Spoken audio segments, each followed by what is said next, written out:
Good morning, ladies and gentlemen, and welcome to the, no, not good morning, good morning. Just leave good morning, let it linger. Now, again, good morning. And now really welcome to the Berlin representation of the GIZ, the Deutsche Gesellschaft für internationale Zusammenarbeit, for our global conference of the Alliance for Integrity, hosted by the German Federal Ministry for Economic Cooperation and Development in tandem with the Federation of German Industry, the GIZ, the Global Network Germany, and the Adrena Compliance Center. A very warm welcome also to everyone who is joining us via our live stream online. Very good to have you with us.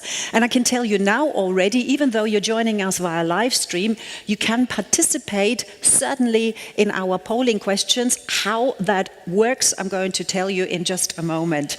But first, let me introduce myself to you. My name is Monica Jones.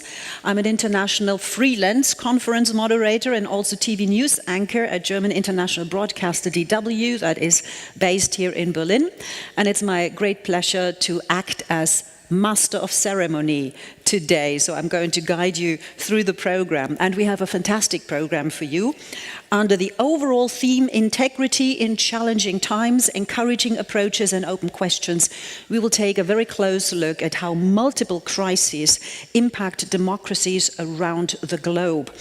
And of course, that way they open doors to corruption, lack of integrity, and all of that together then exacerbates the crises that already exist. So that is a downward spiral that we have to fight. And this is why we're not just looking at problems, we also want to talk about possible solutions by showcasing how only a partnership-based approach can guarantee that the requirements of laws and standards on transparency along supply chains, anti-corruption, human rights and environmental due diligence can be met. And that is why this conference brings together various stakeholders, namely you and you who are joining us online from both the global north and the global south, to exchange views, to share practical examples on how to ensure integrity even in challenging times. So thank you, first of all, thank you all for taking the time to be here with us or to join us online. It's a very important and a very timely conference, and it will be divided into 4 parts, 3 panel sessions, and then in the afternoon, if you like, a 4th panel session, which again is subdivided into more smaller sessions, all equally important. And because we have so much to talk about, we will also have a lunch break, because food is important to keep you with us and that you feel well. And we will also have a coffee break, so you don't need to worry about all that. And now it comes to the point of your engagement in this conference. We do have Slido. But not for Q&As, because we won't have time for that. But Slido is very helpful in order to sort of gauge your input, your thoughts about certain issues, and we will use it from time to time. Now, in order to use Slido, you will need your mobile devices. And the gentleman here in the first row is already doing it perfectly. You get out your mobile devices and you see a QR code here on the screen, and try and get this QR code working. I hope you all have smartphones that do so, and that should lead you to the Slido page. So that later, when I do ask you a question, or maybe one of our session chairs is going to do that as well, that you are ready to go. And of course, you will need internet access in order to use it. So just to remind you, we do have free Wi-Fi here, GIZ guest free, and the password is Gondwana. So this is, if you like, the housekeeping from my side at the moment. As we're using mobile devices, perhaps you should also check if your alarm or your ringtone is still active. If so, then it would be good to mute it, because you can see there's quite a nice echo when you talk, and we don't want to have extra music. So let's get this conference underway now with the official welcome from our co-hosts, namely Dirk Meyer, the DG of the BMZ, which of course is the German Federal Ministry for Economic Cooperation and Development, and Iris Plöger, Plöger, member of the Executive Board at the Federation of German Industries. Please join me in giving them a warm welcome. And Dirk Meyer, I think you start.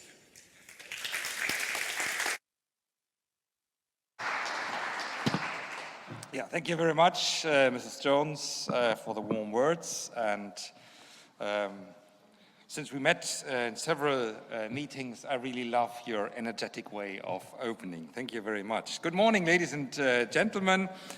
As you just said, as first speaker of the day and as being host, on behalf of the BMZ, it is my pleasure to welcome you all to this year's global conference of the Alliance for Integrity. I would like to extend my warm welcome to Mr. Jorge Bermudez, the Comptroller General of Chile, and Mrs.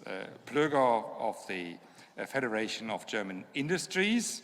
And I would also like to thank Mrs. Susanne Friedrich, the Director of the Alliance for Integrity.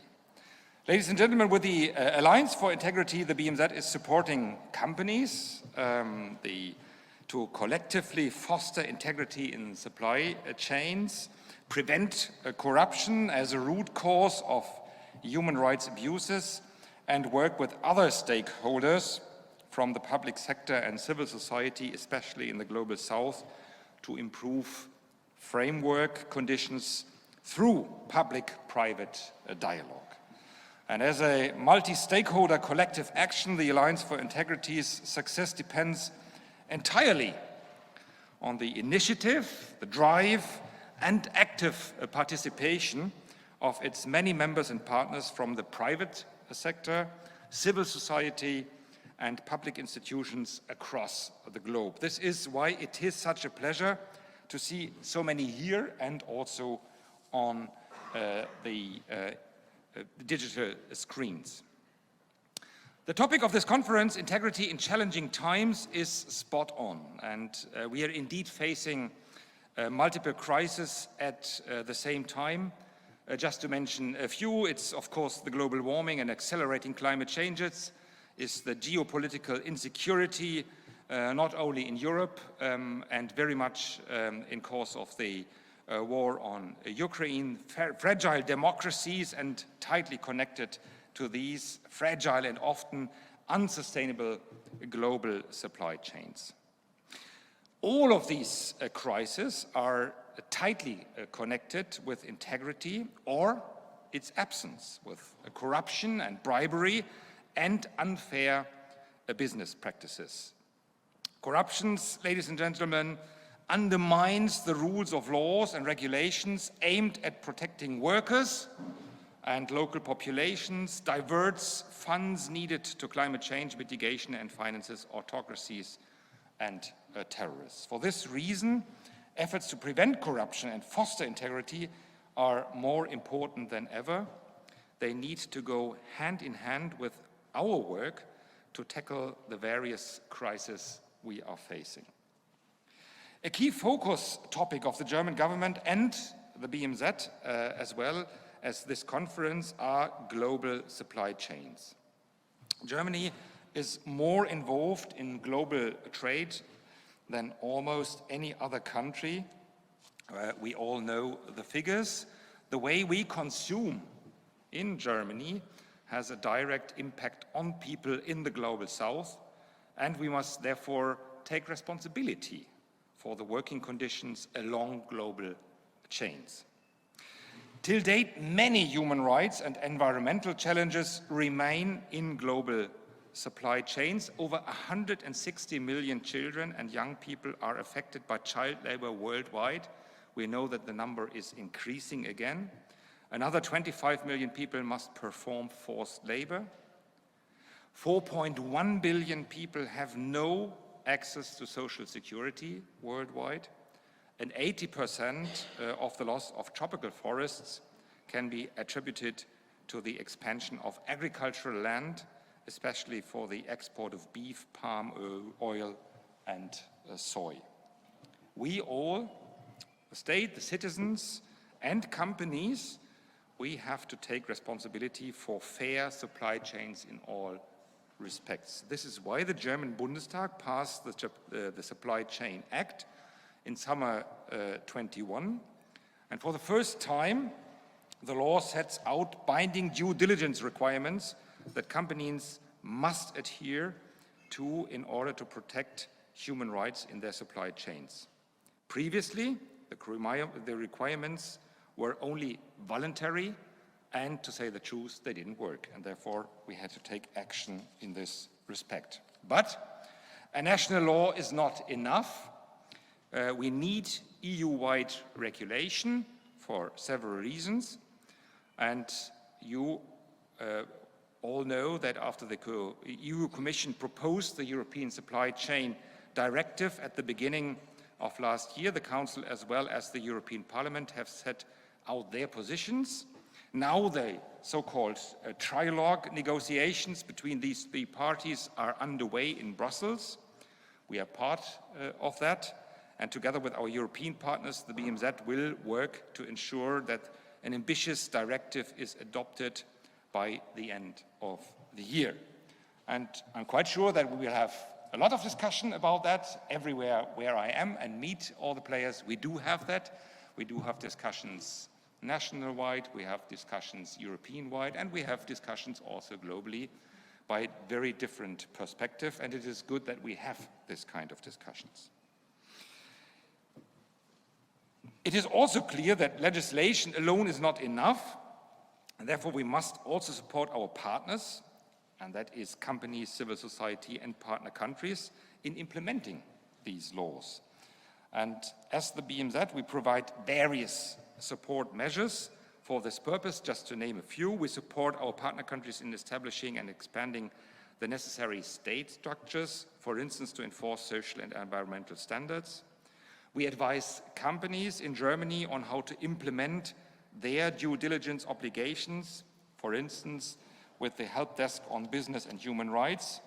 We work towards European coordination of support measures. To this end, we have set up a so-called Team Europe initiative with the EU Commission and are currently planning an EU-wide help desk for right holders and governments from our partner countries in the global south.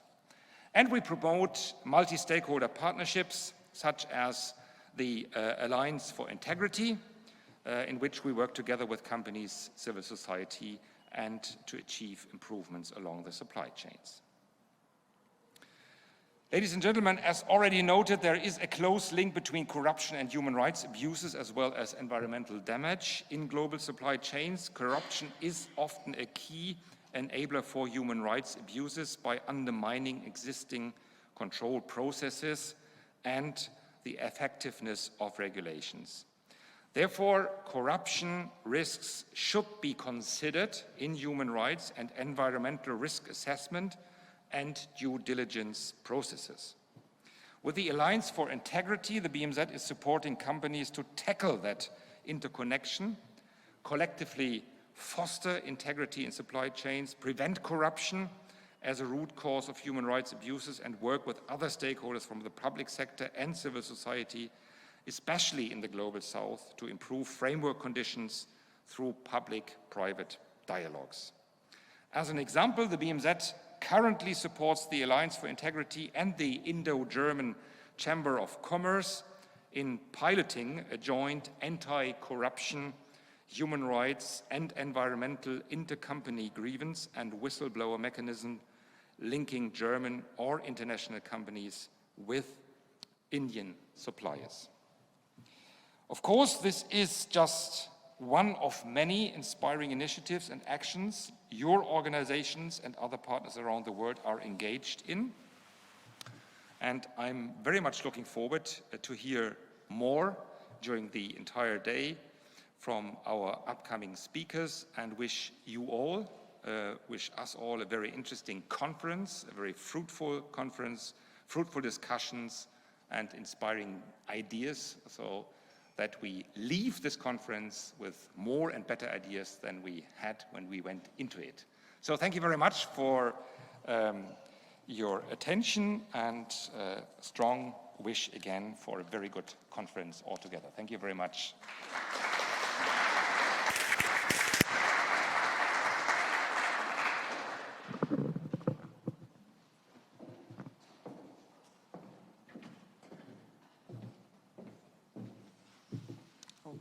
Good morning, everyone. Well, dear Mrs. Friedrich, dear Mr. Meyer, and dear Mr. Bermudez, and dear Ms. Jones, of course, thank you very much for the invitation. But I think today I also have the great pleasure to welcome you on behalf of the Federation of German Industries to this global conference of the Alliance for Integrity on the topic of integrity in challenging times. Challenging times? Yes, I can only agree with that. The challenges we are facing, we just heard that, are immense. The megatrends of decarbonization, digitization, demographic change, and re-globalization, or to stick with the Ds, maybe diversified globalization, I think that's what we would like to put it, must be mastered simultaneously. Certainties that were taken for granted do not longer exist. The term turning point applies not only to geopolitical and security policy, but also to economic and social political trends. The demands on companies and society are growing from year to year. In addition, supply chain problems demonstrate the vulnerability of an economy that is strongly integrated into the international division of labor. It is therefore even more important that we adhere to integrity in our efforts to meet these challenges. Perhaps we might even intensify our efforts. Integrity is in the self-interest of companies. No company can afford to be perceived as unreliable. After all, trust is an important factor for economic success. Moreover, corruption distorts competition and thus harms the economy itself. Therefore, commitments to compliance and integrity must not remain empty words, but these principles must be lived and practiced. The key message is that we are committed also and especially in challenging times to a world, also a corporate world, in which integrity and responsibility are paramount. At the same time, we must be careful that the increasing regulatory requirements, which are not always coordinated with each other, and the high speed with which these regulations are created and are supposed to become valid, do not become an obstacle for companies. The associated legal uncertainty and new bureaucracy are enormous cost factors in cross-border business. Complexity of rules and the lack of standards make the task more difficult. For companies, this means increased operational effort in strategy, controlling personal and cost burdens, which limits a more sensible and above all target-oriented use of funds. Only a manageable and legally secure framework and regulations will help companies to implement their own integrity efforts. Finally, collective action as well as supportive measures are essential for building a sustainable business system and creating a level playing field. These are precisely the reasons why we have supported the Alliance of Integrity and were founding partners from the beginning. It is always more difficult for German companies to operate in foreign markets than in Germany. Unknown competitors as well as a different legal environment cause additional risk. Moreover, it is difficult for an individual company to defend itself alone, especially abroad in an environment which often higher corruption risks. Visible collective action facilitates behavior with integrity. We very much welcome the fact that the Alliance for Integrity helps companies to reduce problems. Companies can support each other and share experiences, even beyond their own supply chains. The Alliance hubs in certain regions set benchmarks on sensitive issues and bring civil society and business together. In addition, contacts can be established with local associations and chambers as well as with the respective government. In this way, the participants create visibility and a level playing field for competition. If foreign companies also participate in collective action measures, this helps both them and German companies and contributes to the developments of best practice examples abroad as well. It must be our common goal to develop effective strategies to promote integrity through dialogue and cross-sectoral cooperation. After all, building trustworthy relationships between companies, governments, and institutions is crucial to create a level playing field. Trust is a key element in enabling cultural change and breaking down silos between different stakeholders. Today's conference is therefore a unique opportunity to share experiences and best practices from around the world and to develop solutions together with experts and representatives from governments, business, civil society, and international organizations. I'm convinced that this conference will provide important impulses to strengthen our joint efforts for more integrity in challenging times. We, as the BDI, will continue our efforts in the corporate world and will continue to actively support the Alliance for Integrity in its efforts for more integrity, especially, but not only in challenging times. I can just follow Mr. Meyer with the best wishes for today's conference, and I'm very convinced that you will have a really vivid discussion on all these different topics we have here on the table. Thank you very much for your attention. Thank you. Thank you very much. Thank you, Iris Brelöger. And also thank you very much, Dirk Meyer. And I was listening to both of you with great curiosity because I found it interesting that though you represent different spheres, you were both stressing the importance of global supply chains, obviously having to adhere to human rights, to environmental standards, and obviously being also transparent, so no room for corruption there should be. But because we know that that is not that easy, we have all that red tape, and the red tape, again, can be counterproductive by stifling business, which again hurts the people along the supply chains. So it is about the right balance. We have to find the right balance and have to make sure that we can have integrity along supply chains and still have good business. So this is going to be a very interesting discussion, and no doubt the first panel on international cooperation to foster integrity along global supply chains will tackle those questions. So we all agree that partnerships and cooperation are key when we want to curb corruption and fight the lack of integrity, which, as we know, plagues so many societies. And this first panel, you see the chairs here already, will bring together representatives from international organizations, the public sector, the private sector, civil society, and they will discuss how to push collective action together, hopefully, in the fight against corruption, and how to link it to the prevention of human rights and environmental laws violations. I would say this is a tall order, but I'm sure this panel will be able to tackle it.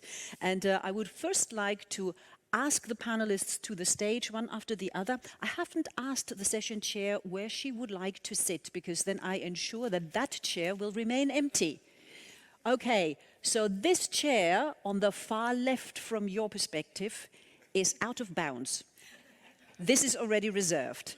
The others you can choose freely, and I would like to welcome now together with you Aresu Farivar, Crime Prevention and Criminal Justice Officer at the United Nations Office on Drugs and Crime. Very warm welcome. You can choose. We also welcome Jorge Bermudez, Controller General at SIA Chile. Good morning to you.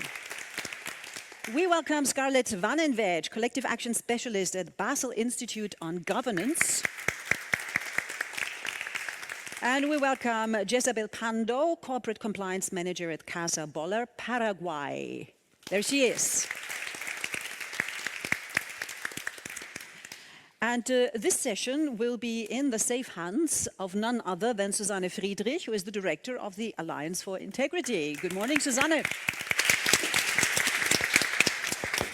And there's only one reason why I'm still here on stage, because I am not participating in this discussion with all these experts, but I mentioned to you Slido at the beginning, so now would be a good time for you to just grab your mobile devices, because we sort of want to help them a little bit kick off the discussion. The same goes for you online, of course.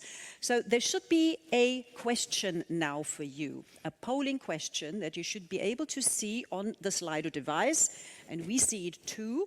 And the question is, how much is corruption in the focus when we talk about supply chain due diligence? Now, you have three choices for an answer. You can say very much, you can say somehow, or you say not at all. You choose and submit your decision, and then we should be able to see a result. Hopefully as it builds up, okay, right now we have almost 50-50, somehow is taking the lead, still 50-50. Okay, so it's a close battle, I would say, between very much and somehow. There are some pessimists here in the room, or some people who maybe have given up hope already, not at all, 8%. Maybe we can change this somehow in the course of this day. Okay, I think there is something for you to talk about, no doubt, and I look forward to the discussion. Susanne, over to you. Thank you, Monica. And yeah, nice to have you here all with us. I'm happy to give you a warm welcome on behalf of the Alliance for Integrity. I would like to start with Arizu with the first question. While we have seen that we have a paradigm shift with companies taking over more responsibility in dealing with human rights and environmental standards, UNODC has the mandate regarding anti-corruption. So how is your situation as a United Nations organization now? Are these good times to fight corruption?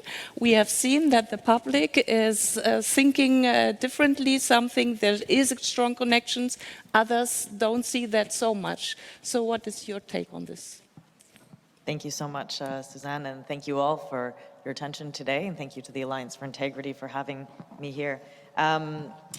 First of all, just to perhaps give you a bit of a sense of what UNODC's mandate is in this area. So indeed, we support and promote the implementation of the United Nations Convention Against Corruption, which is the only legally binding global anti-corruption treaty. Of course, as a treaty, it's legally binding on states, but what's unique about it is that it creates obligations on states to strengthen compliance in the private sector to help create a level playing field, including by also doing things such as enhancing cooperation between law enforcement agencies and entities that are working in this area and the private sector, sometimes two areas that are not always talking but can talk more and more, and as well as introducing or encouraging the introduction of both incentives but also administrative, civil, and criminal liability and sanctions where necessary to promote these ends. So one thing that's interesting when we're talking about the topic of human rights or corruption, as Mr. Meyer pointed out, this links to UNCAC, the treaty, which is that corruption is not defined in the treaty, and that's very telling. We have a list of conduct that qualifies as corruption, falls under it, types of wrongdoing. It's not exhaustive, and I think this really drives home the notion that when we talk to corporations about respecting human rights or due diligence and compliance and these things, we are actually talking also about preventing and addressing corruption as much as when we talk about anti-competitive actions, we're also still talking in some ways about corruption. And this is why corruption is seen as a spoiler to the achievement of the Sustainable Development Goals, because it's not just one thing that can be pointed out. So I think just to say that it is important to start with to recognize that human rights and corruption are very much interrelated. Corruption can, as it's been pointed out, lead to violations of human rights. It also represents a structural obstacle to their enjoyment and implementation. And of course, it can aggravate existing human rights violations and the experience of vulnerable groups. And so preventing it and countering corruption, again, not only contributes to economic development and success, but also strengthens human rights and creates an enabling environment. So in that sense, I think we can think of corruption as this thing that's not distinct, it's not separate, that's just a semantics issue. It's actually, we're talking about a lot of the same things. And the negative consequences, of course, of corruption, these are global realities, and we see it now in the particular moment that we're in. And the fact that this global reality, it's really hampering the resilience and capacities of societies to basically fulfill their development goals and their human rights goals.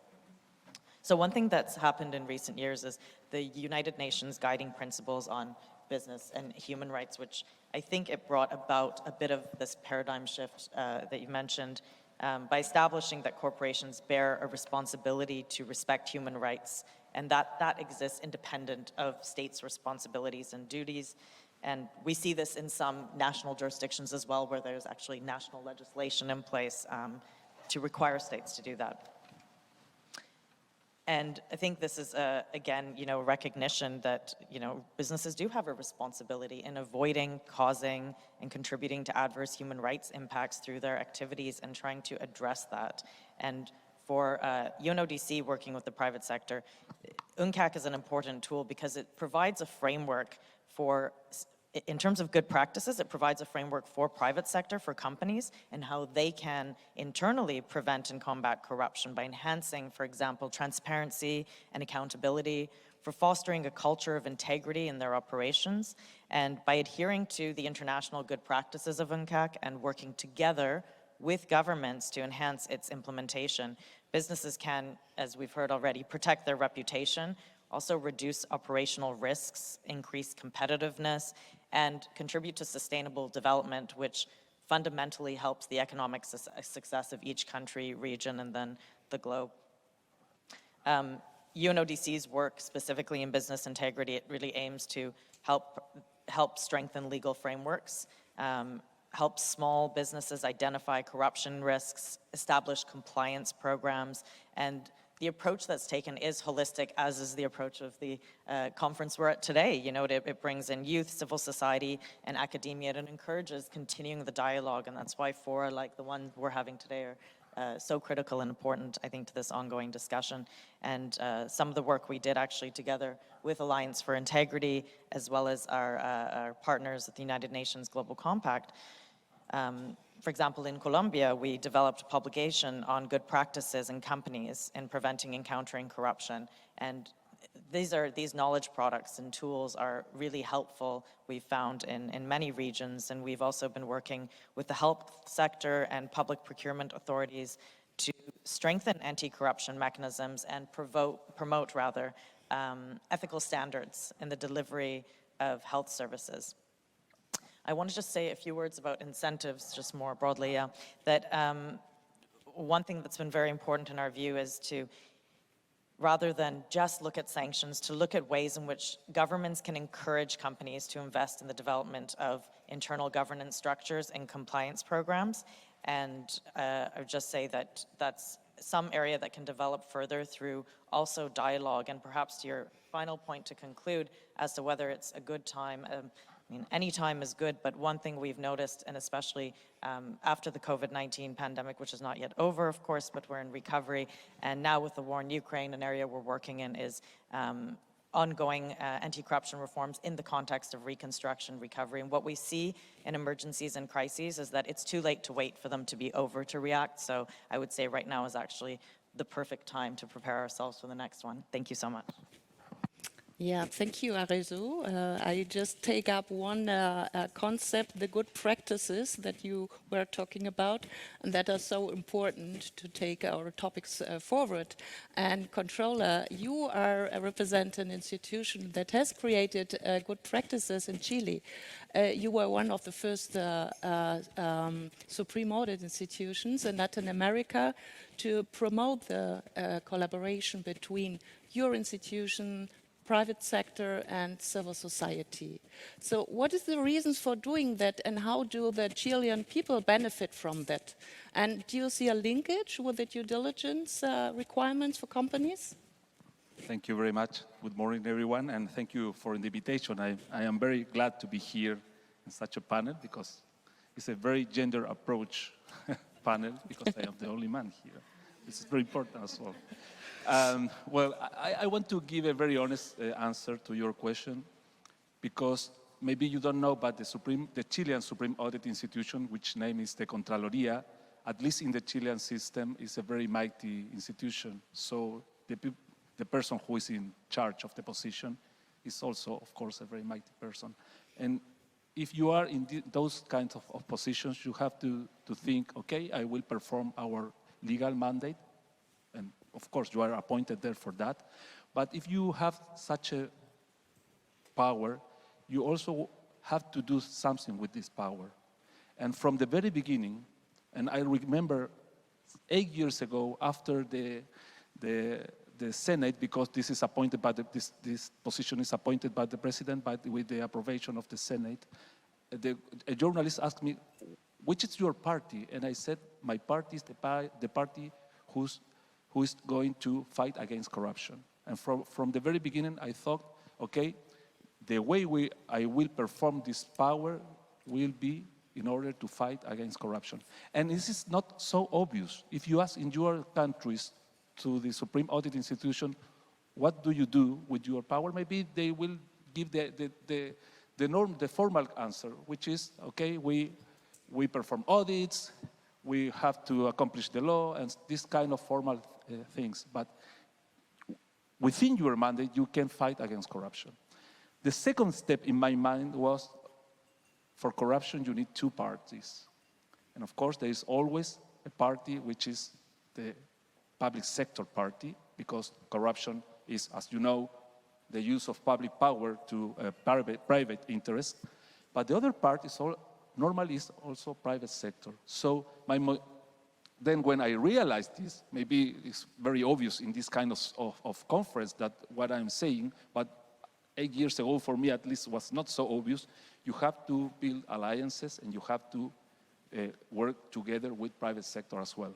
And then we reactivate a kind of anti-corruption alliance in Chile, which has at least 4 parties. Public sector, of course, the Contraloría is there, but the public prosecutor is there, also the Council for Transparency and other institutions. Academia as well, a couple of universities. Civil society, of course, Transparency International, the Chilean chapter as well, but also private sector, and that means companies. That means at least association of companies. And actually, the German chamber, the AHK, which is the German Chamber for Industry and Commerce in Chile, is also part of this anti-corruption alliance. And I have to say very proudly, this is a very active alliance, and we have products each year. We are divided in commissions. We have a presidency which rotates among the members. Last year was the presidency of the Commerce Chamber of Santiago. This year is the presidency of the Association of Municipalities, and so on. And we propose new standards. We proposed law changes before the parliament. Of course, this is informal. We don't have the power to impose a kind of amendment in the legislation. But I think the signal of this kind of alliances shows that the only way to fight against corruption is with the collective action, as we were talking about this last year in Basel as well. So I think this is why. And then I realized this is the only way. The benefit for us as Contraloría is we are recognized as an institution that we are responsible for fight against corruption. Maybe 8 years ago, the Contraloría was not so well known by the society as today. So in the Chilean society, at least, The Contraloria is very, very well known, and everybody knows that Contraloria fight against corruption. For the private sector, of course, there is a reputational gain, of course, but also if you work together, you are showing that you are willing to have better standards. So I think it's a win-win position, a win-win situation if you take part in this kind of alliances. Thank you. Thank you, Contralor. Scarlet, we have seen that in countries like Chile, there are already initiatives in place where different stakeholders come together to promote integrity. You are a very strong promoter of collective action around the world and agenda setter into international fora as well. So what can companies who want to fall under the new due diligence legislation, what can these companies expect from a collective action approach? And how do they know which one to choose? Thank you. Thank you, Susanna. Thank you also for the invitation.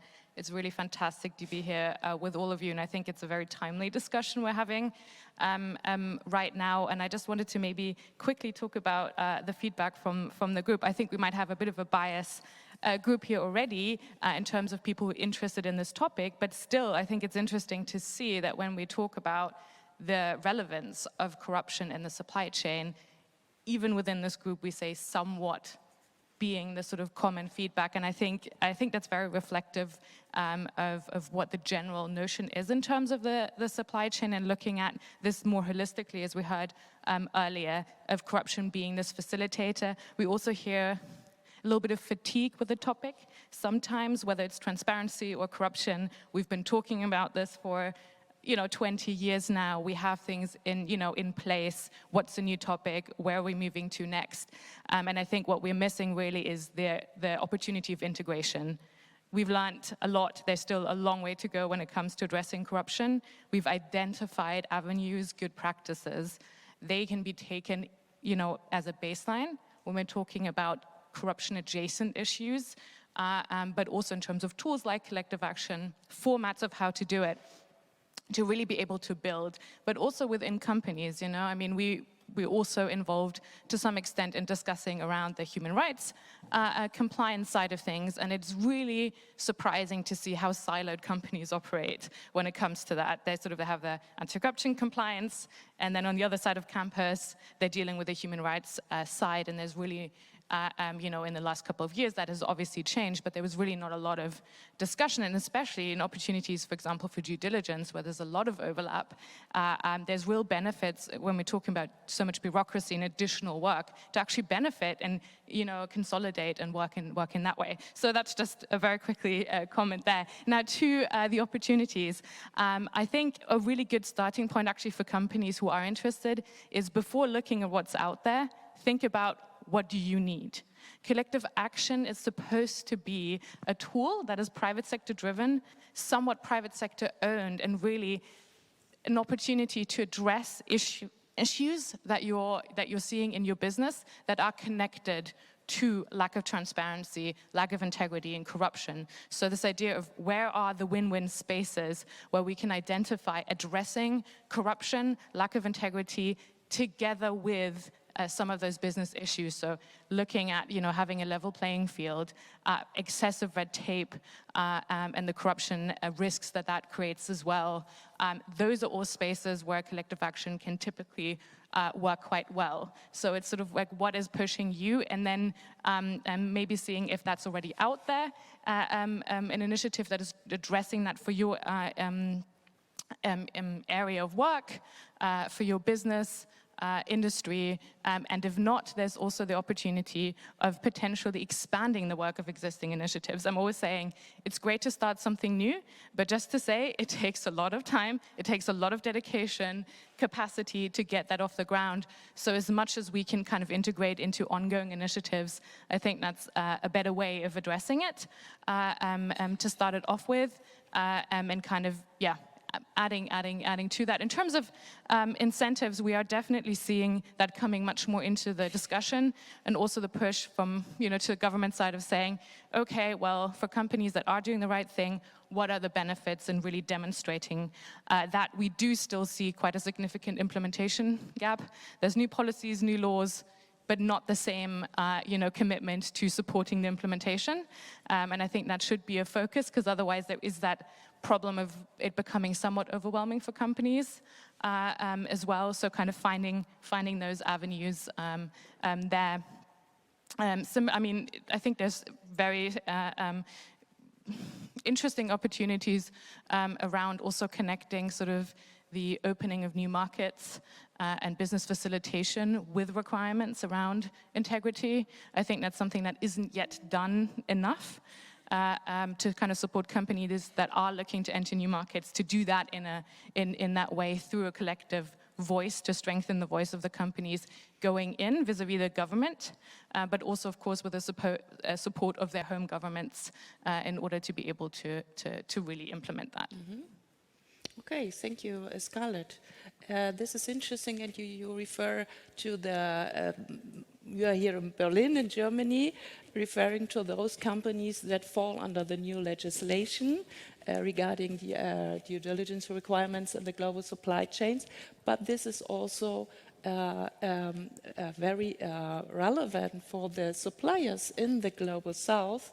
And I'm happy to welcome you, Isabel, here. You're representing a company from the pharmaceutical supply chain. Your company is based in Paraguay, and you have a lot of international clients that fall under these new due diligence requirements. So how do you deal with the requirements that they impose on you?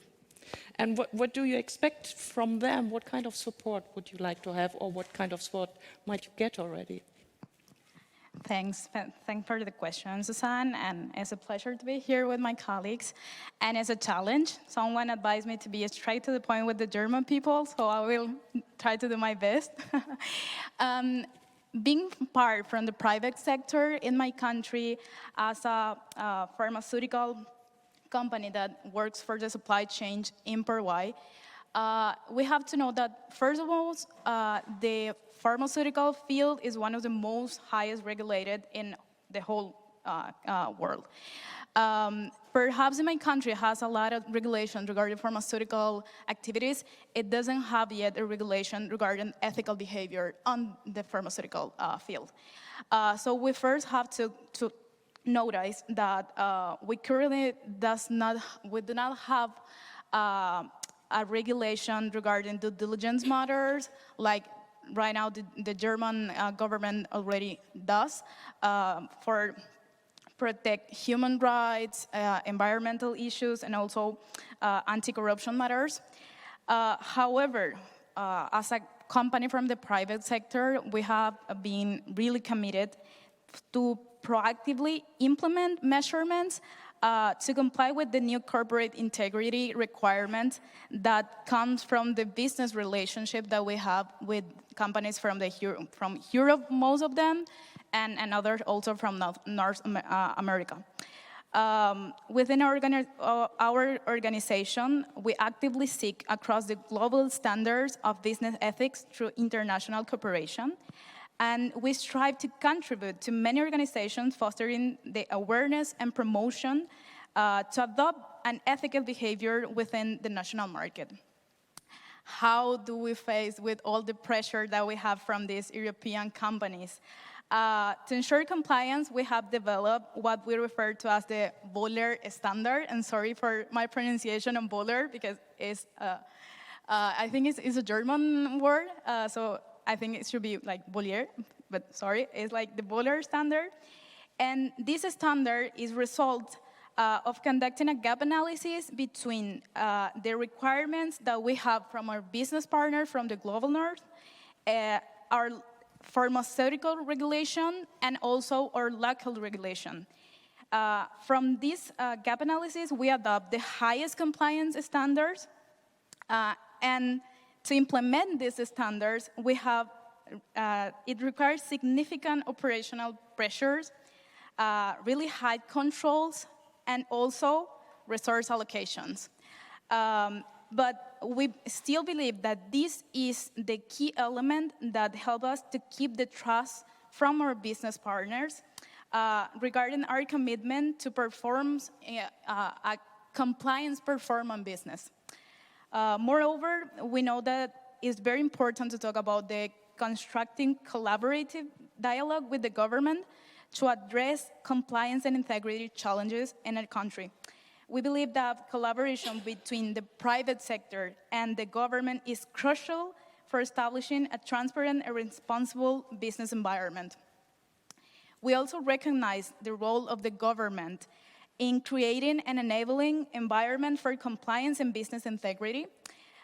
And this involves establishing clear and effective regulatory frameworks, providing incentives to encourage the adoption of best practices, and strengthening oversight and law enforcement mechanism. In aligning with all these principles, we believe that embracing the opportunity is for us like the way that we do business, and we every day try to share our best practices and experiences gained through our global partnerships. And we're not only open to learn from them, we're also open to leverage their tools and benefit from their value experience. And also by fostering these partnerships and working hand in hand, our collaborative aims is to develop robust mechanisms that generally benefit society, ensuring that business operations are conducted with an unwavering integrity, transparency, and sustainability at their core. Yeah, thank you, Isabel. That sounds very much of a strong effort that you take as a company. Yeah, so coming again to you, Eriksson, what would you recommend governments who want to encourage their companies to engage with integrity and due diligence requirements? Thank you. Thank you for that. I would say two things. So the first is I think governments should, first of all, engage with other governments and counterparts to look at good practices for engagement with the private sector and take those ideas back. And the second I would say is, which has been said a lot today and is all accurate, is it's about the consolidation, it's about the collaboration. I would say open conversations with private sector, Chatham House rules type of conversations if needed with the private sector. We talk about the challenge for the private sector, but in implementing these things, but I think we need to be aware that the public sector has a lot of challenges and the private sector is a leader in many things. The private sector often is ahead in digital tools, it's ahead in how to create efficiencies, and sometimes it's not about saying to the private sector, we need you to comply with this. It might actually be about saying, how can we get you to comply with this? Is there a better approach we could have? And really leveraging that into a partnership type of relationship. Mm-hmm. Yeah, interesting. This is very much in line with what you are doing because you are also working with your government and give recommendations to your government, right? Interesting. So coming again to you, Scarlet, we often hear that for companies who want to engage or engage in building integrity and meeting the requirements of due diligence, that they have a high bureaucratic burden, and especially for smaller companies, it might become a competitive disadvantage. So, could you give some examples of incentives that the enabling environment, public sector, or also business associations and other actors can give to companies to support them? Yeah, I mean, I think we've already heard also in the opening statement about the bureaucratic burden, and of course that affects smaller companies more heavily, but I think it's actually a perfect example that we just heard here from Paraguay. I mean, I remember when there was a lot of discussion around the supply chain, talking to a medium-sized company in Southeast Asia and talking about their requirements and their due diligence requirements for their partners in the global north, and they opened the drawer and took out this huge stack of paper of basically 1 million different due diligence questionnaires, which knowing that company, I'm pretty sure is not implemented fully, but certainly signed and ticked off the list. So I think that kind of represented just the immense amount of burden that is created by not having common systems in place. And I think this is a great example of collective action, of saying, okay, there's new requirements, having a gap analysis that is created through a collective approach, which is not telling companies what they need to do, but bringing them into the room and saying, okay, what is the most efficient way that we can comply and make sure we can keep these business connections? And I think the trust element is a really important one, and it's trust between competitors, holding them accountable. I think for collective action, it's not just sitting around and agreeing on a standard, but it is a commitment. There's a certain level of commitment that's required, and it's also that commitment that has the potential for benefit and incentive. If you can demonstrate that you are doing that, then there's a potential when you're stepping up to your government counterpart, or also when it comes to financing, etc., those things, that there can be additional benefits. I think one of the biggest issues we still see when it comes to incentives is that we actually, in quite a few of the national anti-corruption strategies, specific potential incentives are identified. It's a shame that we don't have the colleague from Ghana here today, because they've included in their national anti-corruption strategy tax benefits for companies that are compliant. Now, when I asked them when I was there what exactly that means, they said, well, they don't know yet, and they obviously have to make sure that this is not an incentive that companies who are, greenwashing through these types of initiatives are able to capture. So I think there's a bit of an issue still in terms of how do we connect incentives with the commitment and certainty that companies are doing the right thing. I think specifically for SMEs, yes, of course, it takes time, to come and participate, but there's real benefit in terms of being able to learn from what is being discussed, and also benefit from basically standards that are appropriate, that are developed for SMEs to implement. By being at the table, you're able to make sure that this isn't just a standard that works for multinationals or large companies, but takes that into account there as well. We have some really interesting initiatives specifically around that in Asia, that kicked off in Thailand, where it was about having a common standard for larger companies to connect with the global supply chains in the beginning. This was a tailored country approach. This is not ISO, because it's also connected to a lot of training and building up capacity, so it's not just one assessment. And because it worked so well, they started adapting that for SMEs. So, obviously less requirements, but also using the large companies to bring specifically in their supply chain support in training the supply chain, and also working towards a certification that is, country regional specific. As that's worked quite well, they're currently looking to develop that also in Malaysia, Indonesia, and one other country that I just slipped my mind now. But yeah, so just to see that those types of certifications can also really help for SMEs, but also multinationals when they're looking at their due diligence requirements, which are also becoming increasingly expensive, seeing as the pressure is on with the supply chain changes and rules there. Mm-hmm. Yeah, thank you. So there are a lot of good practice already around where companies can connect and be part of.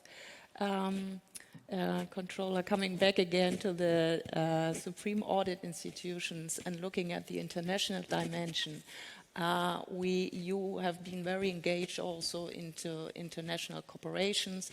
At Alliance for Integrity, we have engaged with the Latin American Association of Supreme Audit Institutions. You're also engaged on the international level. So what is the reason for interacting so much with these institutions, and what would it mean for the private sector? What is a benefit for the private sector on this? Yes, thank you.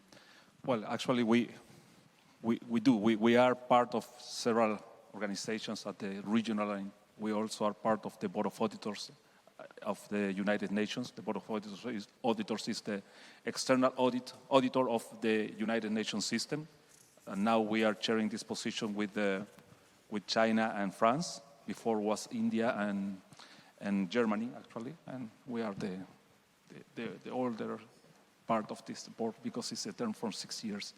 And at the regional level, we have an organization, and I think maybe from the private point of view, maybe this is not so important, but maybe could be interesting for the private sector if you take a look at some instrument that we've developed at this region. For instance, we have the so-called coordinated audits.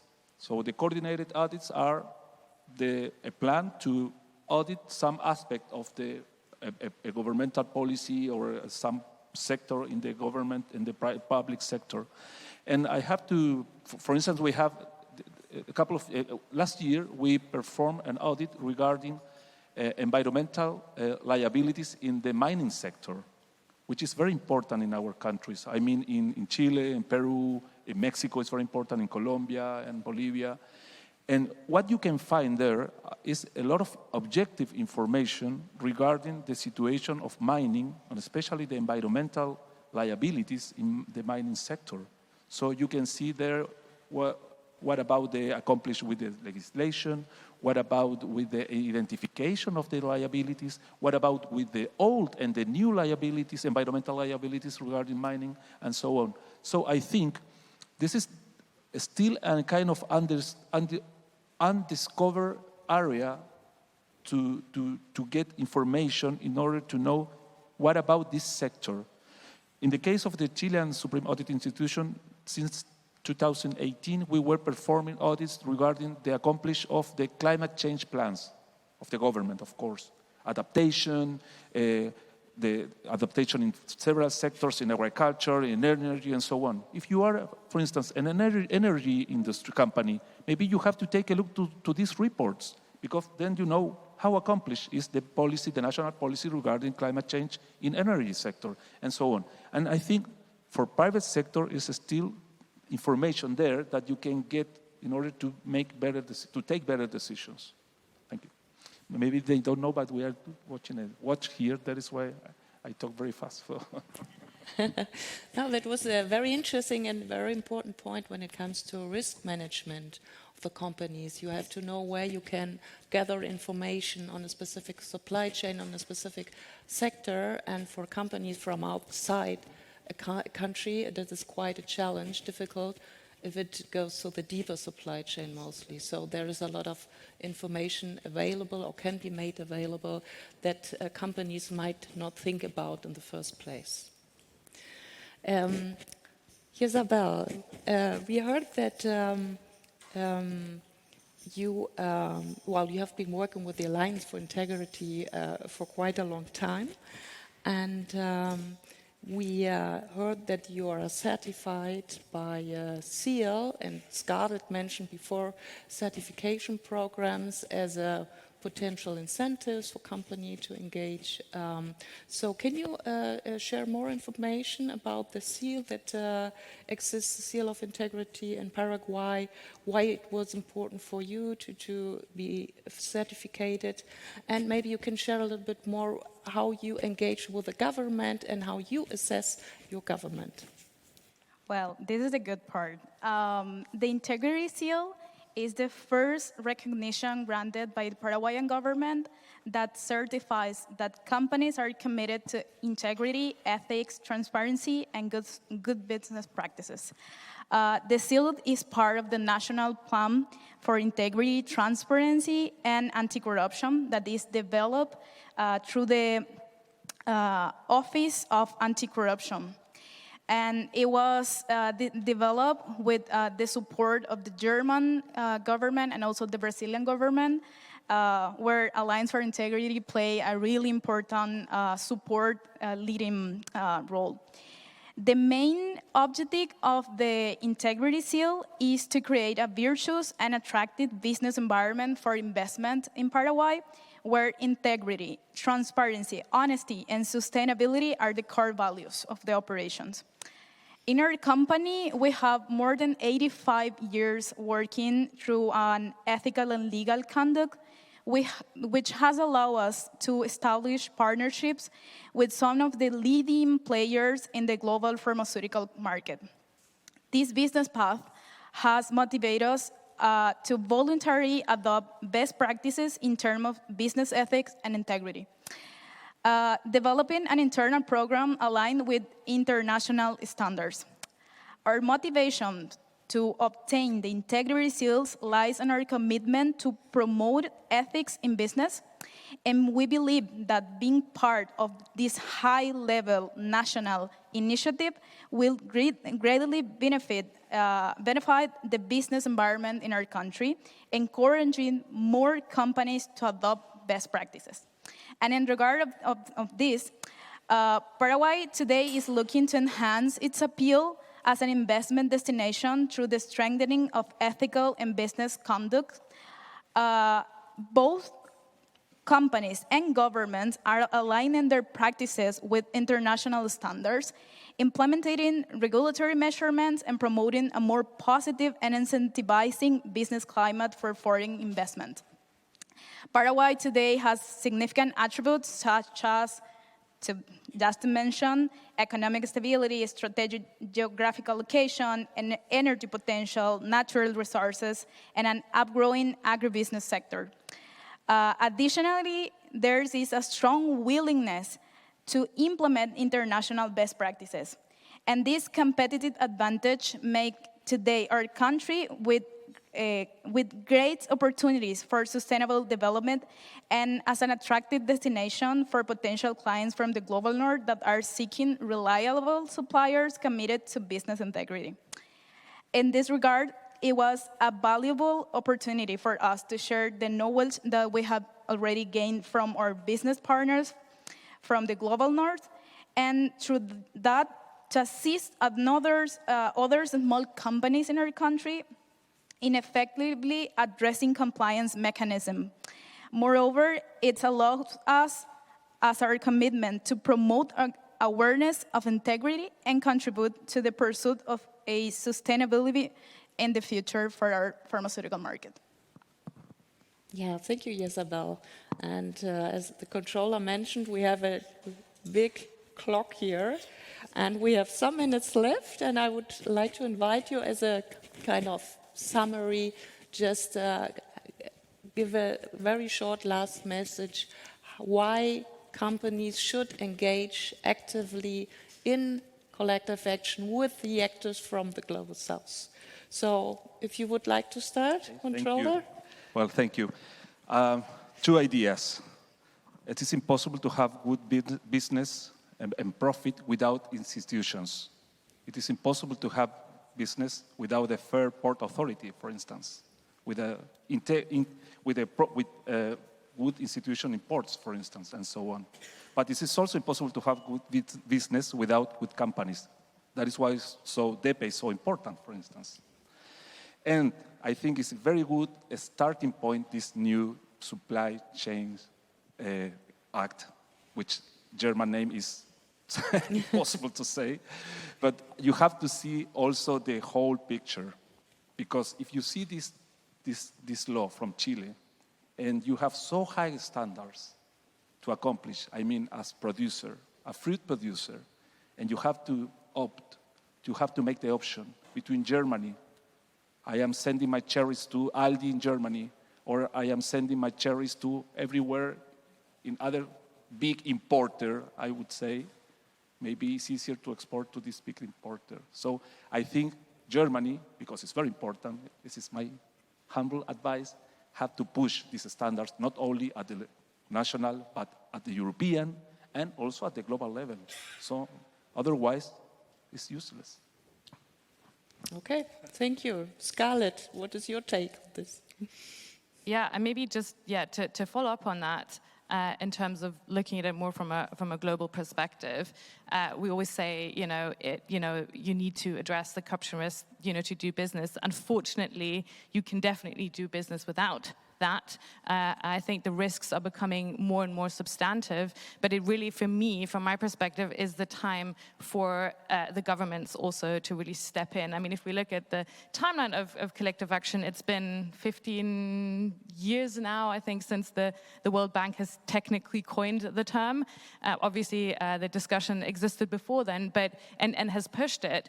And of course, at the international standard setting level, it is also being pushed. We work very hard hard with the OECD to get it included in the 2021 recommendations, which means all the countries that have signed the OECD convention, there will be an assessment in terms of their collective action engagement. But the problem is who's assessing in terms of what impactful collective action means.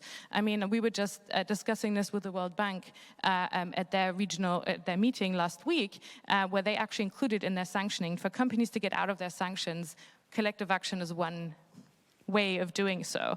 There were a lot of companies there, specifically from one country, who had been sanctioned, who explained what they did when it came to collective action. And their definition of collective action was having a meeting with another company and talking to their compliance officer. And if that's enough to tick a box, and I think we have a bit of a problem in that sense. So I really think it's connecting what is happening at the international stage, the push there, supporting good civil society that can help facilitate that for impactful collective action, and then make sure that the incentive connects with the commitment at that level. So it kind of takes almost like a bit of a perfect combination of all of it. Mm-hmm. So it is an ongoing process and sort of sometimes a long one, but I think it's definitely worth it. When we get it right, there's potential for real impact and for change at the national, international, and sectoral level as well. So.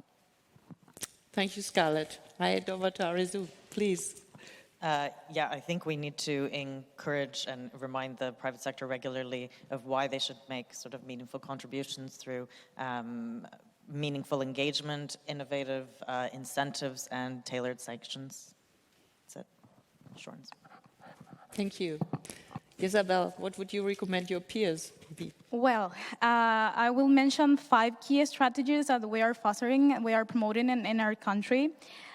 First of all, the awareness-raising strategies. Second, establishing a clear regulatory framework with the collaborative work with the government. Third, providing incentive and recognitions, not only from the government, also from the internal processes in companies. 4, to foster public and private collaborations for the fighting against corruption. And final, promoting a responsible business leadership. We think that implementing these combined measures will empower the private sector to adopt a compliance approach business. Okay, thank you. So we all know what to do. Let's go dive a little bit deeper during the day. Thank you so much for being here.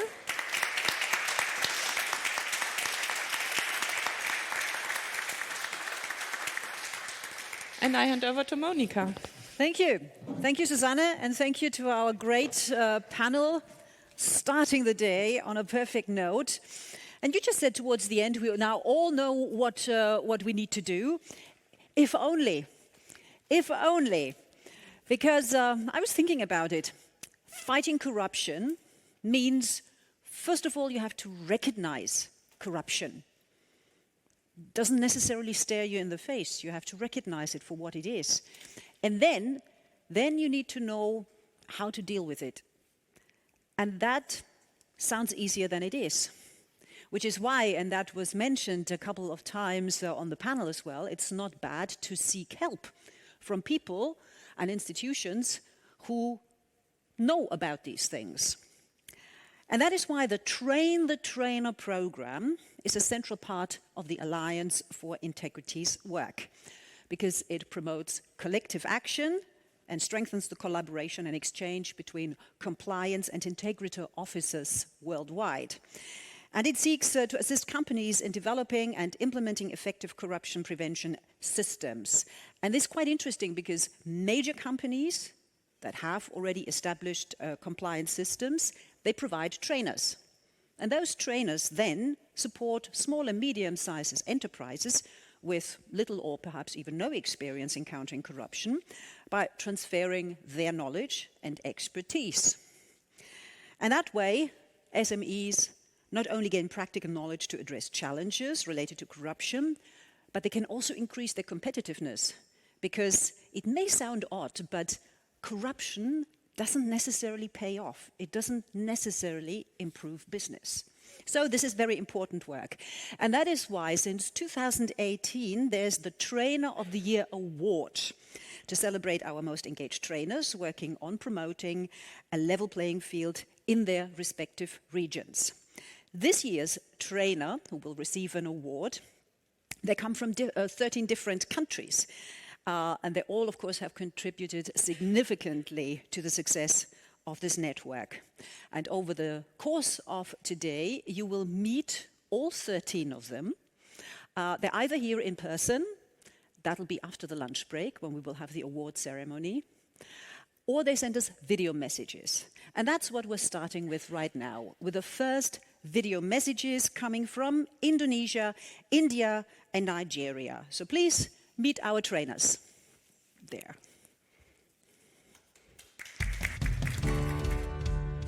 My name is Chukwemeka Abubai, Senior Compliance Manager with ICO Insurance PLC in Nigeria. I thank the Alliance for Integrity for selecting me as the Trainer of the Year 2023. I also dedicate this award to ICO Insurance PLC for giving me the opportunity to work and excel in the area of compliance, which of course prompted my initial affiliation to the network. Participating in the activities of the Alliance for Integrity, has greatly, improved my reputation as an individual. It has also opened vistas of opportunities for me. This has also impacted my organization where I work. ICO Insurance PLC as an organization maintains high ethical standards in its business operations, and which is why we have reduced corruption risks in the company. It has also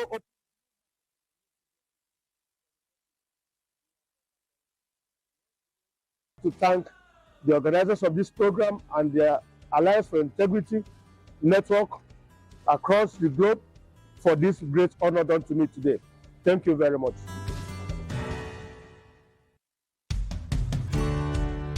Hi, I joined Alliance for Integrity because it's very aligned with Bumiksara Foundation, where I work.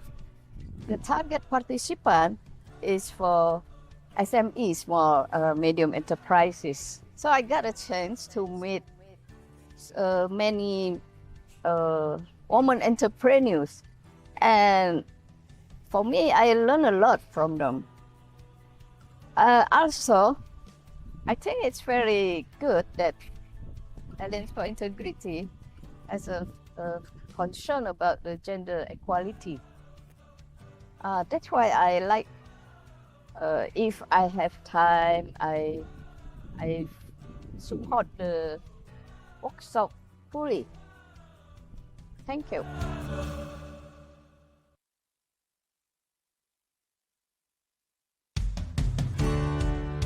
Ladies and gentlemen, I am grateful and honored to accept the distinguished Best Trainer Award for Business Integrity, Anti-Bribery and Corruption. I am humbled to receive this award, which serves as a testament to the values and the principles that have guided my journey as a trainer. I have witnessed in transformative power of instilling ethical values within individuals and organizations. It was a privilege to witness the spark of realization in the eyes of professionals as they begin to understand the impact of their choices and commit themselves to a path of ethical leadership. I wholeheartedly accept this prestigious Best Trainer Award with a profound of gratitude and renewed motivation. Thank you.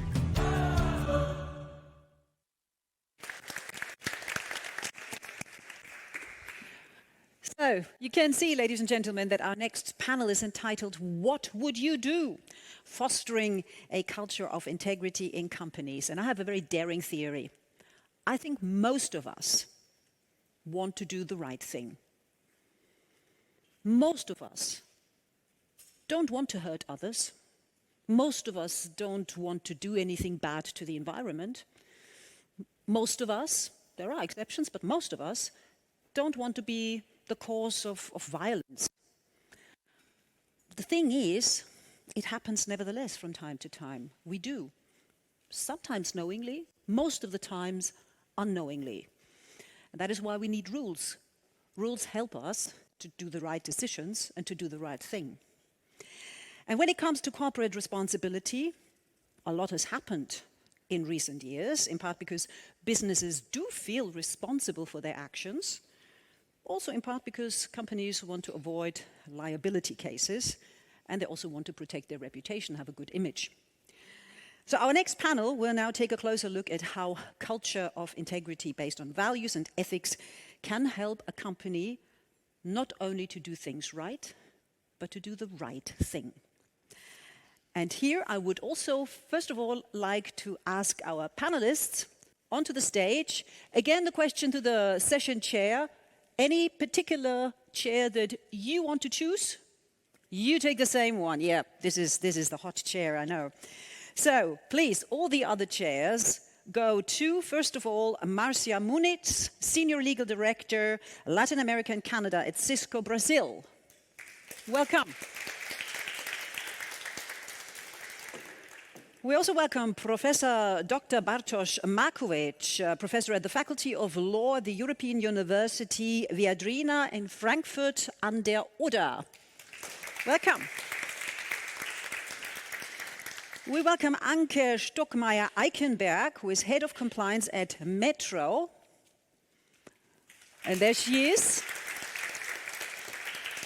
And last but not least, Cecilia Müller-Thorbrand, who is CEO at the Maritime Anti-Corruption Network. And of course, we need a competent, fantastic session chair, and you know, of course, we have one. Please welcome Dr. Anna Meyer-Mertens, who is Managing Director at Transparency International.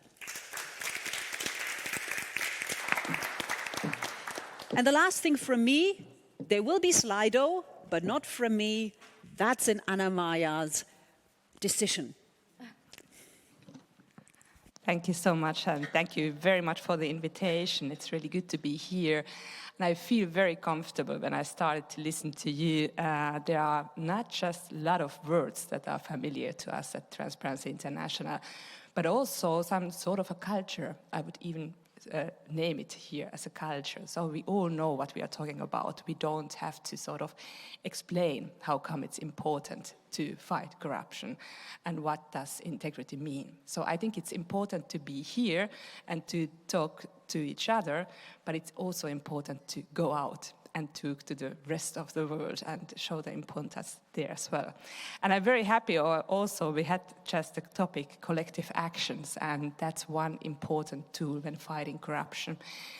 And there are sort of what we are also that we believe in is that you can change the world only by cooperation. It's an international cooperation between the companies, between the governments. This was also a topic just what you were discussing about, but also between companies, governments, and civil society.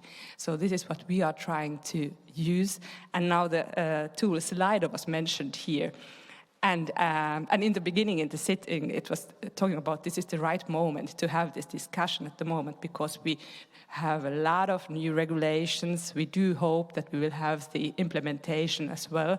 And supply chain is just one of them, but very important.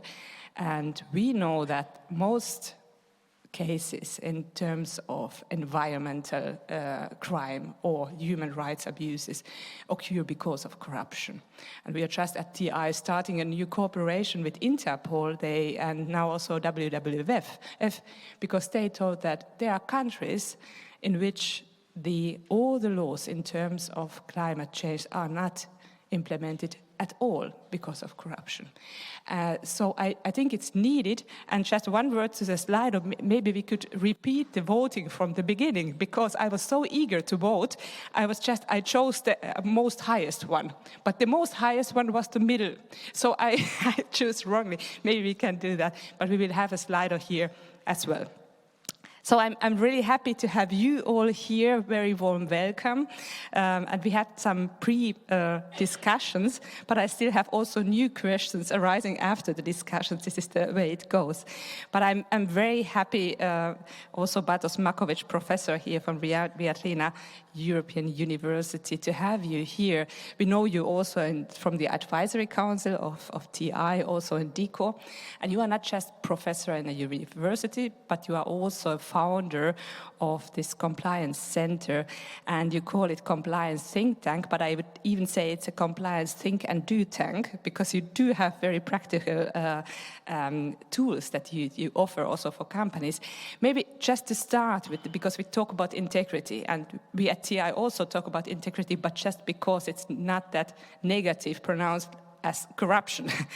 Would you just start sort of to define and just frame what is actually the difference between compliance and integrity?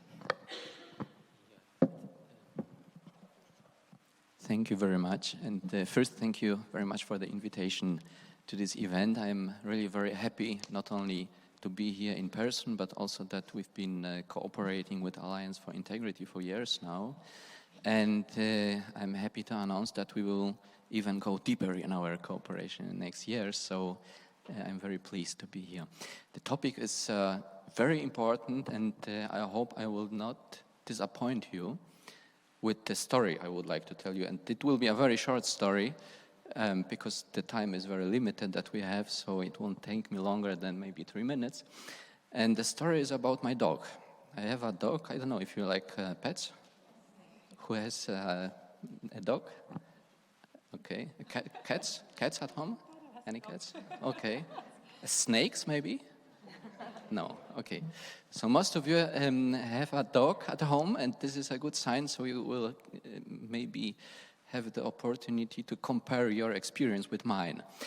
My dog is male. His name is Talbot. It's an Australian Shepherd, and currently he's almost 10. So the story began about 2013 as we got him as a puppy. And as a puppy, in the mind of a puppy, there is only me, the puppy, and the universe that I want to discover as quickly as possible. And at that time, we started to thinking about how to make this crazy puppy behave in the way that we wish him to behave. So we started giving him treats. And after a while, that was maybe about a few months, he actually followed some of the rules. And one of the most important rules was only to bring him to stay with us. When we are going for a walk, to stay with us, not go away, only stay with us. So we will give him treats when we are calling him. And after a while, he was staying with us, but only when he was getting a treat in turn for that. So that was at the age of few months already. And then after a while, and I believe what is called in the psychology is the process of internalizing began. Because after a while, and nowadays, he is always staying with us. And he's staying with us without even any line, without calling him. Even when we are going for a walk, he's seeing back if we are still there, controlling us, even making runs around us, which is typical behavior for herding dogs. And so now maybe this is the end of the story. You would maybe ask a question, what does it have to do with the relationship of compliance and integrity? It has a lot, because I would say at the age of 5 months, we managed to implement kind of a compliance management system with the dog, because he was following rules. He understood the rules and was following it. And at the age of 5 years, I would say we managed to maybe reach a level of integrity, because he was staying with us because he felt that this is right, this is correct, this was good, and he was feeling right to following this rule. And I think this story tells almost everything about the relationship of between compliance and integrity. And now putting it in a very theoretical and scientific language, and by that I will leave the short introduction. As you know, integrity, the etymology of the word comes from the Latin word integritas, which means honesty. It's all about honesty, where compliance comes from complare or complere, which means fulfilling something. So both terms, integrity and compliance, has to do with acting in accordance with something. But the object of this accordance of is different. In the term of compliance is following rules and regulations, and in terms of integrity is following and acting in accordance with values, with some framework or order of values. So I would say integrity goes beyond the concept of compliance, and there are strong links and relationships that I think we will touch upon that in the later discussion. Thank you. Thank you so much, Anke Struckmeier-Eikenberg.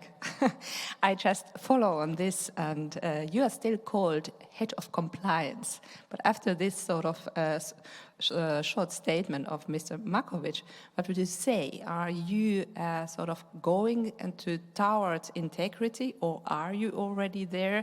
What is the compliance? You have been a while also working in the context of compliance. What are the steps that you are, how are you sort of integrating the culture of integrity? Maybe also compared to that, what was 5 years ago or even maybe 10, and how do you see the connection? Yeah, thank you very much for having me here. Actually, when I was thinking about this panel and the difference between compliance and integrity, I thought exactly the same, that compliance is living by the rules, but you need to have integrity to fill the rules with life and with an open culture in your organization that people feel trust and that they feel the confidence to speak up if they want to say something or if they want to raise awareness or questions about something. And yes, we are called the compliance department, but I think it goes always hand in hand. Sometimes it's just the way how it is named and what is behind it. But it's not just that we live the compliance program that we have, but we also add it with values. And I think it's, of course, important that you start with a commitment from we are in a company with a commitment from the top, which always needs to be authentic so that people can also rely on it and trust that the leaders are speaking. But I think it's also important to bring it down to the organization and to give the employees ownership to what is compliance, which is sometimes difficult for them to understand when you explain it to them, but that they feel also a responsibility to, we always say doing the right thing. For us it's always called simply right, so that they understand what is needed to act simply right.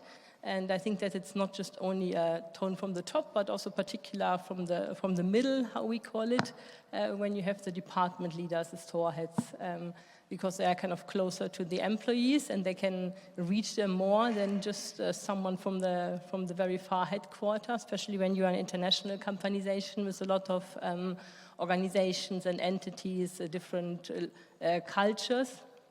And I think it's always important to have one company culture and one compliance program, but that it's kind of lived within the organization. And for example, we do a lot of things, typical compliance tasks where you need to check your business partners, that we don't do it as a compliance team ourselves.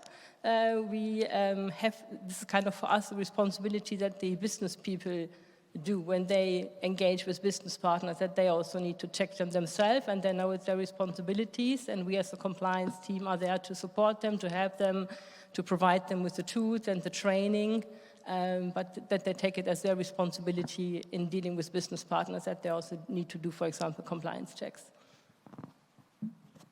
Okay, thank you so much. I will get back to that as well, because I do believe that it has also something to do with the whistleblower system that we are talking a lot about at the moment, of course, in Germany, because there are some challenges, but also to see what would be your sort of recommendations and solutions. But first, Marcia Moniz, it's really glad to have you here from far away. It's really good. You are also a lawyer and from the Catholic University of Sao Paulo, working at Cisco at the moment. And the main idea also of this whole day exchange is not just to see what happens at the moment in Germany. And this is really good for me to be very selfish, because I'm really much sitting in the Germany, seeing all the German perspective, but also from your point of view. And it's also, of course, corruption, and so integrity and anti-corruption as well are sort of linked to the culture and the context that you are working. When you heard also about what Anke just said, what is your perspective, and with regard to what Mr. Markovic said, your perspective, is there something new? Because we don't talk anymore only about anti-corruption, but also integrity, or even the culture of integrity. Or even some concrete tools that you use at Cisco, and what is worthwhile talking about? What would you say? First of all, good morning, everyone. It's a pleasure to be here. I have to tell you that I learned a lot during the first hour. And that's a good debate, how compliance and integrity, they work together nowadays, because I do believe that we are much more moving in the direction of integrity than compliance, especially at this point in time with ESG, because you need to conduct business with integrity in all these areas. So we prefer to talk about internally, much more about integrity. And it goes with what you just mentioned, because I am responsible for a multicultural region. I have geographically spread team. So spreading a culture of compliance, of integrity is a challenge. But when you have this multicultural team, geographically spread, wow, you need to be creative.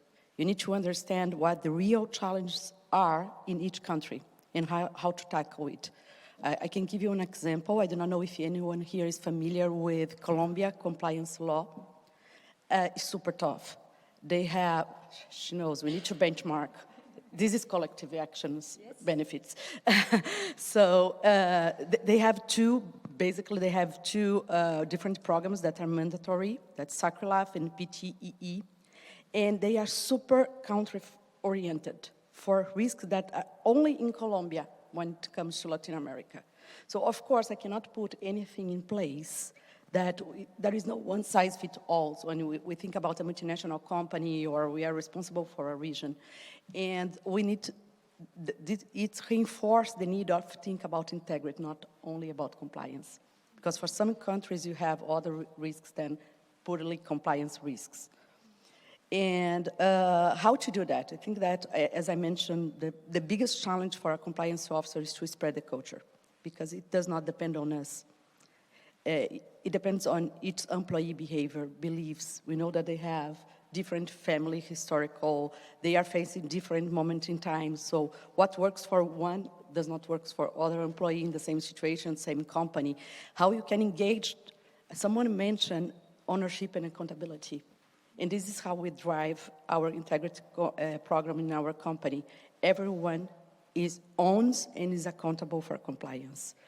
I am just a facilitator, I used to say that, but I need everyone to commit to compliance. Because if I have in the region 5,000 employees, and 5,000 employees in my region, but one of them fail, we are in trouble. And to do that, what we need to do, as I said, we need to use creativity, we need to access real risks in the country, but to know that people learn in different ways. So for some, they prefer listen to training, others prefers gamification. We need to customize it, not only for the local risk, but also for the local customs, language, and etc. So with that, and bearing in mind that we need to cover integrity in all business aspects, is how we use to manage our integrity program. What's key, as my colleague mentioned, is tone from the top. We need our leaders to set and to lead by example. I can share some examples. I don't know if you want me to share right now or later. We are going to cover that. I can take it also later. Okay. One more question. Okay. Thank you so much. It's really interesting. I would take the topic, like I said, that sort of standards versus flexibility, that we need both, the framework, but also the individuality, because we all learn different, or the working context is very different. Cecilia Müller-Torbrand, this is a fantastic bridge to you, because you lead the anti-corruption network, MACN, and have 15 years of expertise in this shipping area also in terms of integrity and anti-corruption.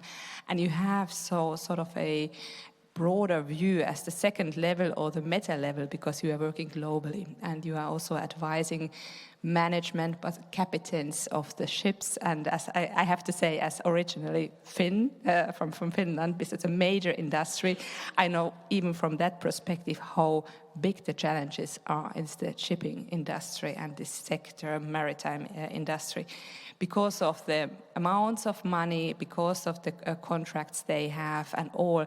And then you have this huge heterogeneous world that you have to deal with. What is your, to start very generally, your view from far away to this world and to your sector?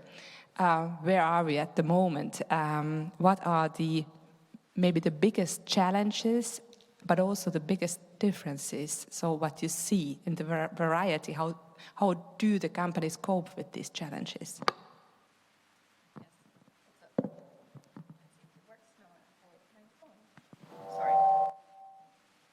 Let me try now. Yes, so good. So in MACN, we are over 200 companies, close to 200 companies now, representing both multinationals all the way down to local suppliers. And I think, first of all, I think that's very important when you're driving integrity, that it's not just what we call the big sharks dictating the terms. There's also like everybody has a seat at the table. So I think that's the first thing if you want to drive. And I spent many years working for a multinational company as a compliance officer. So I think both I saw the challenge in terms of the risks and the stress that corruption puts on frontline staff. So for our industry, that was the captains who were very stressed in time is money. They need to get the cargo in and out. They know they have millions of dollars worth of cargo. And they are faced with the challenge for government officials that also knows time is money. So be able to work around how do I stand my ground in that particular situation? How do you support them? And I normally refer to, the song, the Ghostbusters song, Who Are You Gonna Call? Because it is about that. It is about they work in remote areas, the headquarters are far away, and then how you really gonna approach them, how you really gonna support them. And that was something, when we started MACN about 10 years ago, collective action was part already then, as Scarlet mentioned, but it wasn't really articulated. I think was the driving force behind establishing a sector-driven initiative was really the frontline perspective. When we were out training captains around the world, there were 3 questions being asked very forcefully back to a compliance professional, and that was, what's our competition doing? If we are the only one that says no and everybody continues, what am I exposing myself to? The second question, what are governments doing? Both governments who have very strong anti-corruption requirements on their companies, how are they supporting business going into high-risk areas? And what are governments doing that have corruption in your backyard? That is something frontline, I think, regardless of business you're in, will ask. And then the third element is about perception. Something has been done for many, many years. And I'm also a strong advocate because there is a lot of guidance for how you enter a new market, how you go into new, but there's not enough practical support, how you change behavior being in the existing market. Because in the end of the day, when you're fighting corruption, there is someone going to that government person and saying, you know what, yesterday we did it in a certain way, and today that's going to change. Someone has to take that conversation. So I think that's really important that when you think about a program, those considerations has to be thought through. And then when you're driving the compliance efforts, standards, there has to be, we call it internal industry, like team building, right? So in the industry, there are many supply chain layers, and all of them needs to have a seat at the table, incentivized to how am I driving compliance for my customer? What are the challenges that I'm faced with? How can my customer help? So you need to have like an up and downstream thinking in terms of how can solution come to the table. For us, it's like we have all these companies in our network. Locally, it can just be about, inviting those stakeholders to the table and have those concrete discussions. So last but not least, that's why I'm a huge advocate for sector-driven collective action, because 50 companies, market leaders sitting around the table, understanding what the challenges are, bringing their suppliers to the table, that's how you can be extremely specific on what the challenges are. And then when you bring government into that equation, it's not about fluffy anti-corruption commitments. It's really about this department has these type of challenges. This is what we are faced with. And then you bring the right department in, which may not always be the anti-corruption authorities. It can be the authority that is actually accountable for the challenges business is faced with. And I think we need more of that in order to come up with solutions and then measure the impact between public and private sector. Thank you so much, Cecilia. And I think this was a very important point also for our work in this multi-stakeholder initiative to start with among the companies, and then as second to invite the governments, because we had some failures. If we are starting too broad, then there is no sort of common line, but we need to have the very start small and then broaden the introduction. It's very good. I will, in the end, I think have still 10 minutes to ask your questions, so be prepared if you have something, only maybe 2 or 3, we'll see. But I would like to have a second round now, and you can introduce me or interrupt me if you have something to say. But Bartosz Markowicz, just also what Cecilia said, there is not enough sort of support to change the behavior. So, and this is sector-driven initiatives. Maybe you just told us what, but now how, sort of how to make this puppet understand that I don't have to tell it every time again, but he stays at me. How to do this? What would be your recommendation? Yeah, thank you very much. I knew that this question will come. And it's actually a very tough one, because there is not a clear answer on that. And I think some of you mentioned that before already. There is no one size fits all solutions. It's the same about integrity approaches, like it's about compliance approaches and compliance management system. But I think what we can do is to talk about some basic rules that we could think about when talking about organizational integrity. And I think one of those rules is for sure the holistic approach, which means that we have to look at the organization, and I'm on purpose talking not about enterprises, I'm talking from the wide perspective about organizations, because all organizations, nevertheless, if it is a company, an NGO, Transparency International, all of those organizations are creating compliance risk, and they have to implement some systems, some robust and effective systems to control those risks.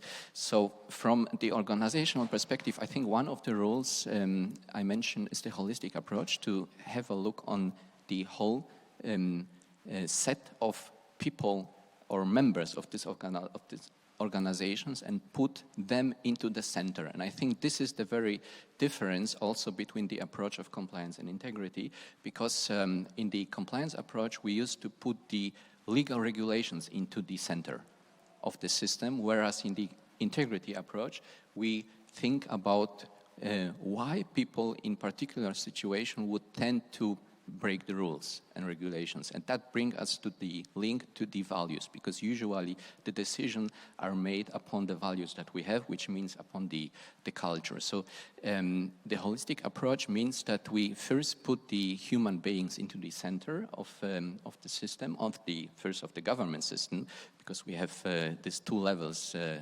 from the perspective of the organization, the governance level and the management level, and then to ask how we can integrate those systems with each other. So the second rule, I would say, is the rule of integrated systems or integrated approach, to see what kind of elements we do already have in the organization, what kind of elements of the compliance management system we have, and how we can support them from the integrity approach. So that could be another rule, the integrity rule. And the third or fourth rule is for sure the inclusion and co-creation, to find a way of a dialogue with all people from my organization on the same level, and to include them already on a very, very early stage when we are creating, for example, the code of conduct, to see what are their values, what do they think about particular scenarios in the organization, how would they behave, and how we can maybe translate those abstract regulations into a very simple language and lay them down in one integrated, again, code of conduct that would be kind of a ethical compass for the members of the organizations. So maybe that as a fourth rule or principle. Maybe the last one, the fifth one, and I think this is something that you've been doing a lot in Transparency International, because I think there is not a system that would work without transparency, which is a very, very and a kind of a basic rule for any any kind of systems in the organizations to create structures, the procedures and processes in a transparent way.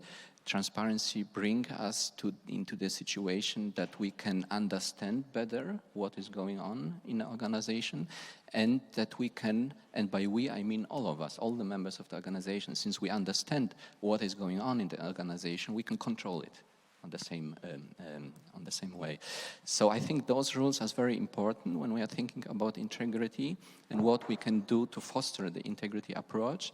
And maybe last remark, what I would like to mention is, and recommend you to deepen this ideas, is the standard for integrity management that we've developed together with the German Institute of Compliance few years, maybe a few months ago. I think last year that was the last standard, one of 10 that we issued together with DICO. Where you will find in a really very short and a brief way the explanation how an integrity management system could work, because what is very important is to understand integrity as a system, I think, and maybe that will be the last remark, that we need always a kind of a systematic approach from the organizational perspective. Thank you. Thank you so much. That is really interesting. What you also thought about the accountability, the combination of ownership and accountability. I will get back to that, but first to Metro, just to link this, because this is really interesting, and how to manage this. It opens new views. Maybe first to you, Anke, because now we're getting a bit more concrete, and you already mentioned the business partner integrity and how to work with business partners, and also what we hear at TI, also the complaints, and of course they are also justified compliance. If you have some standards, they are always too big for the small companies. So how to cope with that, and what could be the role for the bigger companies, sort of for the SMEs to take them with you? And you have also some tools to work with other companies and also business partners. Maybe you can just let us know what are the very operative, concrete ways of working, for example, in that field. Yeah, we have a tool when we engage with new business partners that we do a compliance or diligence check on them, because as a company, of course, we have to understand and know with whom we are working, and but we do it on a risk-based approach. So we have some corporate standards where we say not every and single business partner. We have a lot of stores, for example, and they sometimes need local electricians, and that's a different type of business partners that you cannot come with big online checks. But we have developed a tool where we check our business partners, so they get a questionnaire, but we do it on a risk-based approach. So from the corporate level, we have some criteria which business partners, depending on the type of business relationship we have with them, also on the amount of the contract volume or the annual turnover that we have with them. So we have different risk levels where we then send them a questionnaire and ask them to fill it out. And we try to really limit the impact on the business partners by just filling it out, and we do the rest in-house. But of course, we also understand, since we are a big company and we have some corporate standards, we also have entities that like to be a bit more stricter, maybe also depending on the location where they are. So of course, they also have some possibility to kind of expand the checks. So they have the minimum standard that they need to follow, but based on the location, based on their type of business locally, on their specific business needs, they can also use our business partner due diligence tool to check other business partners as well. But it's also the business owners that are doing this check. So they get trained by us, and so that they understand what type of business partners they need to check and how to do it. And sometimes if they have an issue, or if they feel they don't get further with the business partners, then they also contact us and ask us if we can get in contact and maybe explain a little bit why, or what's the kind of the need for us to do these checks. And so then, of course, we try to support the business units as well, and yeah, in the dialogue with the business partners. The same when it comes to including anti-corruption clauses in the contract. For big companies, it's normally a standard. For smaller ones, maybe not so much. And so then we also there try to see how we can find the best match that the business owners can include that in their business contracts. Thank you so much. And I think this could be a really good idea, sort of to shared tools, for example, that you just said, that you're open in every tool that you use, but also advising and not just sending checklists or whatever. And we do know that there are a lot of companies are afraid to make mistakes. And of course, because we use words differently and how to make this checklist, and there arise always a lot of questions, and to be available for your partners. I think that's also very important. Yeah, if I can just add that, I think it's important for the business that they don't see the compliance unit as a kind of just a governance unit that is putting work on them, but they also understand that we support them and help them to do business the right way, so that they also get some support and don't just see it as a burden. I think that's important. And as a chance, and not only hindering the work. Thank you so much. And now, Marcia, to your examples, I didn't forget that, and I think it's the most important thing is to learn how could it go then, what are the options that we can use, and also this combination of ownership and accountability, that's really good. Maybe you can share some few examples, how do you go with this, and where do you have good experiences, and why? Sure. First thing, I think that an important tool is to have compliance ambassadors, ideally in each department of the company, but if not, at least at those that are more relevant in terms of compliance violations, risks. We do have it. We do have this program within my company, and it goes both ways because they help us to support their own departments. They know exactly what they need, but we also help them because nowadays we cannot perform your activities without integrity. And we know that whenever you have a compliance issue, it's not only something that will damage the company image, but individuals' image as well. So, and our ambassadors, they are so proud to be compliance ambassadors. They have a badge, they share in their LinkedIns, and they see it as being something positive for their CVs, even for new opportunities, because I am a salesperson, but I am committed to compliance. It's a good sign for another company to hire them. Another important tool, as I mentioned, it's not a tool, but is vital to the program, is the tone from the top. And I think that's not that intuitive for all leaders, the real benefits of compliance. I come from a region where we are high-risk countries. Most of our companies are small and medium-sized enterprises.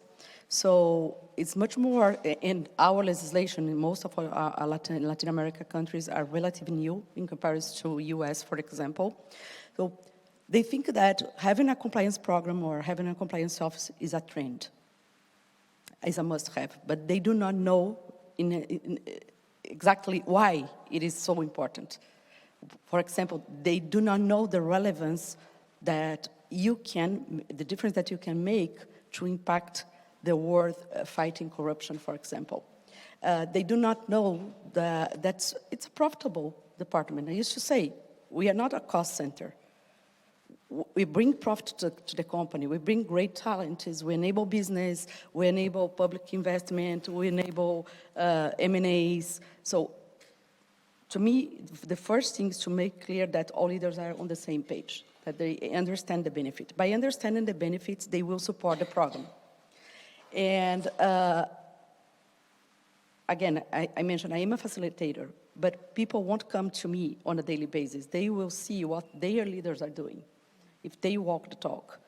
So the important tool here is to align expectations and priorities with the leadership team. I can give you an example. 5 years ago, we have a new LATAM VP, sales VP, took over the position. And we start working together in a very close collaboration. We have trainings, local communication, daily communication around compliance, but there is one specific training that's a global one, is our Code of Conduct annual training. 5 years ago, the participation was super low. And I said, I have a goal. I want 100% participation in Latin America and in Canada. So it opens for 20 days. We start tracking, and 3 days left, there was more than 50% employees missing completion. My sales VP sent an email to each of those guys. He said, you know what, I complete the training as soon as I got it. Because it's much more important to me than close business is to close it correctly and to make sure that it was pursuing the opportunity. If you do not have the same understanding, we have a problem. I want to stop everything that we are doing because this is the real priority. To make a long story short, for 5 years in a row, we have 100% completion in Latin America and in Canada because the culture was spread by the leaders. We worked together, but was spread by the leaders.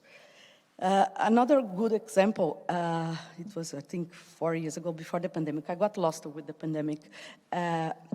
We have an annual sales kickoff meeting, and the VP used to give 10 minutes for each area to present challenge and to present his or her own area.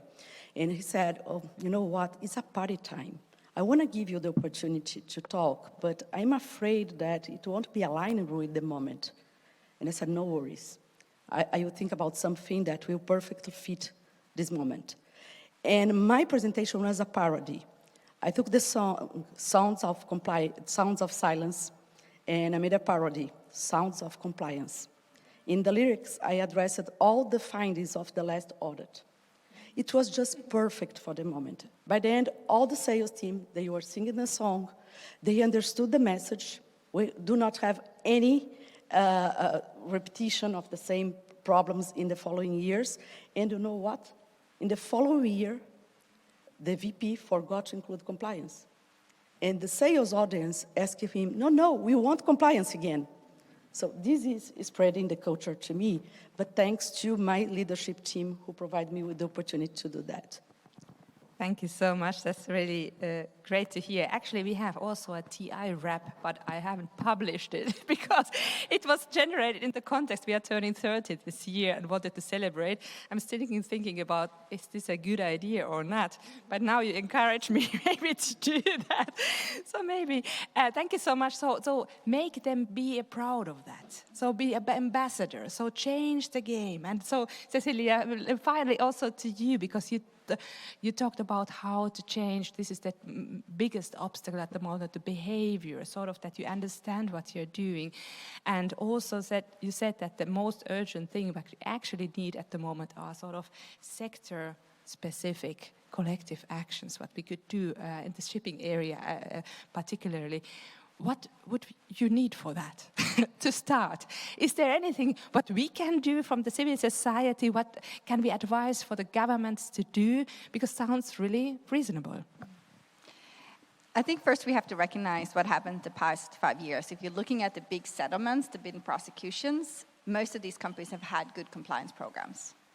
So, before that, they could have blamed we didn't have an anti-corruption policy, we didn't train. But if you're looking at what's happened the past few years, they've had good compliance programs. So I think the key question we have to ask, how come programs are still not reflecting the value and the company decisions that are being made on a day-to-day basis? I think we have to be very honest in looking at that. When I'm hearing your statement about values, and I absolutely agree with that, but what's missing that is also you can have values here, and if you have business decisions on the other hand, incentives, how does KPIs look? What are bonus expectations from management? Like in shipping, for instance, if there is a major safety incident, some companies there's no bonus for management. It doesn't matter if you are the CFO because there's a shared responsibility for safety in the company, right? That is something that could be replicated for integrity. If you ask companies today, what do they fear the most? Sanction violations. They don't say human rights violations, they don't say environment, they don't say anti-corruption, they say sanctions. So I think for an anti-corruption compliance community, we have to think what is driving that fear, what is driving that force for implementation in some areas, and why is it lacking in some areas that we're working in? I think we have to ask ourselves those honest questions. For regulators and prosecutors, I do think they have to ask companies, if you choose to be in this high-risk market and you choose to behave in a certain way, obviously because there is a misconduct or something have happened, the collective action. Did you reach out to your competitors? Did you try to discuss if you can align practices and standards before you entered into that commercial opportunity? I think there has to be much more questions around how did you act in those markets, because the key question, I'm not competitive, but these guys are. I am bribing because this is how we are done in this market. What prosecutors, investigators can do can really ask, but did you really look at the risks? And did you really look at the commercial abilities to align expectations before you entered into that bidding process? So I think that's like some of the things that we have to really not be too afraid to kind of twist it up a bit, to really see how do we create actions and impact, because programs are there and trainings are there. And we have seen big prosecutions and big investigations and big fines.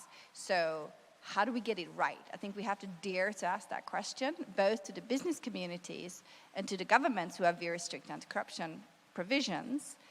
And the final question, which I think is really important, is that how do we make sure that whatever legislation is coming out of any jurisdiction, that it becomes practical for the one who actually will receive it? Because in the legislative reforms we're seeing at the moment, I fear that the burden on the suppliers, the supply chain management, would just be longer and longer and longer, and we fail to really ask the question, are we making an impact? Are we supporting? Are we raising the bar in the markets where we want to have a presence with this legislation? And I'm not against legislation. I think it's needed, but I think it's really important how we look at how the companies choose to implement that, because there's someone who's going to receive that piece of paper, that standard, whatever it is, it's going to be. And that supplier, that local company, is also operating in the market day to day. So how do companies choose to support them through the legislation? And dare to think a bit outside the box. And then 10 seconds, the final one is also on, we cannot and should not forget the human touch and how important it is to call your suppliers, check how was the last port call, how was the last business transaction, did it work out? I think with the pandemic, with more systems, more platforms, we forget a bit on the human touch. If you ask someone, did you pay a facilitation payment, and it's not called a facilitation payment that jurisdiction, it's called T-money or milk for kids or whatever it is, then that supplier is going to say no to that. So the human touch in picking up the phone, checking in on WhatsApp, saying, how did it go? There was a business transaction. Did you work it out? Did you comply with we see you outside of the due diligence or the procurement process, I think is also extremely important in the coming 5 years. Thank you so much. And I think it's very important to stress that the legislation or the regulations are not the finishing, but the starting point. They need to be implemented. We have so many regulations in the world that are not at all implemented, not even started to implement. So thank you so much for that. I promised you the 2 questions, and I now realize I'm running out of time. Just one question to the regime. Is this allowed 2 minutes or no? Yeah? Okay, I just have a look. Are there any questions, sort of urgent topics that need to be addressed?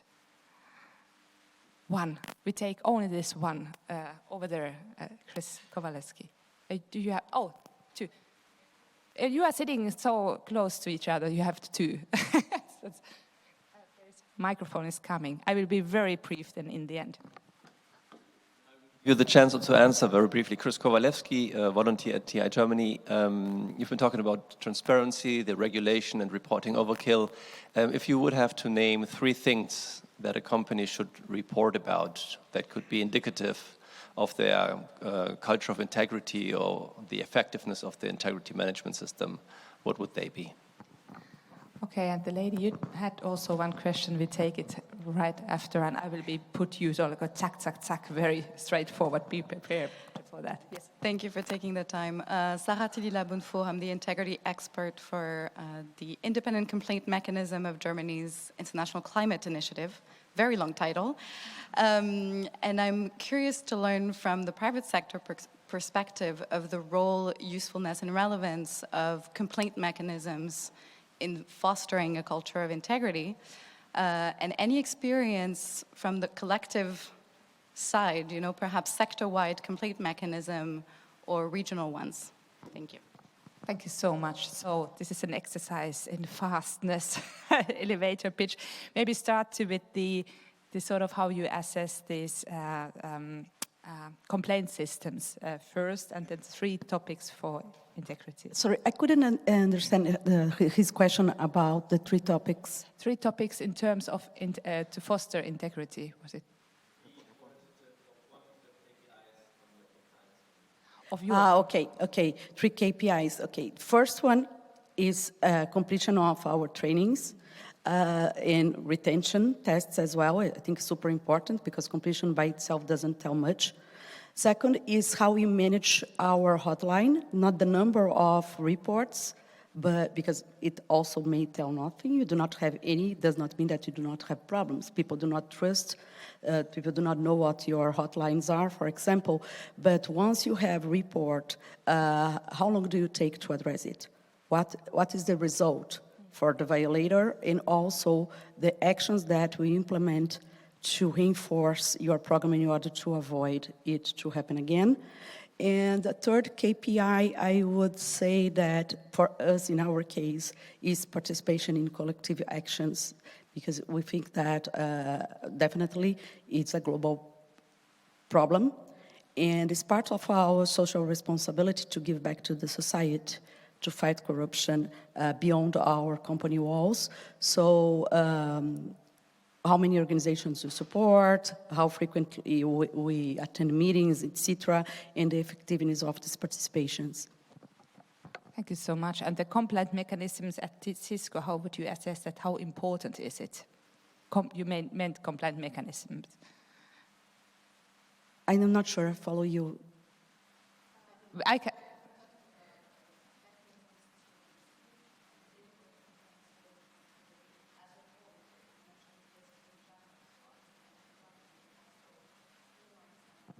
Okay. We have our hotline for all integrity concerns. And then we are going to address it, for example, if a diversity and inclusion issue, we are going to address it to HR, for example. And what is super important for us is to make sure that you have a diversity in our hotlines, because again, there are people who prefer to report it online, others to prefer to report it live. We offer a huge portfolio of channels for them to report. And another important thing is that it must be visible and known, not only internal, but external. Important point. Thank you so much. Really, thank you. Very valuable. Mr. Markovic. Very short, to address your question, 3 things. I think that was the question that I wish that companies would report on. So I would say environment, climate, the impact on it, because this is something we need for the future still. Human rights and integrity, those 3. Thank you. Thank you. Very short. Please, Metro. Yeah, I can maybe also say something about the complaint tool. It's similar to what Marcia said. So we also have the reporting system, which is meant for whistleblowers, but also for general reporting on a misconduct or something, and it's open to all as well.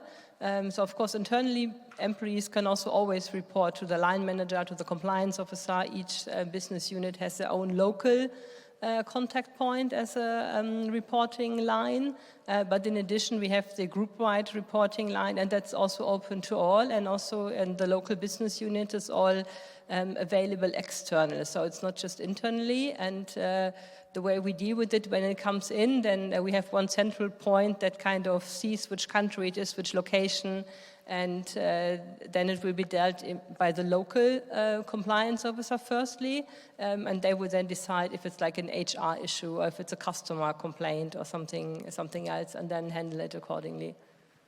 Thank you so much. The last one, Cecilia. Yes. So on reporting, I think how many suppliers you've trained in high-risk markets is extremely important. The number of demands you've been faced with in terms of corruption. So I'm not just only referring to whistleblower reports, because then it actually shows if there's a demand. I think that should be reported in. I think that also speaks to your question around climate and reporting, that We have an incident database where companies can report when they've been faced with a corrupt amount.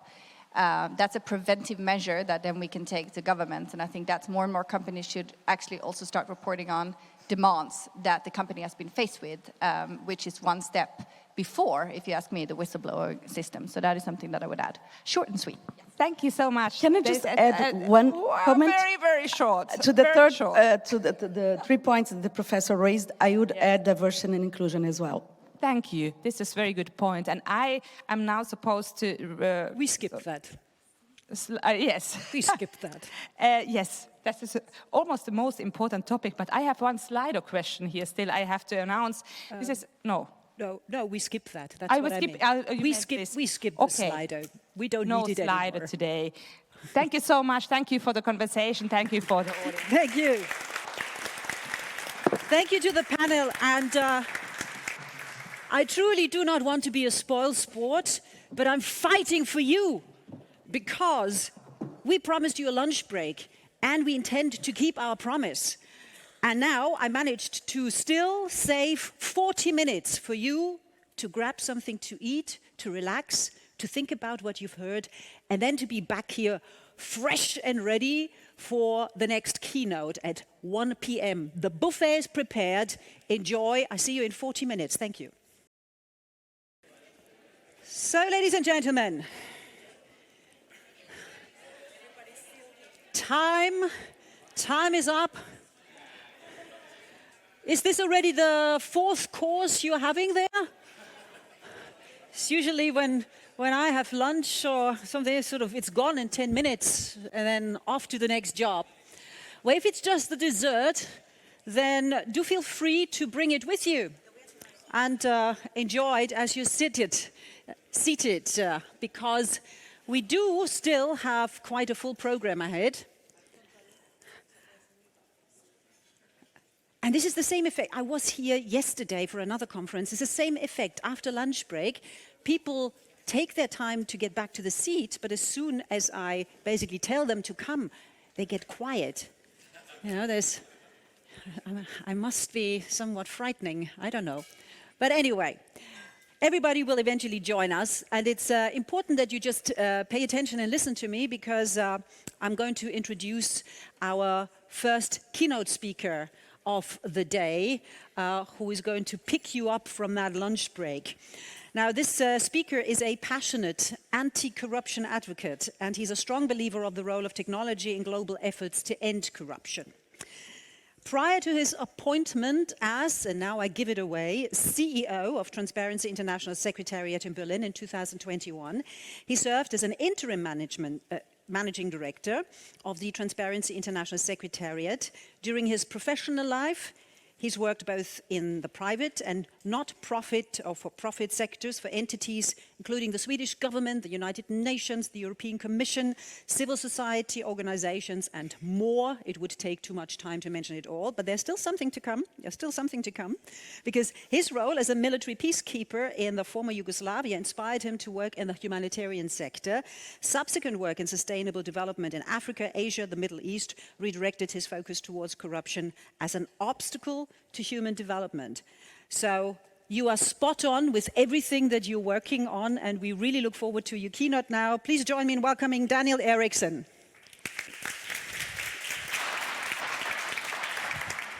Thank you, thank you. So, without further ado, because we are on a bit of a timeline here, thanks very much for having me, and thanks for raising these topics. Thanks everyone also for coming here. I think it's an important and timely debate for us to have. Last week, Transparency International celebrated its 30th birthday. It's an important achievement for us. When we started 30 years ago, corruption was predominantly an issue of sustainable development. It was an issue of inefficiency of the global south, and in the global north, corruption was seen as part of doing business, and some European nations even allowed tax breaks for paying bribes. We have come a long way since. We have achieved much thanks for civil society. We have achieved a lot. But what has happened now is a second paradigm shift. Over the last 3 to 5 years, we have seen how corruption has gradually become a tool of geopolitical security and geopolitical influence. It is now part of a broader toolbox of what we call strategic corruption. In that, we put issues such as political influence operations, political party financing, disinformation campaigns and propaganda. We have the approaches of purchasing strategic assets, natural resources and infrastructure using opaque structures in order to hide influence operations. We have debt trap diplomacy. We have the bribing of public officials, and we have the Qatar Gate in the European Parliament, as well as the Azerbaijani laundromat. All of these issues coming to a culmination with Russia's invasion of Ukraine has made corruption something completely different from what it used to be. And this is a problem of both North and South, for sure. We are struggling in the global North just as much as we are in the global South. This is a joint problem. But what is happening, though, is that the world is being divided in three categories. We have the liberal democracies, we have, for lack of a better term, the autocracies, and we have the middle. The middle largely consists of fragile states, and that's what I will talk mostly about today, because the purpose of the game right now on a global macroeconomical level is to ensure that as much as the middle as possible comes over to the democratic side. So autocracies, and this is important from a civic space perspective, they argue that democracy no longer has a hope. The decadence, the inefficiency, the impotence of the democratic systems, as they argue, whether or not it is right or not is a different topic, goes to show that autocracy and central control and no transparency into government is the way forward. Paradoxically, they also push a narrative towards the global South that they should distance themselves from their past colonial masters. And the best way of doing so is not to go the governance way of the global North, but to approach things in a more efficient, quick and dirty, autocratic mindset. We also live in an age of ever complex problems facing humanity. We had the pandemic, we had and continue to have climate change with 30+ degrees here in Berlin today as a very clear example. All of these problems, as we very much experienced as individuals during the pandemic, are not something that can be easily understood. And humanity is struggling for simplicity, and once again, the non-democratic societies sees this as an opportunity to give simple answers to a complex problem, building up so-called Potemkin villages, narratives to hide the complexity and saying that, well, you know what, the problem does not exist, or there's a simple solution to it. This also means that transparency, in general, not only the organization, and integrity are becoming targets in the world. The transparency into facts and into the doings of the government is no longer an asset for the autocracies. For us, in the global North, we need to do everything that we can do to protect it. And this, just to mention Transparency International, over the last 3 years, we have had more attacks on our chapters, our colleagues, and our operations than we have had in the last 30 years. And in this year, we have had more attacks than we had last year, and we're in June. So this goes to show that the landscape is changing. But how does this relate to the relationship with the global North and the global South? First, the traditional view of trade economists is that trade is always good. If we trade, there will be sustainable development, economical development, and with economical development comes democracy.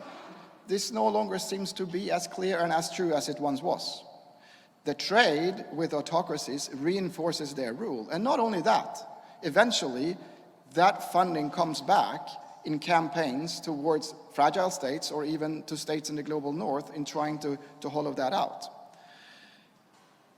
But business has a very important role in this. What we have seen, and particularly following Russian invasion of Ukraine, is that business now sees this as an opportunity.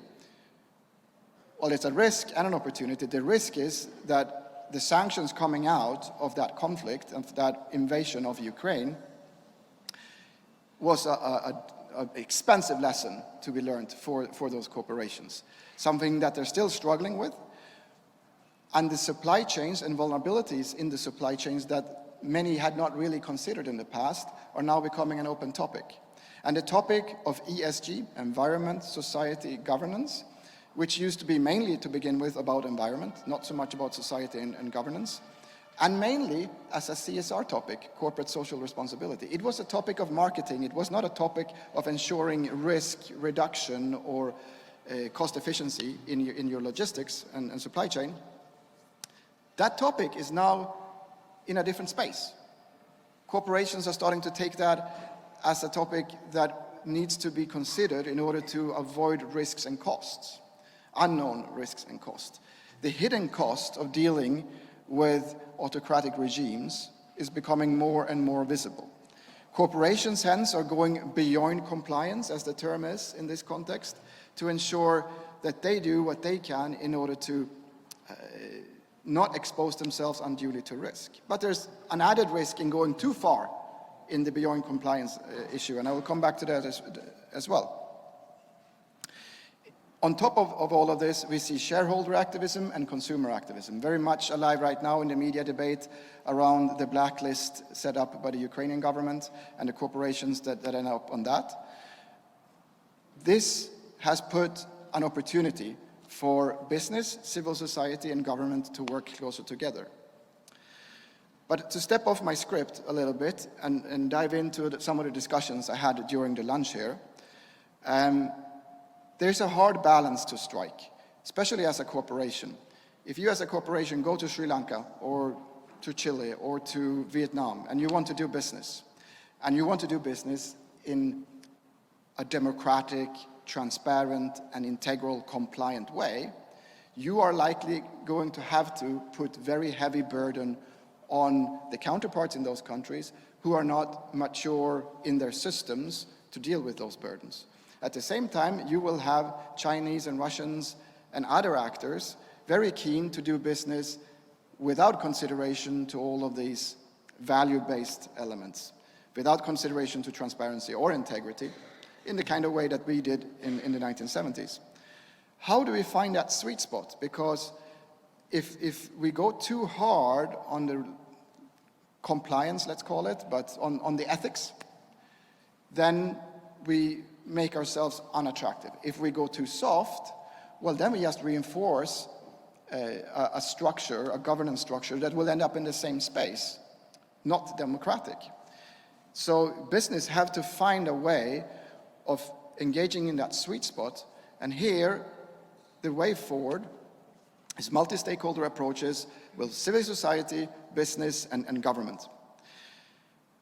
There's also an opportunity for Global South in all of this, because as large corporations are reviewing their supply chains, they need to find ways of moving supply chain to stable economies with at least some form of basic democratic principles adhered to. And all of a sudden, on a government level, the issue of integrity and ethics and transparency becomes competitive advantage in attractive business, where in the past it was actually not. So a government in the Global South who wants to take the step towards democracy will now more than ever also make itself more competitive and more attractive for foreign investment. I would also like to say that, as I said earlier on, this is a problem of Global North and Global South. We in the Global North are not doing enough to lead by example. The autocrats, for lack of a better term, kleptocrats, you can call them, they go by the principle of she, we call it she. Steal, hide, enjoy. And we, as Transparency International, when we work with advocacy to work through our old chapters in order to counter this, we make it harder through processes and legislation in countries for the individuals, the corrupt individuals, to steal. And we advocate towards countries in the Global North to make it harder for those autocrats to hide their money, to clean it. and ultimately then also for them to enjoy it in the stable economies of the global north. But we don't really have governments in the global north behind us to the same extent. Too much of that money is coming here, and we're complicit in the problem. And there's simple solutions to this. Beneficial ownership transparency, the abolishment of anonymous shell companies. Who needs them? I mean, we should be in a position now as humanity when you have the future of democracy on one hand and anonymous shell companies in the other. Which one do you choose? And we keep choosing the wrong one for some reason. So we live in times of opportunity. Everything is possible. More is possible now than we saw over the last 10 years. However, that possibility can go in two directions. We are in the fork of a road. We can go into a future where we see the world heading towards a more authoritarian, monolithic, Orwellian future with technology, artificial intelligence being used in order to control humanity and control our freedoms. Or we can go in another direction where the same tools, the same opportunities are being used to create a more inclusive, more participatory society that has the rights for all of us in consideration. And to close, so we have time for a little bit of a discussion, I would just like to say, in terms of that future, in terms of the fork of the road that we stand at now, the old quote is that all it takes for evil to prevail is for good people to do nothing. We need to do more than ever right now in order to ensure that all of us, government, civil society, and business, take the opportunity and shape the future that we want. And I'm looking forward to the discussion. I'm looking forward to the future of the meeting today. So thank you very much. Thank you so much. And if I may, I have one question straight away. Yep. Actually, I had tons, but I would narrow it down to this one because I found it very interesting. The rise of autocratic states, the numbers that are rising, and them telling people that it's basically not worth it copying or trying to aspire to building structures that we have in the global north, which have proven successful, certainly for business. And at the same time, too much ethics is basically shying them away and rather sort of pushing them into the arms of countries like China and Russia, and we're losing out. So my question would be, how much power can businesses in the global south exert on their country's governments in order to maintain or create a true democracy in order not to lose out in the long end? Yeah, easy question. Well, you're the expert. I'm the expert, and I will try to give a good answer to this. I think it all depends. Power is money, and particularly when you talk about business. The size of those businesses will equal the power of those businesses. And also in terms of their role in society. The bigger the alliances of such business, the more power they have. And if they can show that they can do better business and grow faster by having better relationship with business in the global north, government will see that there's something in them for them as well.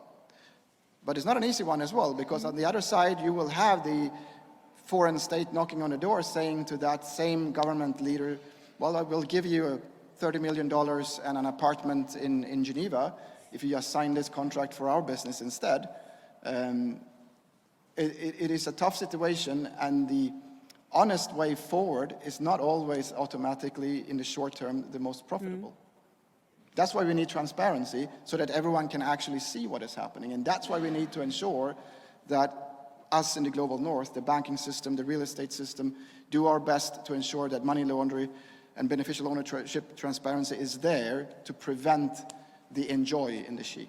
But that also implies that we in the global north need to use, in the best possible intention, a stick and carrot approach.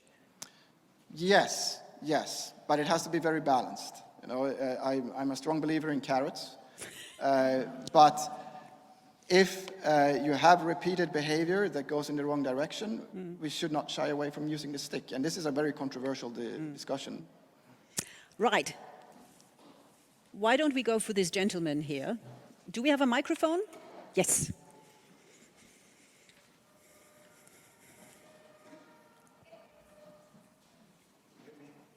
Not yet? Not yet? Yes. Oh, there we are. Oh, goodness. My name's Brooke Horowitz from IBLF Global.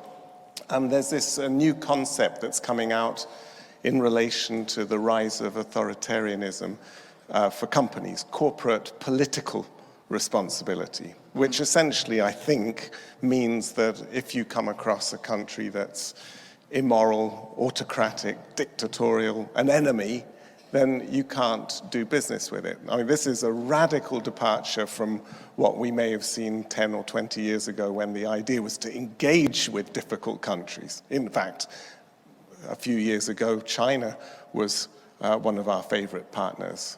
Engage and bring them along with us. So have we gone in the opposite direction? And isn't the logical conclusion that we don't do business with anybody who doesn't share our values? The issue of friendshoring is what you're raising there. And what I'm saying is that it's not only a value-based decision, it is also a cost-based decision. Because if you engage with certain regimes, you're taking a risk. You're taking a risk of sanctions, you're taking a risk of compliance issues that might not no longer be worth it. You're also taking a risk with regards to shareholder activism and consumer activism. So it's not only value, as in a corporate social responsibility way, it's also value in terms of financial value that is at the table. And financial value is a core element of business. It's the bottom line. And business should consider their profitability, and it's not profitable to do business with certain countries. So, and your question, have we gone too far? I think that the change now is from having had a more value-based approach to this to a more financial approach to this topic. We hit exactly the time limit at this point, Daniel Eriksson, but I'm glad to hear that you already had interaction with everybody here during the lunch break, and you'll still stay around for a while. I will. People can catch up with you and get rid of all the questions that they couldn't ask you now. Looking forward to it. So Daniel Eriksson, thank you so much. Thank you, thank you.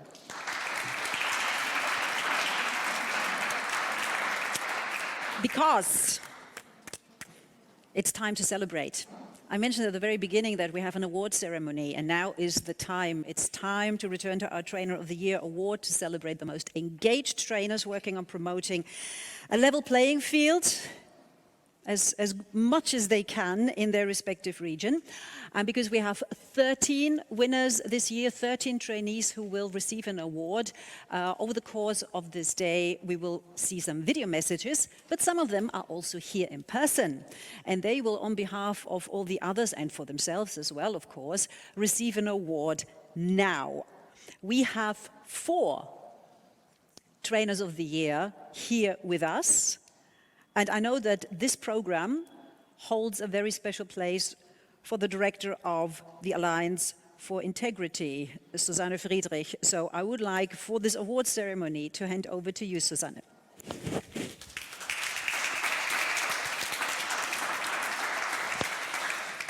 Yeah, thank you so much, Monica. And this actually is one of the moments I love most when we celebrate our global conferences, because our training approach from companies to companies is at the very heart of this initiative.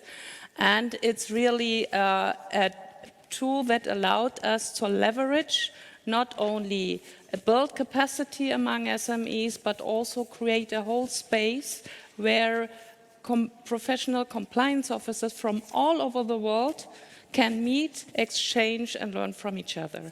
And it's so really amazing to see all these people engaged and traveling to other parts of their country to get in touch with the SMEs that are not part of their supply chains, but just SMEs struggling with the daily challenges of doing business in an environment often of weak institutions, of difficult systemic corruption, and difficult conditions. And I have seen it in the trainings. I had the opportunity to participate in some of them.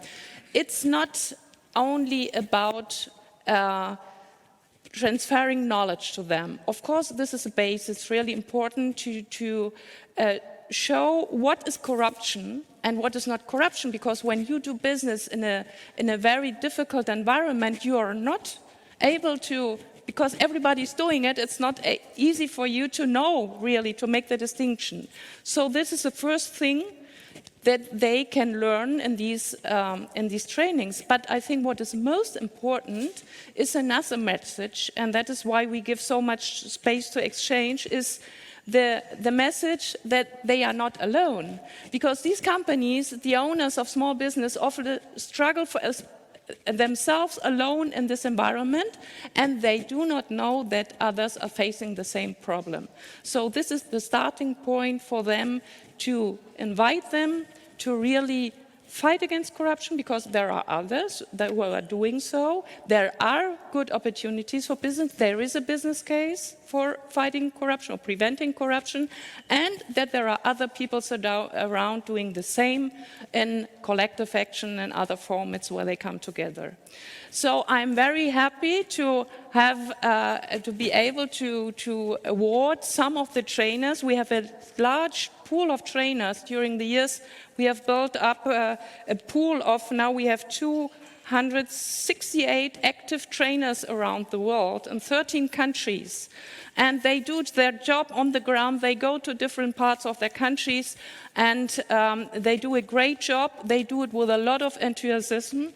You have seen some of the videos already. You will meet some of them now here. And it's really my pleasure to call Maria Guillermina Mercapides from Argentina, from Centrales de la Costa Atlántica. Please join me.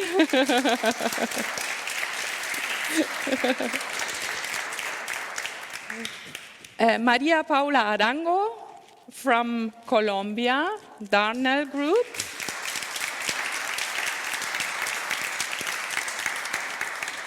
Patrick Quatzi, Managing Director, Kenya Corp from Ghana. And last but not least, Isabel Pando, you met her already at the first panel, from Casa Boyer, Paraguay.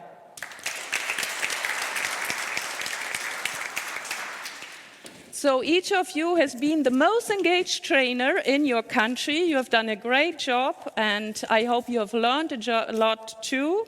These are the examples for many companies more who would like to engage in this program and reach out to SMEs around the world. You will see that you learn a lot from these SMEs and from the trainings, and so grateful for having you here in person, and congratulations to your work.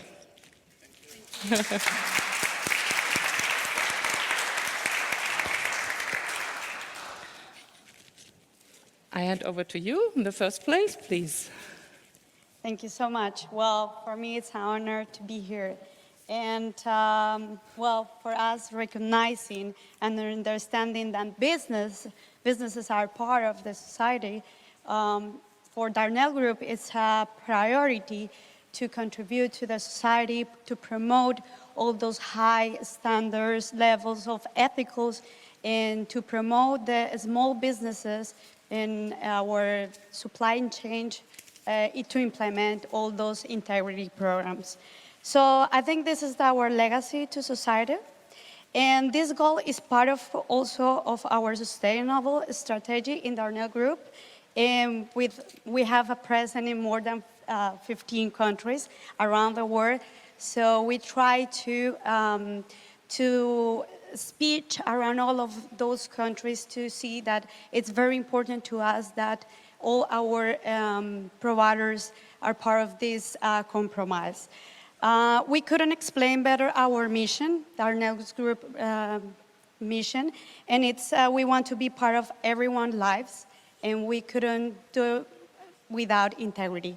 And also, I want to thank you.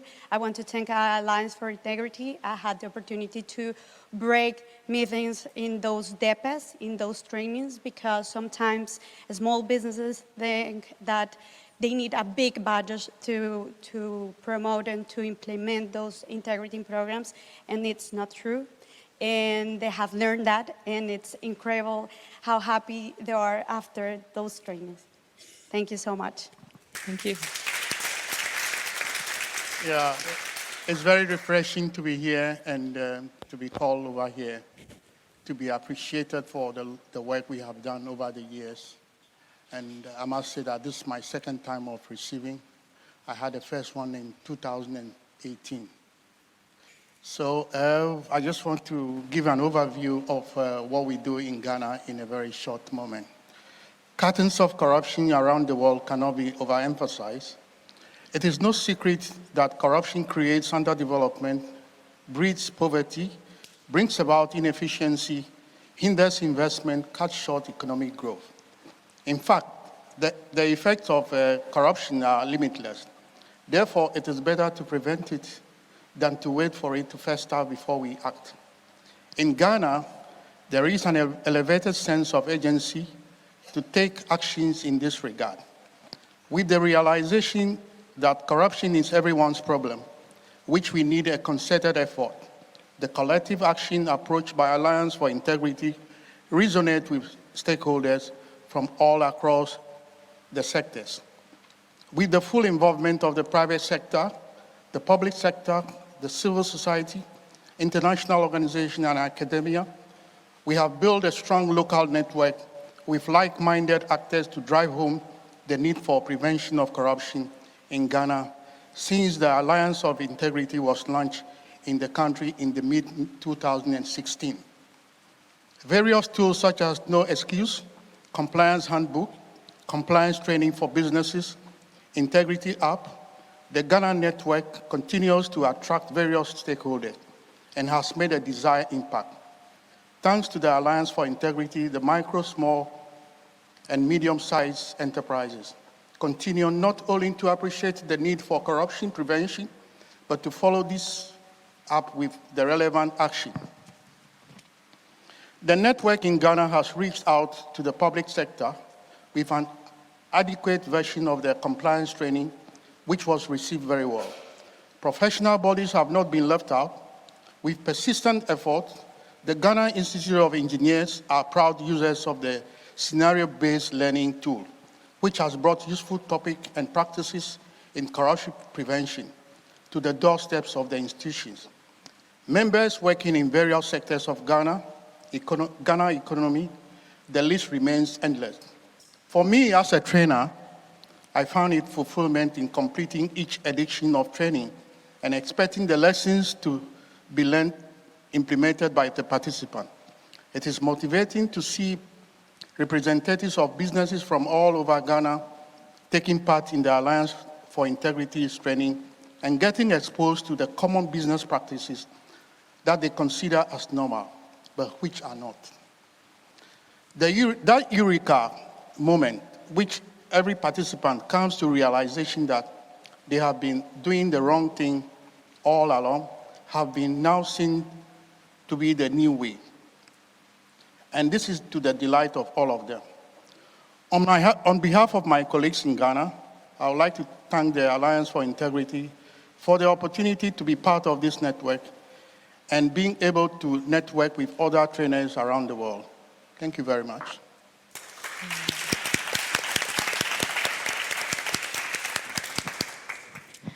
Well, first of all, I would like to thank the Alliance for Integrity for creating this amazing experience to exchange knowledge between companies, and also the company which I belong, that in many times they gave me the support to leave my work away and go and train in other companies, because we believe that our commitment goes far away from our building, it goes with society. And I think that the DP has changed a lot my point of view regarding the impact every company has in the market and in their society. It's not a matter of size, it's not a matter of location, it's not a matter of culture. We are all in this. And there was a case from a company that really gave them great joy. It was a company that I had the opportunity to train in. It's a small business that only have 5 employees, and they were part of these trainings that we were addressing through the Integrity Seal program. And for me, it was super amazing that a few weeks ago, I received a call from them, tell me that something weird was happening. And I was like, maybe some employee make a fraud or something like that. But when I realized what they were handling, I was crying because I said, like, this is working. This is a really an effective strategy to fight against corruption. And to make the case short, a person went to their office and make an strange offer to create the requirements for a public bid process. And the person who was in the front desk felt that something weird was happening there. And she called to the owner of the company, who also served as the compliance officer. And they took like the real path, like the long path, as we say. And they knew that something was wrong with that offer that they were having. They made the whistleblow process, and they also then shared to me the news that are running today in my country, that this process was actually not only weird, it was full of many issues and many problems, and maybe it could have been one more of many other cases of corruption in a country like ours. And I come from a country that, according to international transparency, has the highest level of corruption in South America, and that's not something that really makes me proud of it. But I'm really proud to be part of this initiative that brings together collective actions, because I think that when the thing goes wrong, the things are getting every time challenging or harder, you need special efforts. And I think what Alliance for Integrity is promoting through these programs is what I professionally call an revolution for integrity. We need this revolution. We need to fight against corruption.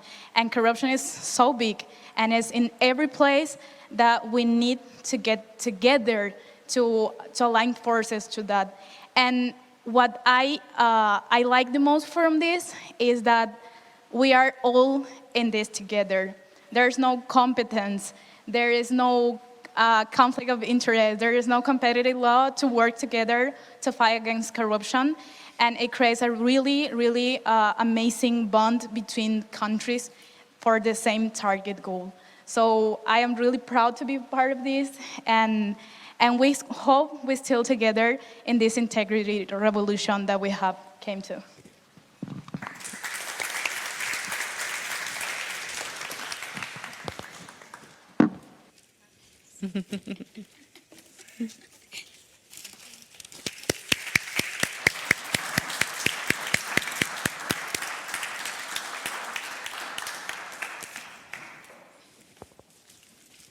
I start with you, Isabel. Thank you. This is yours. Thank you. I'm sorry, pardon. And this is yours. So, congrats again. And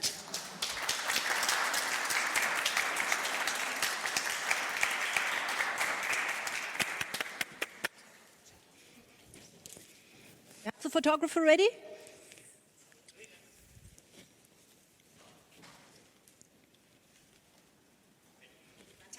great work. Thank you so much.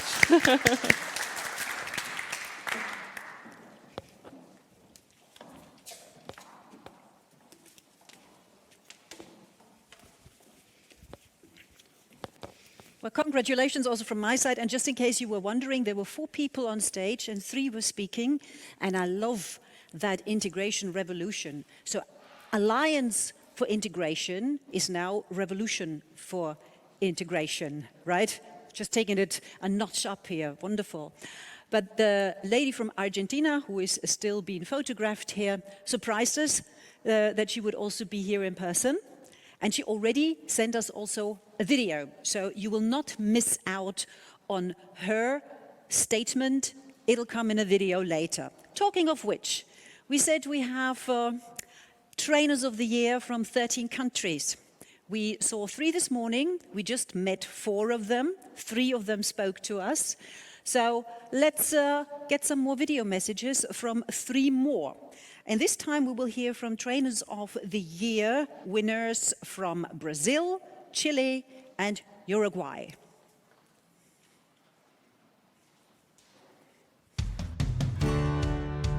Hello, Berlin. I'm Gustavo Biagioli, and it's my honor to address you at the Alliance for Integrity directly from São Paulo, Brazil. For some time now, I've had the privilege of dedicating myself to one of the projects that I love the most, which is training people to implement effective compliance programs in their organizations. What I find the most interesting in this role is the opportunity to offer this service free of charge to small and medium-sized companies, which are usually the weakest links in the supply chain. I sincerely thank you for the recognition I received today for this work that excites me so much, and I invite you all to get to know, participate, and disseminate this relevant work from the Alliance for Integrity around the world. Thank you very much.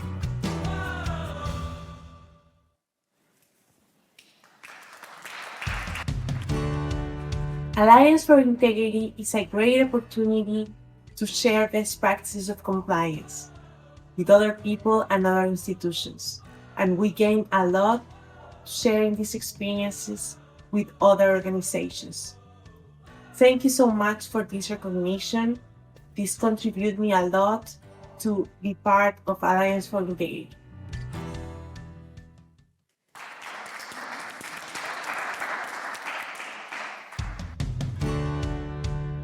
I am Carlos Martin from AXA Mexico. I want to thank Alliance for Integrity for this recognition. Being a trainer is an opportunity, but also a responsibility. It's the opportunity to share knowledge and inspiration to other companies to build and perform a compliance program. I am also thankful for the big networking that we can build with other colleagues around the world and with people interested in having a compliance culture. Therefore, thank you, AXA. Thank you, Alliance for Integrity.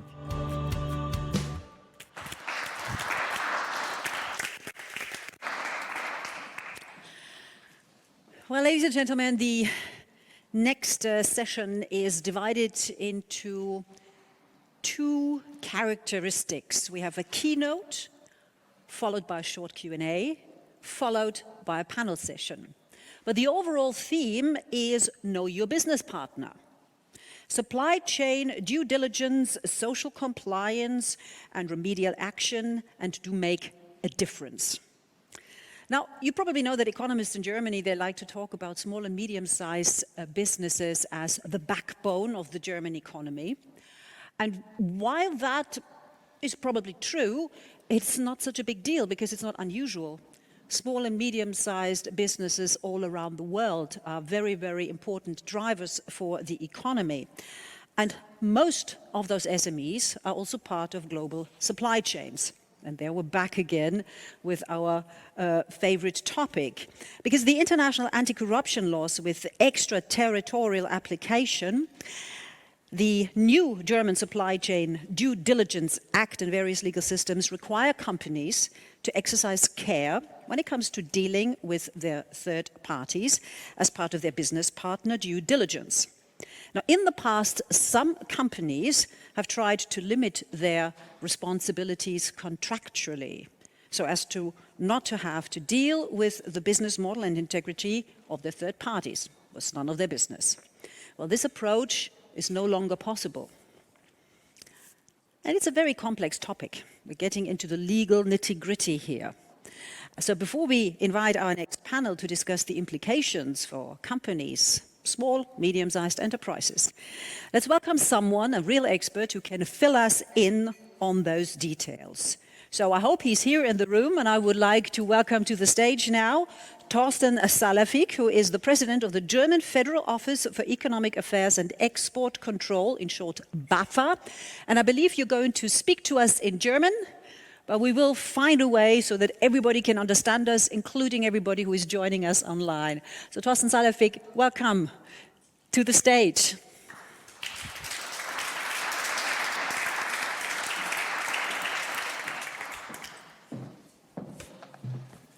Guten Tag. Bei unseren englischsprachigen Gästen werde ich mich danach entschuldigen, dass ich auf Deutsch jetzt hier sprechen muss und werde. Sehr geehrte Damen und Herren, für die Einladung, heute hier zum Lieferketten-Sorgfaltspflichtengesetz zu Ihnen zu sprechen, bedanke ich mich recht herzlich. Es freut mich besonders, dass hier heute auch internationale Gäste vertreten sind, denn schließlich geht es darum, mit einem Gesetz aus Deutschland die Lage der Menschenrechte weltweit zu verbessern. Verstehen Sie mich gut, weil ich habe hier so einen Hall drauf. Ja, noch näher drin. Spielen wir Jojo. Ja, da gibt es ja auch so was Schönes. Okay. Das gelingt natürlich nur, wenn wir grenzüberschreitend den Austausch suchen und gemeinsam an einem Strang ziehen. Dann wird das Lieferketten-Sorgfaltspflichtengesetz auch ein Erfolg. Was bedeutet in diesem Sinne Erfolg? Für uns ist das LKSG erfolgreich, wenn jedes Unternehmen im Rahmen seiner Möglichkeiten seinen Beitrag dazu leistet, die Menschenrechte zu verbessern. Es ist die Aufgabe meines Hauses, einerseits die Unternehmen hierzu zu befähigen und andererseits zu kontrollieren, ob sie ihren Sorgfaltspflichten nachkommen. Es geht um Befähigung der Unternehmen und um Kontrolle, und zwar genau in dieser Reihenfolge. Wir wollen, dass es allen Unternehmen möglich ist, die Anforderungen des Gesetzes zu erfüllen. Das LKSG ist seit einem halben Jahr in Kraft und ich nutze heute die Gelegenheit, bei Ihnen eine kurze Zwischenbilanz zu ziehen. Seit dem 1. Januar 2023 führen wir unsere risikobasierten Kontrollen durch. Einige der deutschen Unternehmen haben da möglicherweise auch schon Post von uns bekommen. Wir haben einige Unternehmen darum gebeten, uns zum Umsetzungsstand des Beschwerdemechanismus zu informieren und uns mitzuteilen, wer für das Risikomanagement zuständig ist. Unsere Bilanz fällt weitestgehend positiv aus. Über 90% der angeschriebenen Unternehmen haben sich bereits zurückgemeldet. Die Reaktionsgeschwindigkeit und die Rückfragen zeigen uns, dass sich der überwiegende Teil der Unternehmen sehr intensiv mit dem Gesetz auseinandersetzt. Besonders erfreulich ist es für uns, dass viele von Ihnen sich nicht nur um die kontrollierten Kernpflichten gekümmert haben, sondern viele haben auch schon begonnen, sich mit dem Herzstück auseinanderzusetzen, und zwar mit der Risikoanalyse. Es gibt aber auch einige Bereiche, wo es noch nicht so gut läuft. Und einigen ist vielleicht schon aufgefallen, dass ich bei der Bilanz das Wort weitestgehend verwendet habe. Und das bezieht sich unter anderem auf den Beschwerdemechanismus. Wichtige Gütekriterien für einen Beschwerdemechanismus sind Zugänglichkeit, Verständlichkeit und eine einfache Handhabung. Damit diese Kriterien erfüllt werden, müssen die Menschen vor Ort, also die potenziellen Nutzerinnen und Nutzer, beteiligt werden. Und das ist noch nicht im ausreichenden Maße passiert oder man hat es versäumt, uns das mitzuteilen. Für die Zugänglichkeit muss natürlich das Beschwerdeverfahren, der Beschwerdemechanismus gefunden werden. Ja, und wenn der schwer auf der Homepage des Unternehmens zu finden ist, dann ist das vielleicht ein Grund, warum es bisher noch keine Beschwerden gibt. Wichtig ist natürlich auch, dass dieser Beschwerdemechanismus in verschiedenen Sprachen verfügbar ist. Und als dritter Punkt, die Personen in Unternehmen, die den Meldungen nachgehen, diese müssen unabhängig sein. Hierfür müssen unternehmensinterne Regelungen getroffen werden. Die größeren Unternehmen sind am meisten schon etwas weiter als die kleineren. Also appelliere ich immer an die betroffenen Unternehmen, kümmern Sie sich um Ihren Beschwerdemechanismus, Ihr Beschwerdeverfahren und kümmern Sie sich darum, dass es für die Betroffenen zugänglich, verständlich und einfach zu handhaben ist. gern auch in einer Brancheninitiative, die wir vom BAFA in diesem Zusammenhang ausdrücklich befürworten. Sie wissen, auch wir beim BAFA haben einen Beschwerdemechanismus eingerichtet und hier können Betroffene von Menschenrechtsverletzungen, also wo sie schon passiert sind oder unmittelbar bevorstehen, sich bei uns melden. Wie läuft so ein Verfahren bei uns ab? Jede Beschwerde wird von uns gründlich und individuell geprüft. Entscheidend sind 2 Punkte. Zum einen, ist das Unternehmen fällt es überhaupt unter das LKSG? Und zweitens, ist die Beschwerde substanziell? Dafür muss aus der Beschwerde klar hervorgehen, dass jemand in seinen eigenen Rechten verletzt wurde oder dass, wie ich bereits sagte, eine Verletzung unmittelbar bevorsteht. Der Sachverhalt der Verletzung muss nachvollziehbar sein und sollte möglichst umfassend geschildert werden. Das Unternehmen, was für die Verletzung verantwortlich ist, muss eindeutig benannt werden. Je nachdem, wie unsere Prüfung verläuft, entscheiden wir dann, ob wir das Unternehmen kontaktieren. Der Beschwerdeführer wird natürlich von uns dann über das Ergebnis informiert, natürlich nur, wenn das möglich ist. Das heißt, bei anonymen Beschwerden geht es natürlich nicht. Mittlerweile haben wir 11 Beschwerden bekommen. Ich glaube, auf der Übersetzung steht noch 10. Jetzt ist aktuell gerade eine neue hinzugekommen. Und bisher haben wir erst in 2 Fällen Unternehmen kontaktiert. Zum einen, bei einigen sind wir noch in der Untersuchung, aber auch bei den anderen ist es so, haben wir festgestellt, dass diese nicht substantiiert sind. Und leider mussten wir eben auch feststellen, dass Beschwerden bei uns eingereicht wurden, nur um damit eine öffentlichkeitswirksame Kampagne zu unterstützen. Meine Damen und Herren, Sie kennen sicherlich die Strafen des LKSG, die wir verhängen dürfen. Wir haben bisher noch keine Strafe verhangen. Das ist gut, weil wir vom BAFA freuen uns darüber, über jedes Bußgeld, was wir nicht verhängen brauchen, weil uns natürlich darum geht, nicht um irgendwelche Einnahmen für den Staat zu generieren, sondern wir wollen einen Beitrag leisten, um die Menschenrechtslage zu verbessern. Und wir haben deshalb eben noch kein Bußgeld verhangen, weil eben die Unternehmen, wie ich es auch schon sagte, gerade in Deutschland sehr aktiv und seit vielen Jahren an diesem wichtigen Thema arbeiten. Unser kooperativer, integrativer Ansatz funktioniert. Ich sage immer, die Unternehmen sollen nichts Unmögliches machen, sondern nur das, was möglich ist, auch möglich machen. Alle Unternehmen, die das Gesetz erfüllen wollen, werden das auch tun können. Gleichzeitig erwarten die Unternehmen natürlich auch zu Recht, dass wir ihnen sagen, was wir wollen. Als Beispiel möchte ich kurz den Berichtsfragebogen erwähnen. Die Teilnehmer hier an der Konferenz, die in Deutschland leben, haben sicherlich diese schöne Kampagne miterlebt vom Herbst, Winter vergangenen Jahres von einigen Arbeitgeberverbänden, wo unser Fragebogen stark kritisiert wurde, wo behauptet wurde, wir würden mehrere hundert Fragen stellen, was natürlich nicht der Fall ist.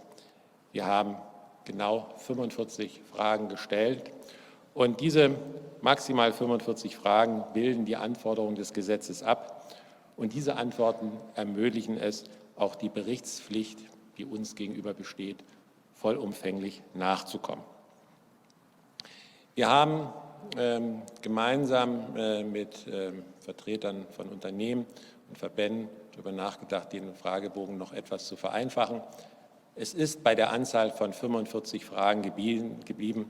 Wir haben ihn aber etwas gestrafft, um ihn einfacher handhabbar zu machen. Wir haben auch gemeinsam mit den Ministerien entschieden, dass wir erst zum 1. Januar 2024 überprüfen werden, ob die Unternehmen ihrer Berichtspflicht nachgekommen sind. Damit geben wir insbesondere den Unternehmen mehr Zeit, wo das Kalender- und das Geschäftsjahr voneinander abweichen. Außerdem haben wir bereits 3 Handreichungen veröffentlicht zu zentralen Aspekten des Gesetzes, zur Risikoanalyse, zum Beschwerdeverfahren und zum Prinzip der Angemessenheit. Und für alle internationalen Partner haben wir diese Handreichung in Kürze auch zur Verfügung in Englisch, Spanisch und Französisch. Ein wichtiges Thema beim LKSG ist die direkte und indirekte Betroffenheit von Unternehmen. Wichtig, die Kernelemente des LKSG dürfen nicht auf andere Unternehmen abgewälzt werden. Das gilt insbesondere für die Risikoanalyse und natürlich auch für alle weiteren Maßnahmen, die darauf aufbauen. Die müssen von den betroffenen Unternehmen eigenständig erfüllt werden. Das gilt auch für die Dokumentation und Berichtspflicht, für die Einrichtung eines Beschwerdeverfahrens, die Abgabe einer Grundsatzerklärung, um nur einige der gesetzlichen Anforderungen zu stellen. Klar ist natürlich, die vom Gesetz erfassten Unternehmen sind auf die konstruktive Zusammenarbeit mit den Unternehmen in ihrer Zulieferkette angewiesen. Aber es gibt Grenzen. Und diese Grenzen werden durch das Prinzip der Angemessenheit definiert. Mithilfe dieses Prinzips können wir die Unterschiede der einzelnen Unternehmen berücksichtigen. Ich habe öfter den Wunsch gehört, wir hätten lieber gern einen Katalog, wo man einfach nur abhaken könnte, ob das Gesetz erfüllt ist oder nicht. Aber gerade dieses Prinzip der Angemessenheit, die unbestimmten Rechtsbegriffe, geben uns die Möglichkeit, auf die individuellen Situationen der einzelnen Unternehmen einzugehen. Eine Maßnahme, die beispielsweise für ein Unternehmen angemessen ist, das gerade die 3.000 Mitarbeiter-Schwelle überschritten hat, ist es möglicherweise für Unternehmen nicht mehr die 100.000 Mitarbeiter haben. Was wir vom BAFA unter einer angemessenen Zusammenarbeit in einer Lieferkette verstehen, werden wir in wenigen Tagen in einer eigenen Handreichung veröffentlichen. Meine Damen und Herren, wir wissen alle, nur gemeinsam wird es uns gelingen, die globalen Menschenrechte zu verbessern. Deshalb befürwortet das BAFA, wenn sich Unternehmen innerhalb einer Branche, aber auch gern branchenübergreifend zusammenschließen. Die Allianz für Integrität widmet sich als Brancheninitiative dem Kampf gegen Korruption. Korruption ist der Nährboden für die Verletzung der Rechte von Mensch und Umwelt und sie erschwert auch die Umsetzung der menschenrechtlichen Sorgfaltspflichten nach dem LKSG. Deshalb ein Appell an Sie: Schauen Sie nicht nur auf die gesetzlichen Anforderungen des LKSG, sondern engagieren Sie sich auch in Brancheninitiativen wie der Allianz für Integrität, damit ihr im Kampf gegen Korruption eine wichtige Voraussetzung für ein LKSG schafft. Keiner möchte Güter, die unter menschenunwürdigen Bedingungen hergestellt wurden. Und deshalb brauchen wir wirtschaftlich starke und verantwortungsbewusste deutsche Unternehmen. Und wir brauchen Kooperation auf Augenhöhe mit den Partnern vor Ort, wenn wir den Welthandel fair und nachhaltig gestalten wollen. Dann wird es uns gelingen, den Menschenrechten in den globalen Lieferketten mehr Geltung zu verschaffen. Stück für Stück und jeder nach seinen Möglichkeiten. Dafür leisten wir gemeinsam einen Beitrag. Vielen Dank.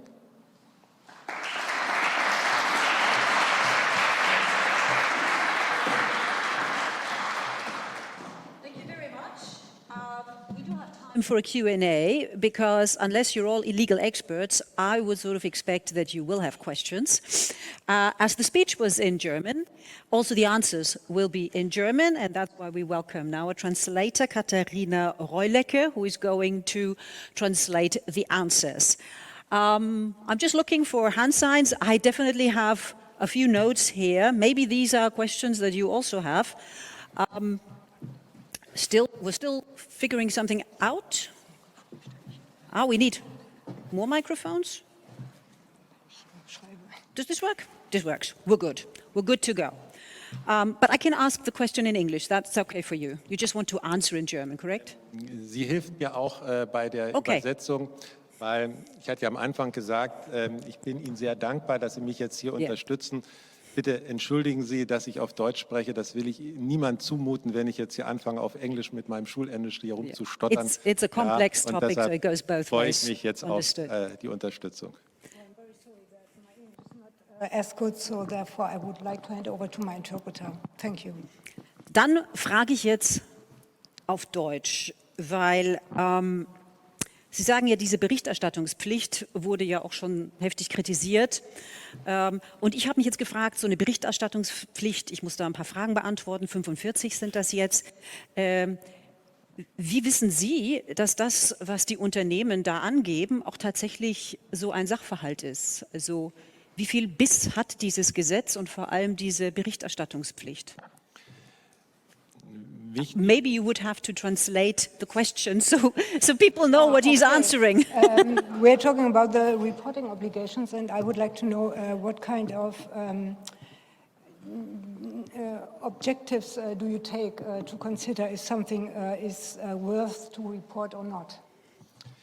Bitte gestatten Sie, bevor ich auf Ihre Frage antworte, dass ich einen kleinen Schlenker mache. Please allow me to talk in more depth, please. Bei der Diskussion im vergangenen Herbst hätte man den Eindruck gewinnen können, dass es Ziel des Gesetzes wäre, einer Berichtspflicht nachzukommen. Und das ist nicht der Fall. Last autumn, it seems to come out that the goal is to have a kind of reporting, but that's not true. Ziel des Gesetzes ist, die Menschenrechtslage weltweit zu verbessern. Und in dem Bericht sollen wir nur darüber informiert werden, wie die Unternehmen es umsetzen. Here it is only about implementing human rights, and in the report we only have to see, or we only want to see, how the companies deal with the question of human rights. Ich habe das an den Anfang meiner Antwort auf Ihre Frage gestellt, weil wir natürlich mehrere Bausteine haben, um den Erfolg des Gesetzes zu ermöglichen. I put that on the beginning of my talk because there are different milestones we have to implement to answer the question. Wir führen risikobasierte Kontrollen durch. Ich sprach an, einige Unternehmen haben auch schon Post von uns bekommen. Es erreichen uns Beschwerden. Wir beobachten natürlich auch die Presselandschaft und wir werden auch den Bericht auswerten. We deal, for example, with risk management. Some companies already have received a mail from us. We also talk about complaints, and we have a look at the scenario of the media. Wie wir das insgesamt bei unserer Arbeit machen, werden wir das auch bei der Auswertung der Berichte machen, dass wir risikobasiert vorgehen. Overall, we would say that we will deal in a risk-based way. Wir werden dort genauer hinschauen, wo es aus unserer Sicht wichtig ist, dass wir genauer hinschauen müssen. We will have a closer look on sites where we think that we need a closer look for it. Wenn ein Unternehmen, aus welchen Gründen auch immer, im Vorfeld schon mal auffällig gewesen ist, werden wir uns natürlich auch die Berichte dieses Unternehmens intensiver und genauer anschauen. If there is a company who is suspicious in the beginning, we will have a closer look later on it. Und abschließend ein Beispiel zur Beantwortung Ihrer Frage. Wenn wir beispielsweise von einem Unternehmen einen Bericht bekommen, wo er uns die Risikosituation schildert für seine Produkte in einer bestimmten Region, und wir kriegen und er teilt uns mit, das sind folgende Risiken, dies und jenes. Und dann bekommen wir von einem anderen Unternehmen, was in der gleichen Region, in der gleichen Branche tätig ist, die Information, da gibt es überhaupt keine Risiken. Dann steigt die Wahrscheinlichkeit, dass wir uns das dann mal etwas näher anschauen. Entschuldigung, ich konnte den letzten Satz nicht verstehen, dann steigt? Die Wahrscheinlichkeit, dass wir uns das näher anschauen. For example, if we receive a report from a company and they talk about risks, and we receive a report from another company and they tell us that there is no risk, then we will have a deeper look on it. Okay, thank you. I have more questions, but I'm happy to pass it on to you. And I would suggest something, because I could note it. They're struggling with this microphone. Why don't we take a seat? And why don't we grab hand mics? I think that's easier. That's easier than them having to struggle with a microphone. It's also distracting. So, I know, but it's very difficult to understand when sound doesn't work. That's that doesn't help. Okay, There's a gentleman, please.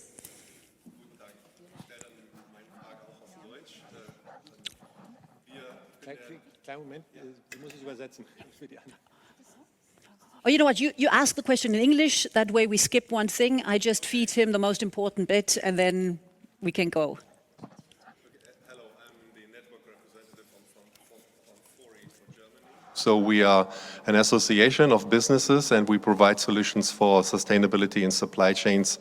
For example, the BSCI initiative. And my question is, if businesses refer to solutions as we provide them for them, how do you ensure that they are consistent in applying these solutions and implementing them in their supply chains? And how do you grant and evaluate this application of third-party solutions?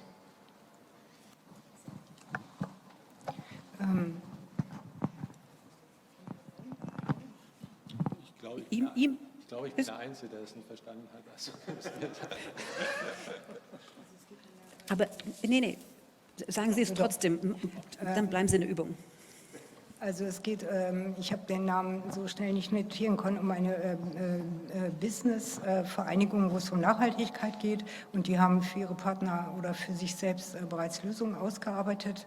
Und ich würde gerne wissen, inwieweit können Sie eine gewisse Konsistenz dafür garantieren oder beziehungsweise wie bewerten Sie die Vorgehen von dritten Parteien? Ich hoffe, ich habe es jetzt richtig verstanden, ansonsten korrigieren Sie mich. Möglicherweise geht das in die Richtung, wo wir manchmal die Frage kommen, inwiefern wir die Arbeit von Zertifizierern mit anerkennen. Geht das in die Richtung? Das ist ähnlich.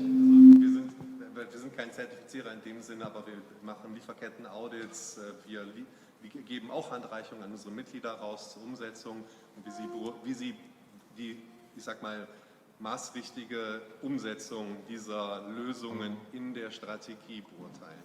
Also,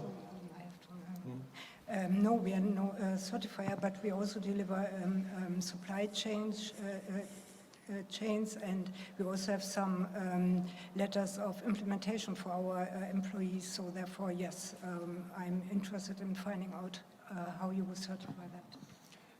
Also wir freuen uns über jeden, der dabei hilft, dass das Gesetz erfolgreich umgesetzt wird, weil das BAFA ist auch im Aufbau begriffen, das BAFA selbst nicht, uns gibt es mittlerweile seit 70 Jahren in vielen Bereichen, aber bei dem Thema, das ist für uns neu, mittlerweile arbeiten 65 Kolleginnen und Kollegen bei uns, Spätsommer, Herbst werden wir auf 100 wachsen und ich hoffe, der nächste Bundestag bei der nächsten Haushaltsverhandlung kriegen wir weitere Stellen, dass wir weiter wachsen können. Aber das sind natürlich viel zu wenige, wenn man dieses wichtige Thema uns ansieht. Deshalb freuen wir uns über jeden, der die Unternehmen dabei unterstützt, das Gesetz umzusetzen. Es ist aber... Ja. BAFA is happy about everyone who would like to help because BAFA, we have now 65 colleagues, but we will grow to about 1,000 colleagues. But in the moment, we are not enough people to manage that, so therefore I'm very happy about everyone who would like to help. Wir haben schon öfter eben die Frage bekommen, ob wir Zertifikate anerkennen. We often receive the question if we will approve certificates we receive. Klare Antwort darauf, nein. Wir freuen uns zwar darüber, wenn Unternehmen sich um Zertifizierung kümmern und bemühen und werden das natürlich auch bei unserer Beurteilung oder in unsere Beurteilung mit einfließen lassen. Aber ein Zertifikat ersetzt nicht die Pflicht nach dem LKSG einzuhalten. No, we acknowledge it when the people send in certificates and that they try to deal with that problem, but the judgment will be made by us. And we will try to find out if there is a compliance with our new act, LGSC. Zum einen deshalb, weil es nach dem LKSG gar nicht vorgesehen ist, dass wir sowas anerkennen. Aber selbst wenn sowas vorgesehen wäre, dann müssten wir die Zertifizierer prüfen. weil es gibt ja auch unterschiedliche Qualitäten am Markt. Es gibt welche, die machen eine sehr gute Arbeit, es gibt welche im Prinzip, dass die Arbeit eher als bescheiden einzuschätzen. Ja, und deshalb, wir prüfen unabhängig von irgendwelchen Zertifikaten, ob die Sorgfaltspflichten nach dem Gesetz eingehalten werden, aber natürlich kann das einen positiven Einfluss auf unsere Beurteilung mitnehmen. No, we don't do that because if we would do it, we had to test or monitor or control the certifiers as well because all the certifiers have different levels of control. But we are totally independent, so therefore we do the certification by our own, or the monitoring. Who has done the complaint so far? You said there are 11, first there were 10, and then you said there's one more. Who are these institutions, are these individuals, in order to file those complaints that you then follow up? Sie haben gesagt, dass Sie bisher 11 Beschwerden erhalten haben. Was waren das für Leute oder Firmen? Waren das Leute, waren das einzelne Individuen oder waren das Firmen? Wer war das? Das waren hauptsächlich Vertreter von der Zivilgesellschaft, von entsprechenden Organisationen. Natürlich müssen sie dann von Menschen vertreten, wo Verletzungen vorgekommen sind. Wie gesagt, bei 2 Fällen haben wir Unternehmen kontaktiert. Bei weiteren Fällen untersuchen wir noch. It were mainly representatives from organizations from the civil society. As I have said, we had 2 contacts and there are some other cases we are still monitoring. Ich kann natürlich aus sicherlich nachvollziehbaren Gründen jetzt hier nicht Ross und Reiter nennen, also nicht die Namen nennen, um was es geht, aber ich sprach hier davon an, dass einige gern das Gesetz für Kampagnen missbrauchen. I cannot talk about names here. I think you will understand that. But as I have said before, there are some people who would like to use this new act for some personal campaigns. Und nicht jeder Fall, der eine gewisse Öffentlichkeitswirksamkeit in den letzten Wochen entfaltet hatte, ist ein Fall, den wir weiter verfolgen. And not all the cases you heard of in the public is a case we are interested in to monitor. Right, do we have questions? Okay, first the lady, then the gentleman behind, please. Guten Tag, ich frage auch nicht auf Deutsch, ich kann nicht. Very good, sehr gut. I would like to know if there is any effort or a process to sign a convention or an agreement with other jurisdictions in Europe, of course, and also all other jurisdictions around the world to encourage us to also implement those practices, because I was thinking about it, and for German companies it will be so hard to have providers around the world if they are not, I don't want to say if we don't have that kind of laws, but it would be interesting to make an agreement with other jurisdictions. I don't know if there is a process right now. Werden Sie denn irgendwelche Abkommen schließen mit irgendwelchen Ländern oder ich weiß nicht, mit irgendwem, weil es wird für die deutschen Firmen sicherlich sehr, sehr schwer sein, wenn sie jetzt das Gesetz haben und sich unter dem dann in den Ländern entwickeln sollen? Wir vom BAFA werden keine Abkommen schließen.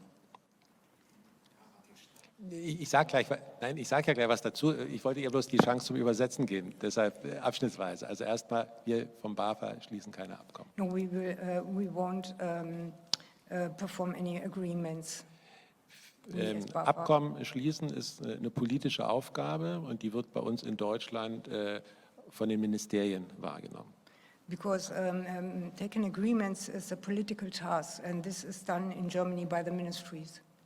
Wir vom BAFA sind mit der Umsetzung des Gesetzes betraut worden.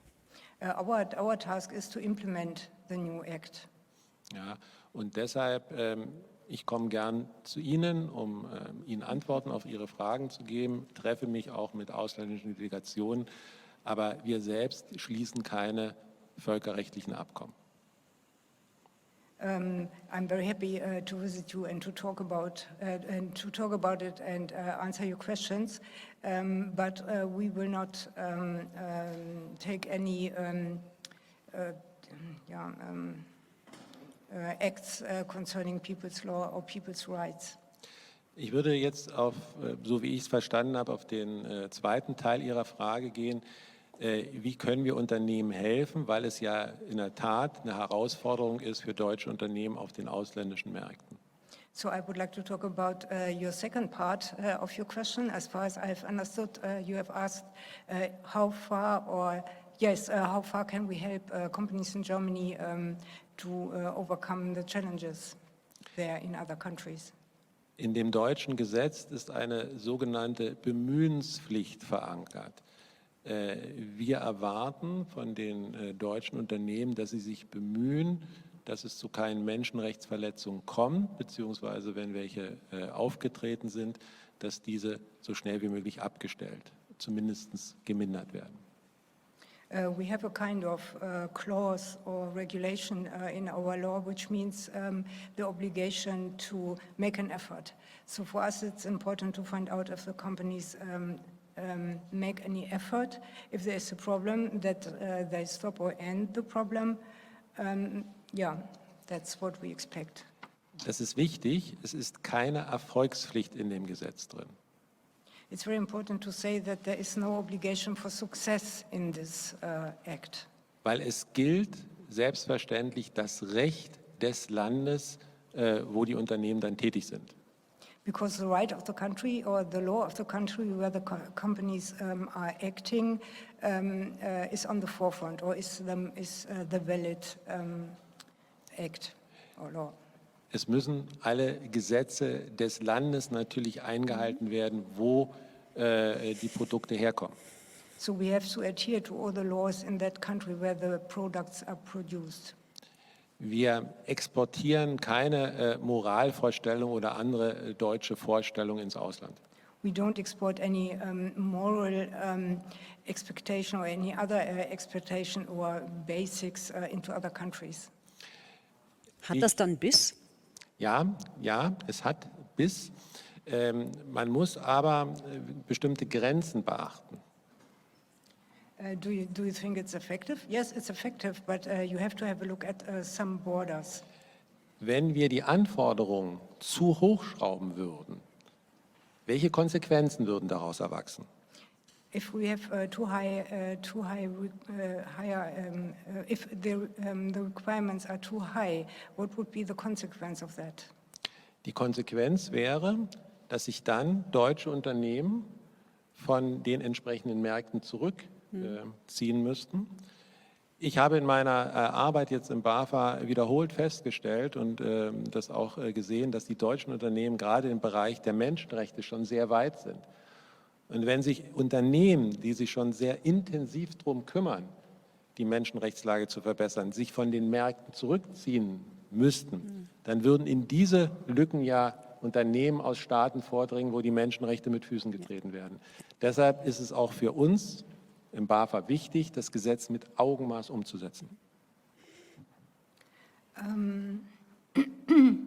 I think the consequence will be that the companies reject from that countries because the German companies are very far with human rights. And if these companies will leave that countries, you can expect that other companies will start to work in their footsteps and they are not so far concerning human rights.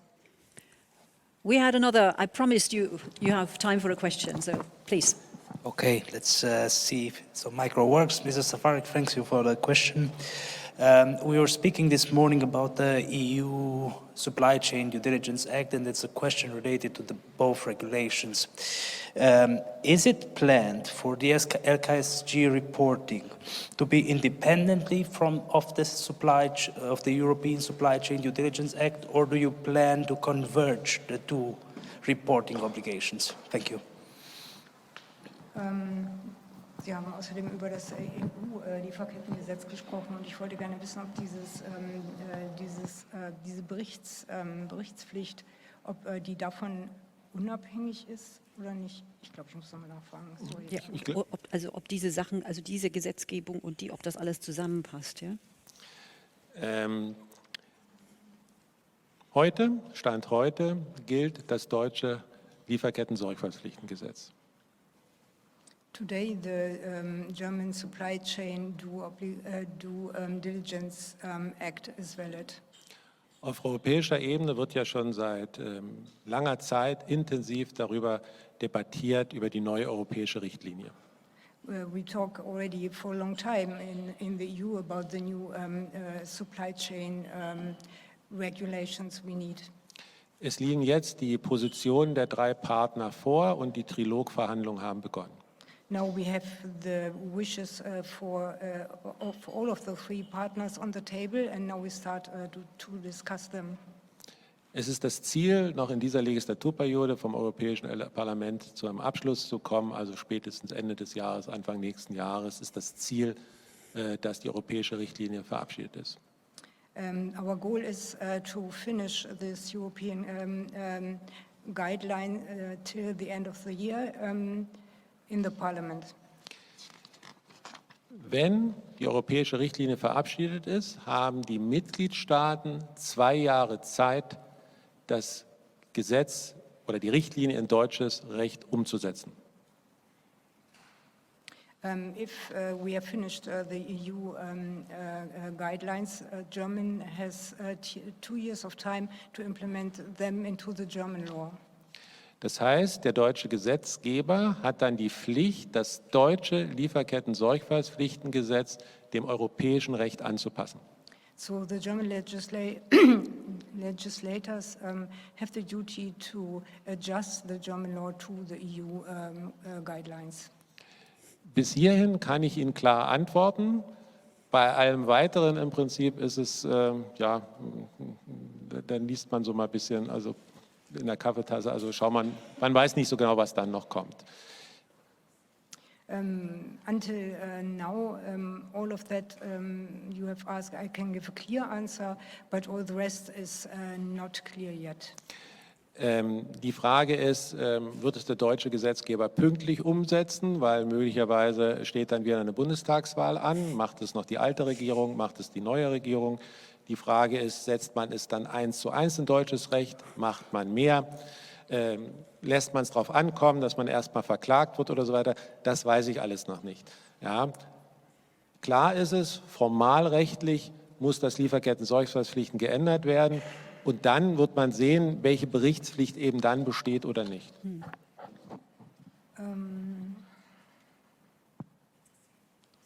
Yeah, it's clear that we have to implement it on time, but we don't know what is going on in the future. For example, maybe we have elections, then we don't know if the old parties will do that or the coming parties will do that. We don't know if we will implement it 1-to-1 or if we drive on the risk highway. I'm not sure about that. Well, thank you very much. I think that was a very interesting glimpse at all the red tape that we all have to deal with one way or another. And by the time we have the red tape installed, new red tape is arriving and we have to figure out how to deal with that. But nobody said it was easy.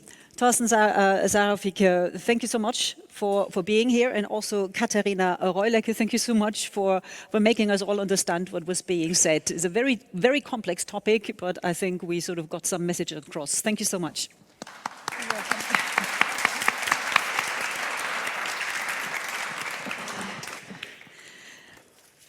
Well, I'm absolutely certain that the chair of the next panel is going to shed even more light on what we've just heard, and in particular, what all of this could mean for you. Because the next panel will discuss what companies can do to manage their social compliance risk regarding third parties beyond box ticking, which is of course the easy way, engaging their business partners in real partnership to enable business based on trust and transparency for more resilient supply chains, which is ultimately the aim, what we're striving for. The discussion will be steered by Brooke Horowitz. You've already heard him at least once here in the auditorium, CEO IBFL Global. If you want, I just change things around. You can get onto the stage before your panel and bring the panel up to you then. Yes, you want me to bring every... Okay, so you're the last one. The most important one is always coming last. You want the same chair. Okay, so that chair is reserved, we know that. Okay, panelists, here we go. We welcome now Dr. Anita Schiefer. She's Group Compliance Officer and Human Rights Officer at Siemens Energy. Hello.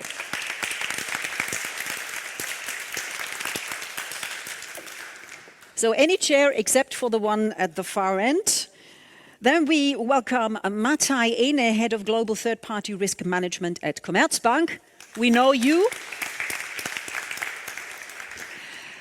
And we welcome Philipp Bartsch, Deputy Managing Director at AHK Chile. And now, ladies and gentlemen, it is my great pleasure to also invite Brooke. Over to you.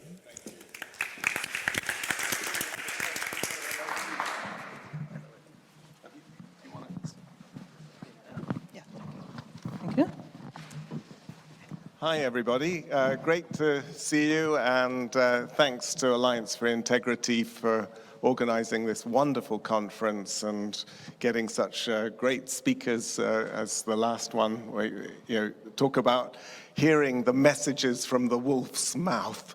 That was amazing. So, yeah, I think what we'll discuss in this panel now is. Clearly, there are some big challenges for the multinationals. It's already been touched upon this morning. Of course, the Due Diligence Act, the Supply Chain Due Diligence Act, is really focusing on human rights, but I'm feeding back too much. Not talking. No. This one? I think it's that one. Thank you. The Supply Chain Act focuses on human rights, due diligence, but companies have got a huge number of other issues to worry about. Apart from the environmental challenges, there's also the anti-corruption work. There's been a fundamental move forward on anti-corruption, as has already been discussed. And compliance in anti-corruption is well established, partly thanks to the Foreign Corrupt Practices Act and its extraterritoriality. But now we've got a new challenge, which is how human rights go from being a voluntary code to being an obligatory part of corporate management. How do you integrate these things? How do you make it make sense to your employees? And even more challenging, if you put yourself in the seat of the SMEs, of the small and medium-sized enterprises in developing markets, which these companies have practically no knowledge of normal law, let alone enforcement of the law and compliance. They don't have the management capabilities. How do you get these messages across? How do you make it make sense? How do you make impact happen? And that's what we're going to be discussing today. Now, we've got a very high-powered panel here, Siemens Energy, Commerzbank, AHK, Chile, and I think there's a great opportunity to hear really from the markets as well as from the companies. And starting off with the markets, Philip, so what about this situation, the major risks that your members, your corporate members are facing in Chile? Give us a quick overview of what is keeping people awake at night. Thank you, Brooke. Working? Ah, perfect. Thank you, Brooke. Thank you as well, of course, Susanne. Thank you, Afi, for inviting us. Yeah, I think that's exactly the big question you're posing us, because we as AHK, we're almost more than 6 years actually engaging in anti-corruption and integrity, and we believe that Chile is although it was a long way, and is still a long way to go, that we are relatively well positioned within the anti-corruption and integrity, let's say, stakes. What we fear a bit, and that is exactly where we're going to, that now people mix up anti-corruption, which obviously is the base for human rights violations, the corruption, but that people or companies are having troubles to mix up anti-corruption integrity with the German supply chain law.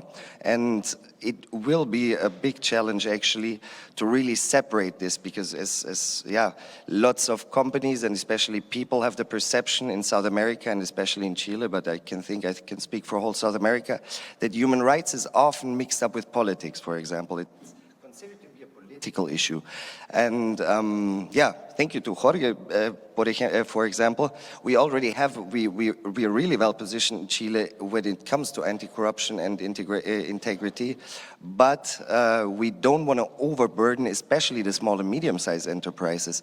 Let's say big companies, they might have the resources, although they are also having the bureaucratic burden, but especially small and medium-sized companies are having trouble. And what we see as AHK, especially is what we just heard in the keynote speech, is that we are afraid that SMEs are left behind, they're left out.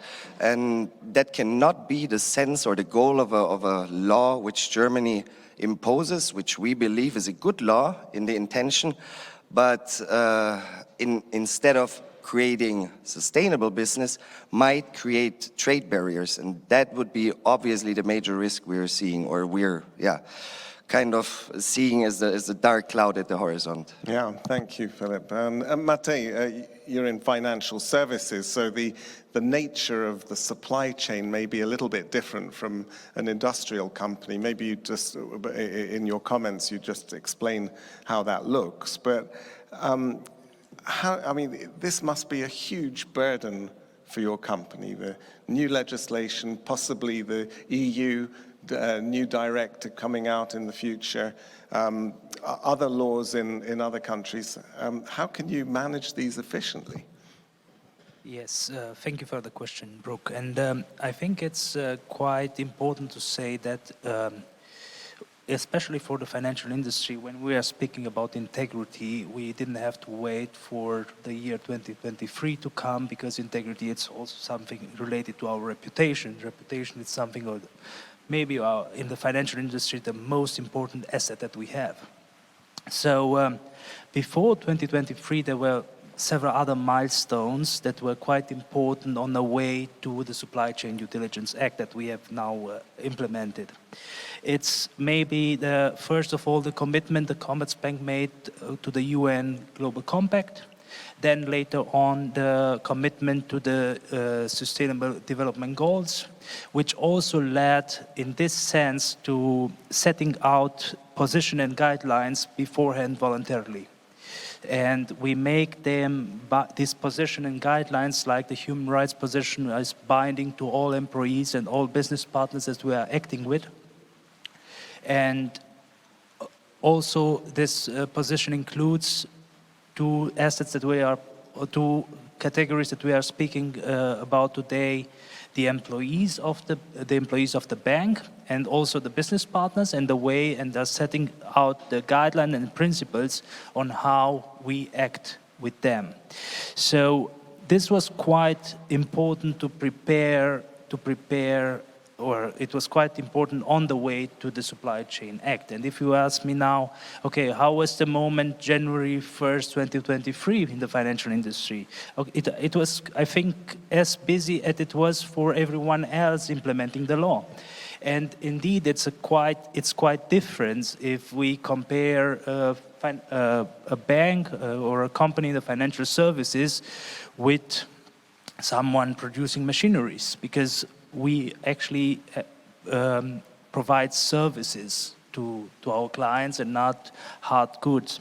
So we implemented what the law requested us. We set up a human rights officer, which is the chief compliance officer, and also integrated this new requirements as a new risk type to our financial crime prevention program that we already implemented, which are of course, due to the financial industry requirements, obliged to have implemented beforehand. And it's a lot of, and we benefited therefore a lot from the experience that we already have made for them on the back on anti-money laundering, counter-terrorist financing, and especially anti-bribery and corruption, which is quite linked to also the business partner areas and the human rights, the human rights and environmental risks that we are now managing.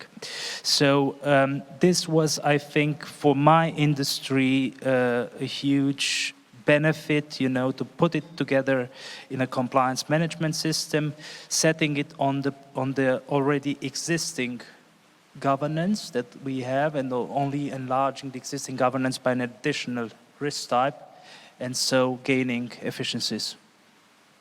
Yes, well, it sounds like you've been at it for a lot longer than many companies, and you're to be congratulated for that. I think it's pretty difficult for companies to take those commitments if the overall environment is not conducive towards it.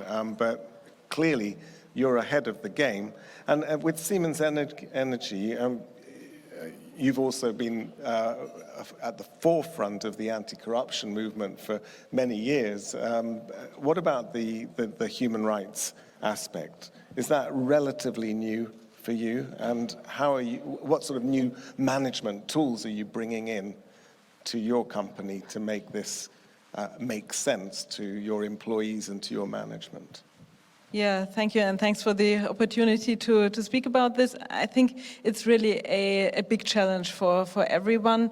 You said the multinationals have, of course, more resources, but of course we also have the big projects in Siemens Energy, right? The big infrastructure projects with many players and also human rights challenges. In Siemens and Siemens Energy, anti-corruption has been a priority, as you mentioned, since we overcame our corruption scandal. Also, sustainability in the supply chain is not new to us. So we implemented that roughly around the same time with supplier onboarding, supplier qualification, self-assessments and due diligence into our supply chain. So we have a process in place and do not start from scratch here. Human rights is newer, but also not brand new for us. So in our compliance department, we also had the governance on human rights for the last roughly 5 years.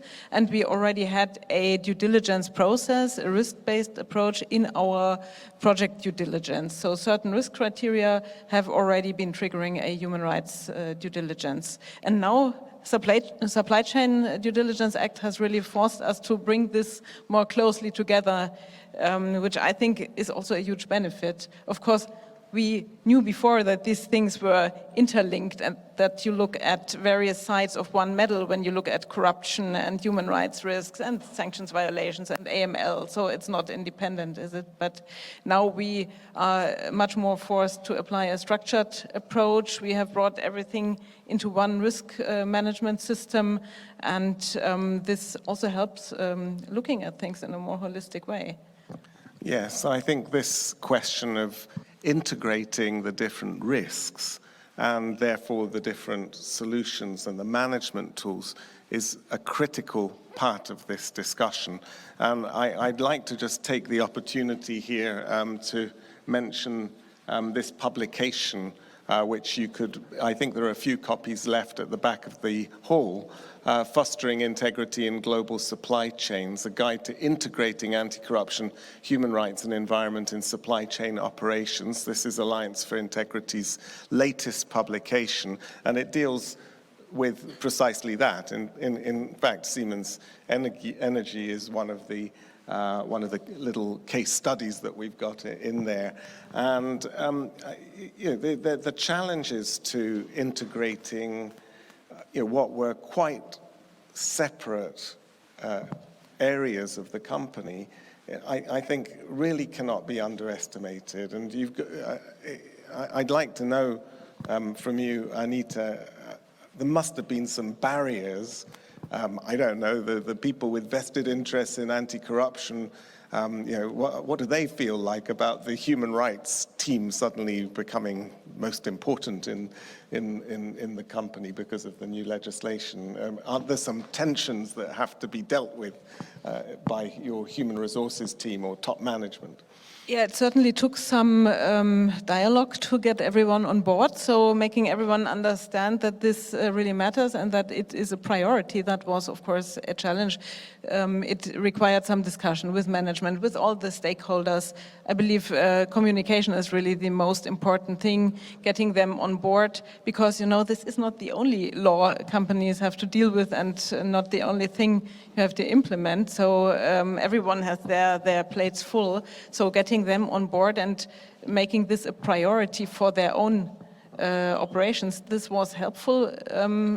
It was helpful to have an ally in our management, certainly, and also making them understand that this is something that is very much in line with our values, with our ESG strategy. As an infrastructure company in the energy sector, we really, really do want to improve people's quality of life. And it's very important to us that in our projects there are no human rights violations. So once everyone had understood the good purpose, then it was only about dealing with the bureaucracy, right? And there it helped that we, in the compliance department, we helped to structure the process because we had done this before. We were experienced at implementing risk analysis, risk management, reporting, and so we took over part of that, and they only had to deliver the content relating to their areas, which still was enough or is enough, but structuring this process for the whole company from one department has certainly helped, I believe. Yes, well, congratulations on that. Philip, what about the companies that are your members? How are they dealing with this issue of integrating the different risks and finding practical tools? I mean, you can't duplicate and triplicate your various compliance programs. That would not be efficient. So there needs to be some integration and a lot of cooperation. I mean, what are you hearing from the companies about this practically a technical issue? I mean, with the help of AFI, we actually we have lots of practical implications and applications for companies. Like, for example, we just published last or 2 weeks ago the No Excuse Guide, where really companies who in Chile often then hear, oh, we did it like this the last 10 years, or oh, we didn't know that this is a human right, where you can really give answers, practical answers, whenever you hear these kind of, let's say, excuses. As well, we have the DEPES in Chile, which are very practical implications. We offer, especially we work with a big multinational in there of the energy sector, where he specifically asked us, for example, how we can give workshops, how we can raise awareness in his supply chain, which is in all South America. So we really have a package there where we do the teachings, the workshops.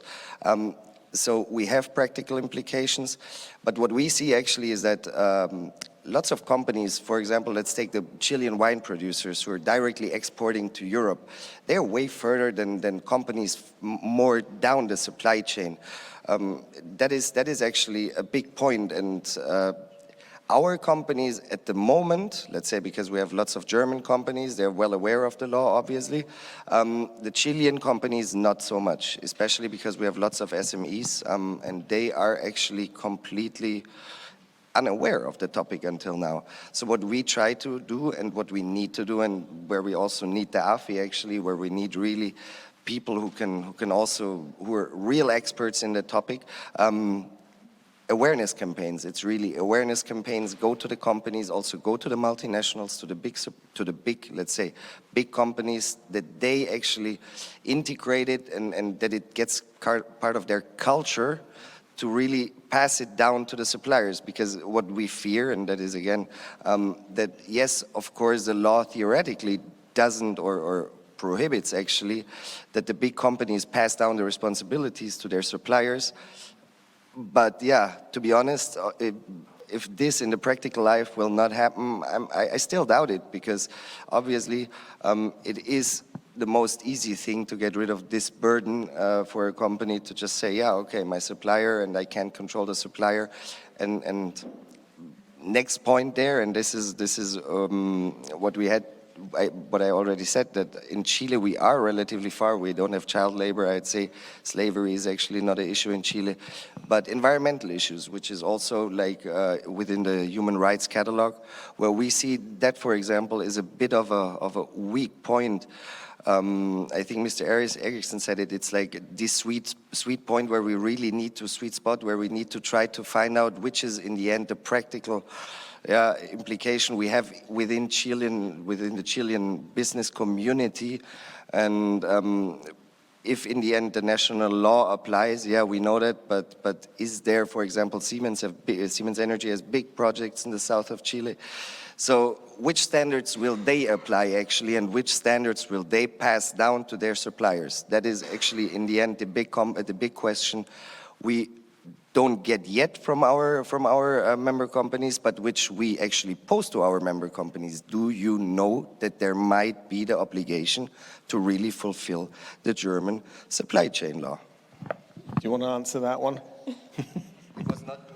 No, absolutely no. But it's not anymore. Maybe a brief comment to that, because everyone mentioned the companies, the big ones, want to push their own obligations to the suppliers, but I think it's not meant in a bad way, right? But we have to ensure that the supply chain complies, and you can only do this via due diligence and asking and ensuring that this is actually done.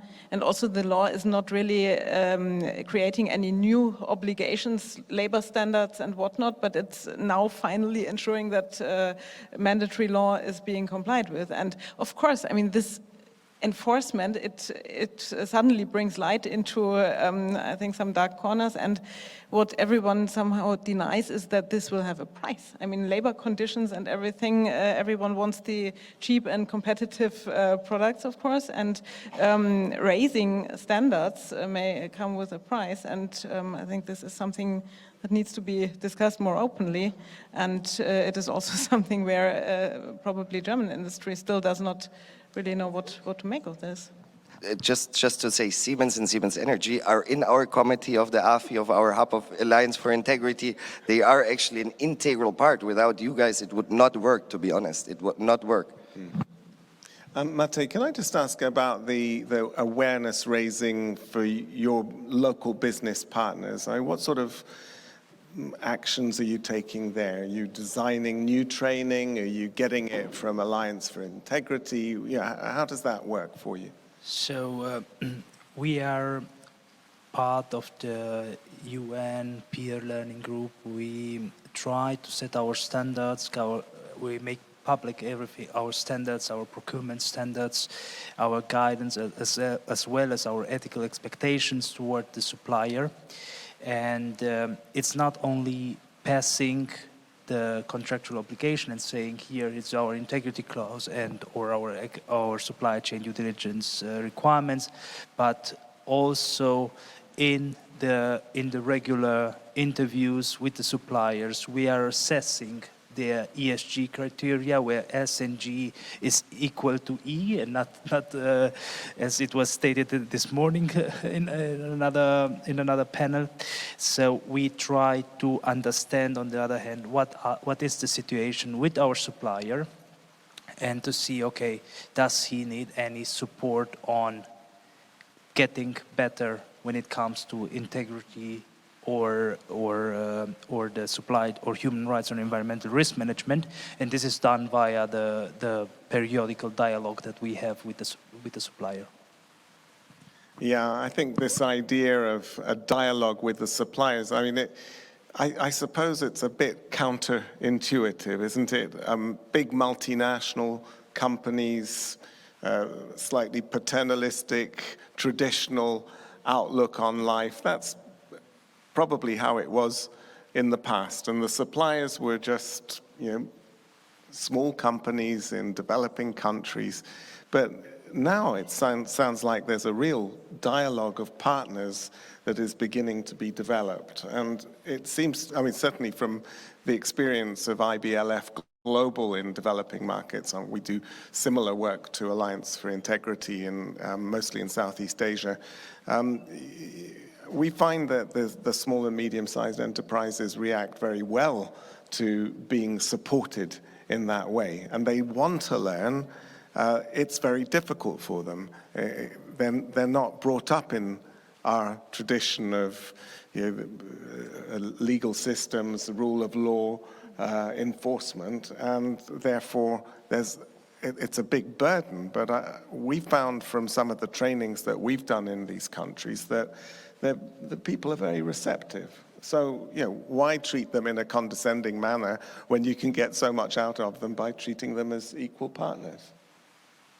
Do you want to just comment on that, Philip? Absolutely, because this is actually, I could just speak for Chile in this sense, but yeah, in Chile, this is a big issue, and I think Chile is way further developed than lots of countries, even within Europe maybe, in that sense. And yes, they wanted to be treated as equal partner. And there I want to go in a bit of the direction which we already heard today a few times. The thing is that Europe left Chile behind, Germany left Chile behind, and now that is a bit of a question where we want to go. Do we want to create trade barriers, or do we want to reconnect with the old partner, which is Chile, and especially we need it if we want copper, if we want the transformation of our economy towards a green economy. We need the copper, we need the lithium, we need the energy Chile can produce. So I think, and there they don't want to, as we just heard, we don't want to bring them or show them, hey, these are our moral standards. We want to oblige you to overtake our moral standards. No, and that's where it's a fine line actually to say, okay, we want a partnership which is on eye level, but we don't want to tell you what should be your legislation in your country. And I think that we also need to be very, very careful in the wording we choose to our partners in that country, because we should see them as partners and not only as, oh, this is our second, third, fourth tier supplier. No, because we need the copper in the end. We need the materials which Chile can, for example, give us. And I think that counts for almost all South America, or almost all the global South, actually. So, Anita, what happens if a supplier doesn't cooperate? Yeah. I think here we have to see the intention of the law is to improve conditions in the respective countries, right? That's also what Mr. Safarik from BAFA said. And our first goal is, of course, to work with suppliers. We make clear what our requirements are. And if there are red flags in the supply chain and the supplier is cooperative, we will work with them, make a remediation plan and improve things together. If someone is not cooperative at all, they will ultimately be phased out. And I think there it's all about building second sources in a proactive manner so that you as a company don't become too dependent on the problematic sources. So cooperation definitely is necessary, but you have to be realistic that not everything can be changed overnight. Not every condition will become ideal the next day, and there we work with our suppliers. Yeah. But ultimately we would phase them out. Yes. Well, it was interesting that Mr. Safarik was talking about at least try. I mean, nobody's expecting an instantaneous result, and quite frankly, we've been at the anti-corruption thing for quite a number of years, some of us, and we still don't quite see the light at the end of the tunnel. So this is a process. And it's certainly a process for these smaller companies in developing markets. Let me just see if anybody's got any comments or questions that they would like to ask. There we are. Mr. Eriksson from Transparency.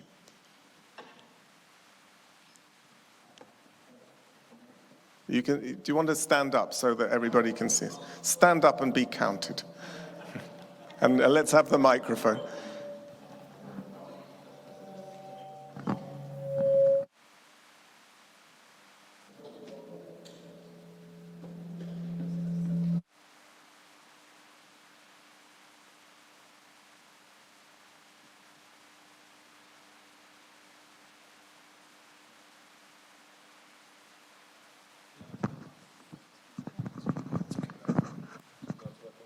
Test. There we go. We almost turned into karaoke. Now I need to remember my question. So obviously we're talking about the LKSG, the German law. And soon there will be a European Union law as well with this regard as well.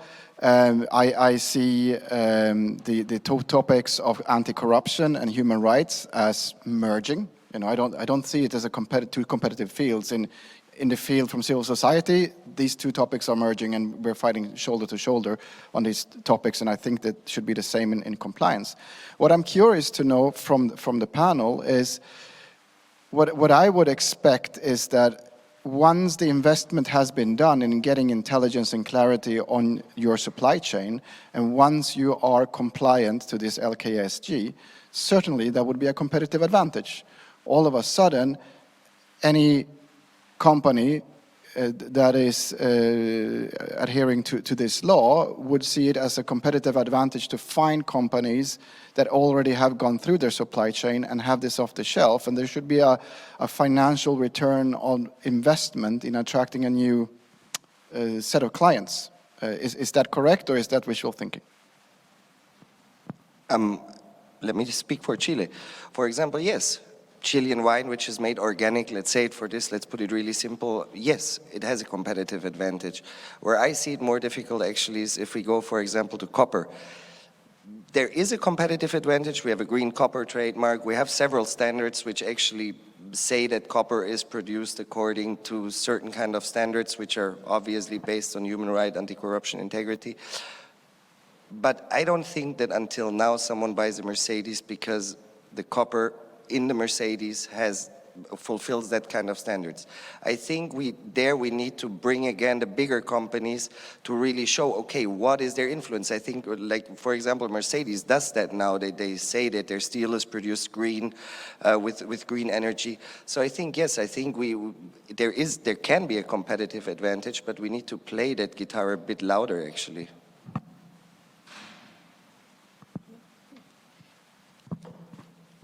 Yeah, definitely it would be a competitive advantage if you have like a certificate or a label or something that can be shown to show compliance. I think the challenge is, which was also mentioned by Mr. Safarik, that there is actually no uniform certificate, right? And even BAFA would not recognize one. So there remains a lot of manual efforts for companies to understand if a company has really implemented everything.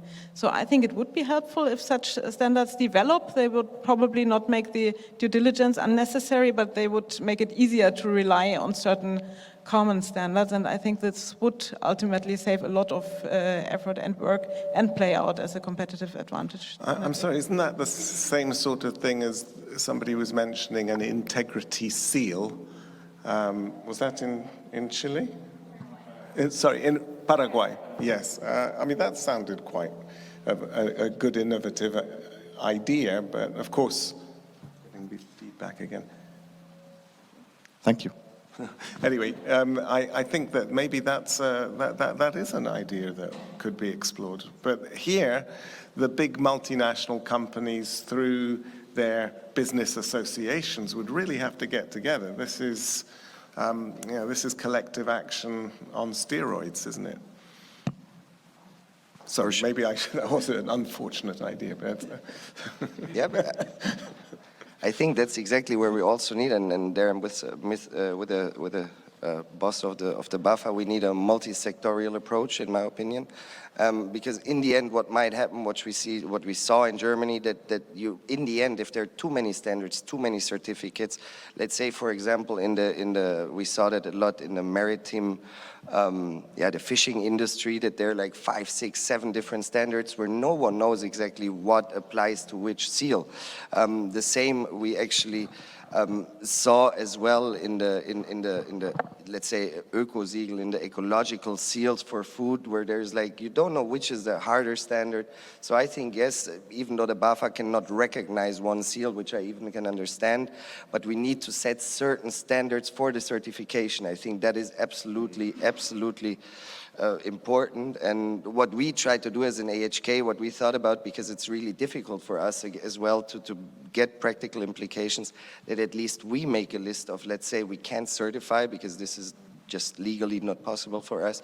But what we can do is, yes, we make a register where we list companies, Chilean suppliers, where we say, okay, at least they're aware of the topic, at least they actually gave workshops to their employees. So that is where we try to help then actually in the future to German companies when they search for Chilean providers or suppliers, like, hey, okay, this is something where we can have a practical implication as a Chamber of Commerce abroad. It's a sort of white list, is it? A white list. Yeah. Exactly, it's something like a white list, exactly. Yeah, that would certainly help, I think, and also it would take the burden off of the small companies a little bit, because I think at the moment everyone is so busy reporting and filling in the questionnaires that it's probably hard to focus on the business and the actual issues. That's at least our observation. So I think every move in that direction would help, and we are also happy to support. Good. Maybe we found some solutions right here at this panel. Yes, please. We're going, and after this question, so did you have a question? In a couple of minutes, we're going to have another Slido question just to wrap up our session. Yeah, my name is Patrick. In all these development, is there any provision for non-disclosure? Because where companies are dealing with each other, either the buyer or the seller, are they giving out the needed information? Where in some agreement, business agreement, you see that some of the things are written in small caps, and the buyer's mind is not put on it. And later on, when there is a problem, then they can show it to you that, look at it. You didn't look at it? Why did you sign it if you don't know what you are signing about? So is there any provision? Provision for non-disclosure. Difficult, in my opinion, very difficult. And of course, there we are again at the certifying point of view, in my opinion. These NDAs you will not prevent, actually. I think there will be no law ever be established which will kind of prevent that, yes, if you want to do fraud, then there will be a way to do fraud. In my opinion, that's my personal opinion. I think wherever is criminal energy, it might succeed. Unfortunately, if you don't have, and that is the next problem, if you only have one agency from Germany, which might be in the end the penalizing or the punishing end, because as long as in Chile we don't have the same law, the same rules applying, how should we actually punish a German or a Chilean company who's operating in Chile if just the BAFA is responsible? That is, in my opinion, extremely difficult. Yes, certainly BAFA, the representative did not seem to want to go beyond the very strict boundaries of his own agency. And clearly there were some questions about the possible effectiveness of this law if it was just reserved for German companies in Germany, sort of thing. So I think that there are some questions for the German government and for the Ministry of Foreign Affairs probably about how it pushes a consistent approach to other governments. And by the way, it's not just a question of persuading, for example, the United States government to go on this journey as well, but it's also a huge battle against a counterculture. We haven't spoken much about ESG, but you know well that in the United States there's a massive pushback against ESG. There's even an investor who's created a fund which invests in non-ESG companies. And that's what we have to deal with as well, in the leader of the capitalist world. Anyway, did you want to say something? Yeah. We still have time. Well, a quick one, and then we'll go to our question, and then we'll wrap up. Coming back to the discussion on standards, maybe a little provocative question, asking you from the industry, do you really want the government or BAFA to establish standards? Or would you rather want to establish your standards because you are the one that has the knowledge on how to implement what is feasible and what is desirable, and then try to have a leadership on those standards, like it's happening with DIN norms or ISO norms. These are just informed actors that come together and agree on specific standards. So in my opinion, this would be the way forward, to make sure that the big players together with the small ones set the standards, and hopefully in this discussion and this ongoing development, some standards will be those that will be imposed and hopefully the standard orientation and for the level playing field. Yeah, no, absolutely. Oh, sorry. We would always prefer industry standards and things driven by the companies themselves, and would also be happy to work on that, like on ISO norms and the standard for anti-corruption of German Institute of Compliance. I think these have always been more helpful and more practical than a BAFA standard, and this also will not come. I mean, we understood this very clearly. It wouldn't, and as you said, we would not want it probably. Yeah. Quite positive experience that we have made as a bank. We are part of the German Banking Association and released a statement October last year concerning where we may or may not apply the requirements from the Supply Chain Due Diligence Act, because it's feasible or unfeasible. Initially, there was no response on this one, but the surprising moment, or the positive moment, was when we received the Handreichung, this sectorial, for the financial industry, and saw the guidance for the financial industry, and saw that more than half of this, what we actually recommended or actually named in our statement from October, was displayed and reflected in this guidance document, which is quite positive at the very end. Yeah. Now, before we finish off, I think some of you have seen that on the screen is a Slido question. It's a free answer. What is needed to assure eye-level cooperation with suppliers? So you can just, I think it's not too late, is it, to put in your ideas, your 1 or 2 word answers? You can do that. We can see that dialogue is right up there in the first place in our word cloud. I'm sorry, did anybody else have a final question? Or you didn't have a question, did you? That's okay. There's one somewhere? Yes, please. This will be the last question, and then we'll wrap up.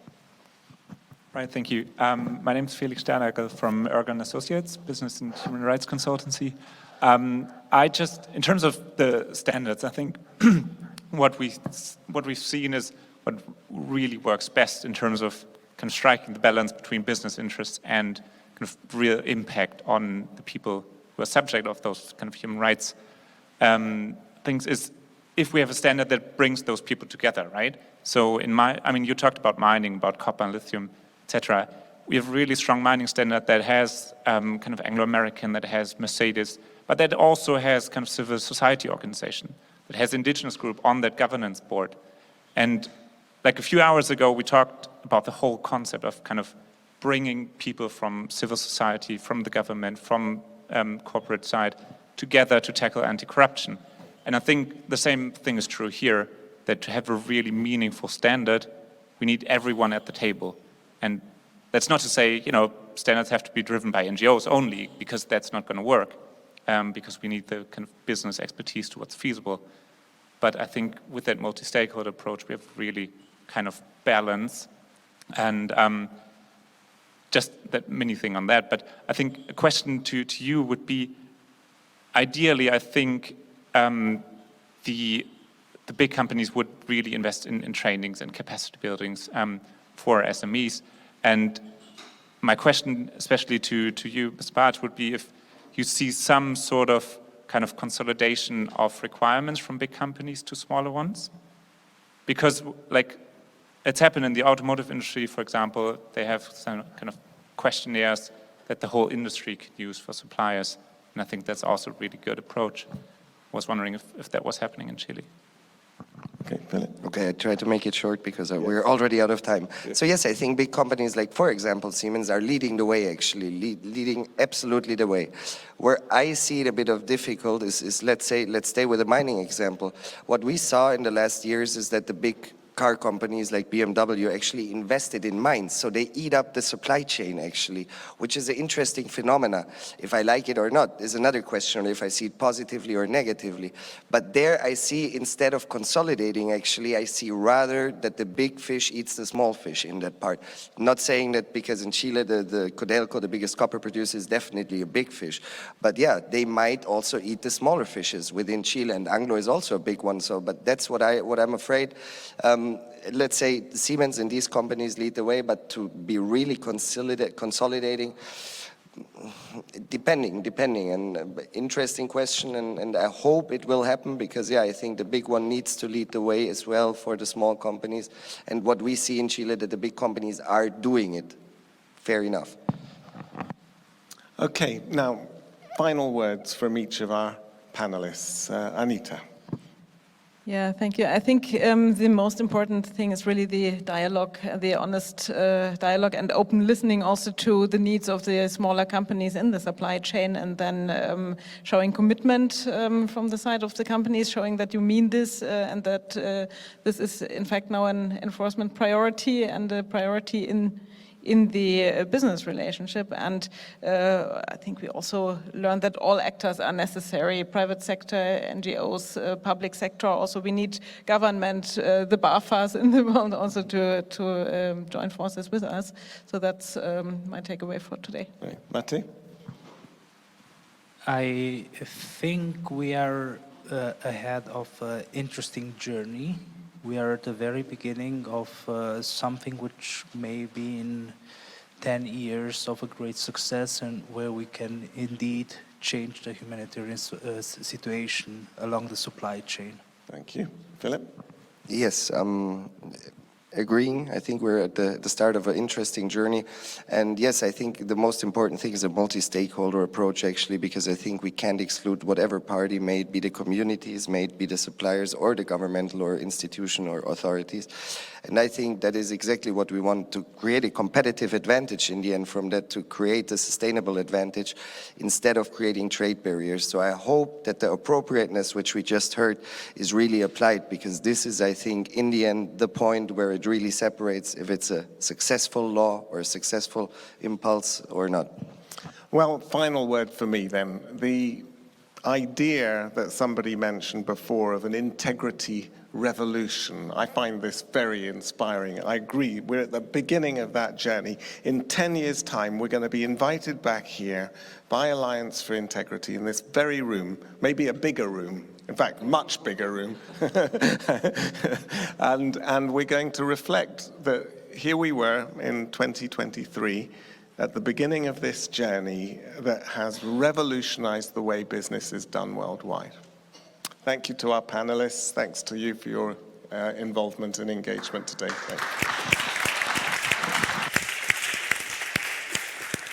Thank you. Thank you from me as well. I was looking at the word cloud, and as somebody who comes or works in the media, I picked up on something that would have worked really well with dialogue, because a lot of people here in the room agreed that dialogue is important, but you probably know it from your own experience that you can talk with one another, but you still don't understand each other. It's not straightforward. So I would have added, there was a little word, didn't get much bigger, clarity, dialogue, and clarity, I think, have to go hand in hand, else you're lost. And if I had taken part, I would have also added consistency, because especially after what we heard earlier, too many changes, too many cooks, never works. Well, ladies and gentlemen, you deserved a coffee break. And it's half an hour long. Well, actually now it's 25 minutes long. It's here, and I hope that we still have participants joining us online, and I hope that, I don't know actually where you're joining us from, maybe it's already evening or at night or early in the morning, so do use that coffee break for whatever suits you best, for coffee, tea, wine, whatever, but be sure to be back, well, you know, if it's an evening or at night, why not? 4:45, so that is 3:45 Central European summertime. For you, it's simply in 25 minutes from now. Enjoy. Right, ladies and gentlemen, and everybody still joining us online, well done. I know that sitting in front of a computer must be so much more tiresome than being here in a big room with a very high ceiling, even if the room doesn't seem to be big enough for Brooke. He wants to have a bigger room, but the ceiling is very high and it's very airy. So thank you so much for still being with us, and I hope you're comfortable, and you'll be rewarded for still being with us, because we now have a really great session coming up where we are focusing on collective action in practice. Because at the very beginning I told you we're not just talking about the problems, we also want to provide solutions. And of course, everybody over there who is still enjoying the coffee break is invited to join us too, because you do not want to miss what is going to be discussed here on stage. Again, you are very much invited to bring your coffee, your orange juice, your apple juice, even your cake with you, and have it here as you sit and join us for this final session, which is divided into 4 parts. Shorter parts. So don't be worried, we will still end before tomorrow. Yeah, you will still have a nice evening. So the final session there will present a variety of examples of collective action initiatives set up inside the Alliance for Integrity, of course, and the impact that they generate, and hopefully it has a lot of impact. There'll be 3 rounds of discussion, the first one focusing on human rights and due diligence and integrity can't read my own handwriting, but it is Mexico and Colombia. The second one will focus on empowering women, and the third one on grievance mechanisms. And I said to you that we have 4 parts. The reason for that is that we will have an introduction first of all, and you know the lady already because she was part of the very first panel here, Scarlet Wannenwetsch from the Basel Institute on Governance. Good to have you back, Scarlet, and the stage is yours. Thank you so much. And typically we say after the final coffee break is the graveyard shift, but it's not going to be that today, because we are really going to dive into the practical side of things that I'm usually most excited about, moving from talking to hopefully looking at the implementation and opportunity for everybody to engage. It's quite interesting. We've heard quite a bit about collective action already, without really going into too much detail around the definition, and I think that's kind of how I like it. Collective action should speak for itself by how it is sort of like providing impact, and how really the companies and also the other stakeholders are defining it through their action and engagement.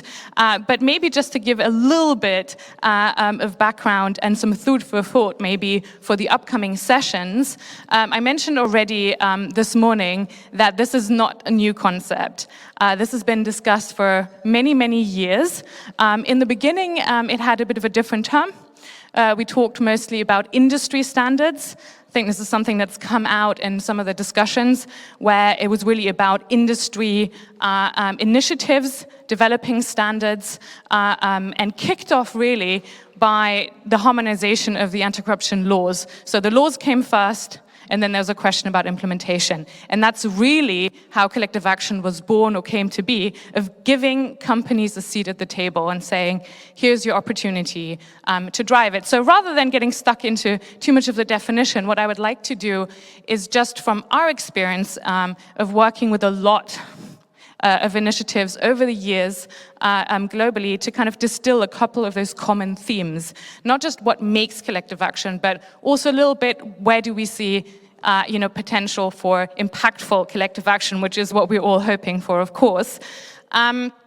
And one being really, as we already heard, that even though, of course, other stakeholders are involved, this really is about private sector taking responsibility and driving this. So we're taking about a private sector focused type of initiative, working with other stakeholders around corruption or corruption-related topics, and I think quite important, based on sort of common commitments and implementation structures. So I think we've heard a little bit about, signing up to certain initiatives where that demonstrate the general acceptance of the importance of addressing corruption. But I think since then we have definitely moved on into the question of how do you demonstrate that commitment. And I think something that maybe we haven't gone into too much detail yet is really, well, what really is the role of some of the other stakeholders? We've heard quite a bit about what we'd like government to do,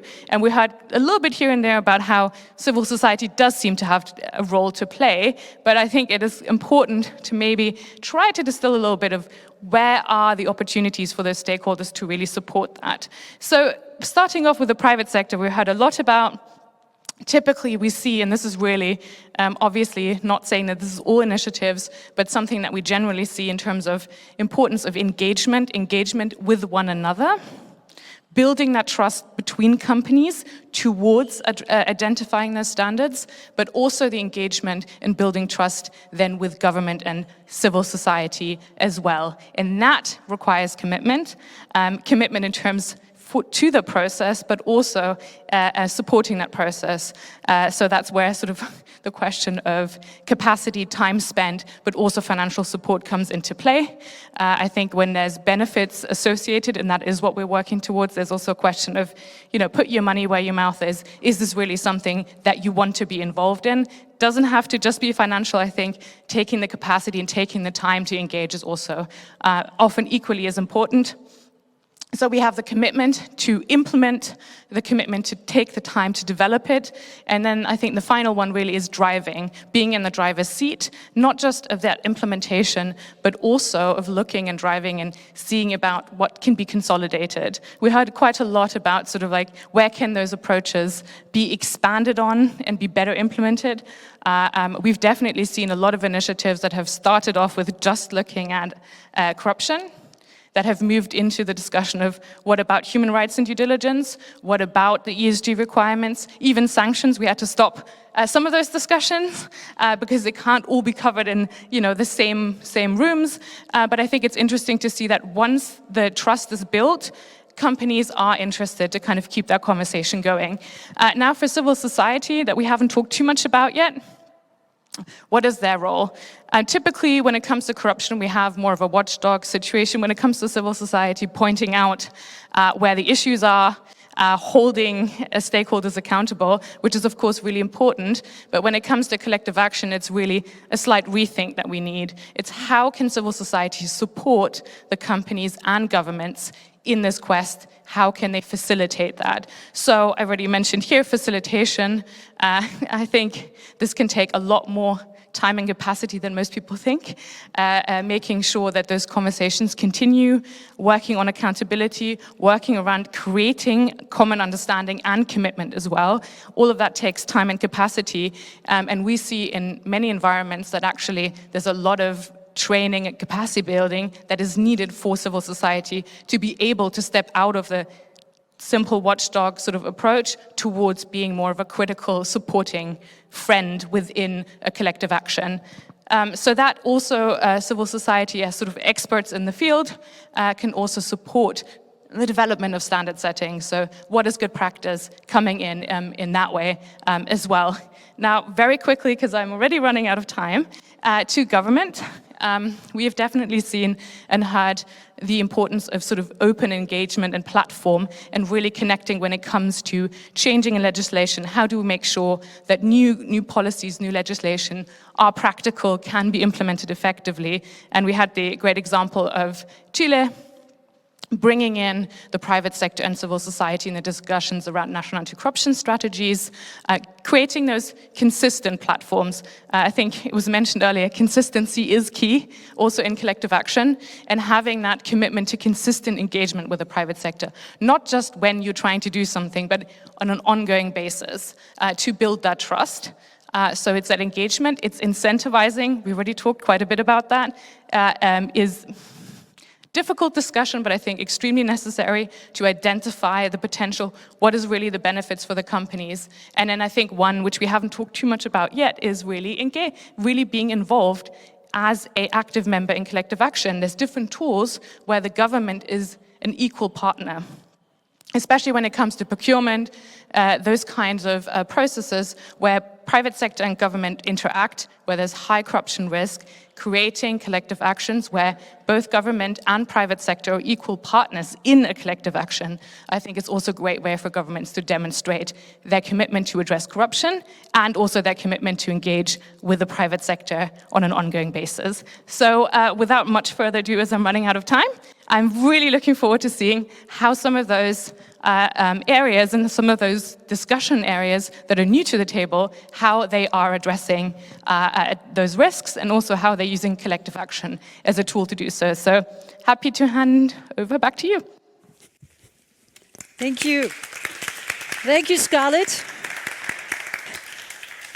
And if I just may add, if everyone in the Alliance for Integrity has only half the enthusiasm that you bring to this job, then we're good. It'll work out. It'll all work out. So thank you for this introduction. And with that, we start with the first of 3 panels. And this one is, as I mentioned earlier, on human rights and due diligence and integrity in Mexico and Colombia. And shall we do it this time the other way around? Shall I bring the moderator up first? Let's just do a little bit of change, to keep us fresh. So this panel will be in the hands of Simon Gauss, who is the regional manager at the Alliance for Integrity.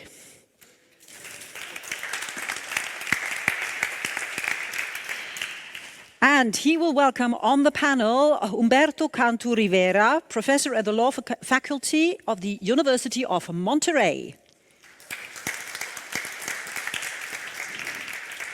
And we also welcome Silvia Davalos, DG Public Policies, Business Coordinating Council in Mexico. And last but not least, Jana Sievers, advisor at the Help Desk on Business and Human Rights. Oh, there you have to clap longer. She has the longest way. Welcome, welcome as well. And Simon, take it away.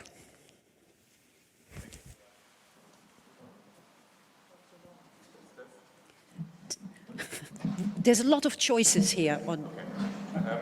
Yeah, we've heard quite a bit today about the need to have dialogue across supply chains. So in this panel, I think we're going to have a bit of a closer look at what happens actually in producing countries. And with the example of Mexico and Colombia, take this one. But hopefully also learning lessons we can apply to other countries. So maybe to start with you, Humberto, maybe you could give us a bit of an overview of, what do you think the state of supply chain integrity in producing countries such as Mexico is? Where do you see progress? And also, what challenges do you think remain? Thank you, Simon, and thank you to Alliance for Integrity for the invitation. I'm very happy to be back in Berlin. And that's a very good question to reflect on to begin this round, but focusing beyond Mexico, focusing on Latin America.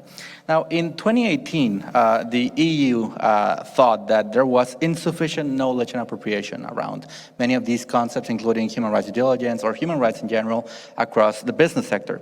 So they developed this strategy together with the UN Working Group and several implementing agencies to go from niche to mainstream. The focus of this project was twofold, mostly twofold. On the one hand, they wanted businesses to start working on understanding many of these concepts, something that was, despite several years after the adoption of the UNGPs and other instruments, still a challenge. But to do so, they needed also to have some leadership from governments, of course. So if there's one thing we have learned and seen in Latin America is how those countries that have taken the decision to actually move forward in terms of developing policies in this area have facilitated understanding by businesses on what it means to implement human rights due diligence. We have the examples of Colombia, of Chile, of course, and of Peru that have been able to actually take that step forward and start working on disseminating many of these issues.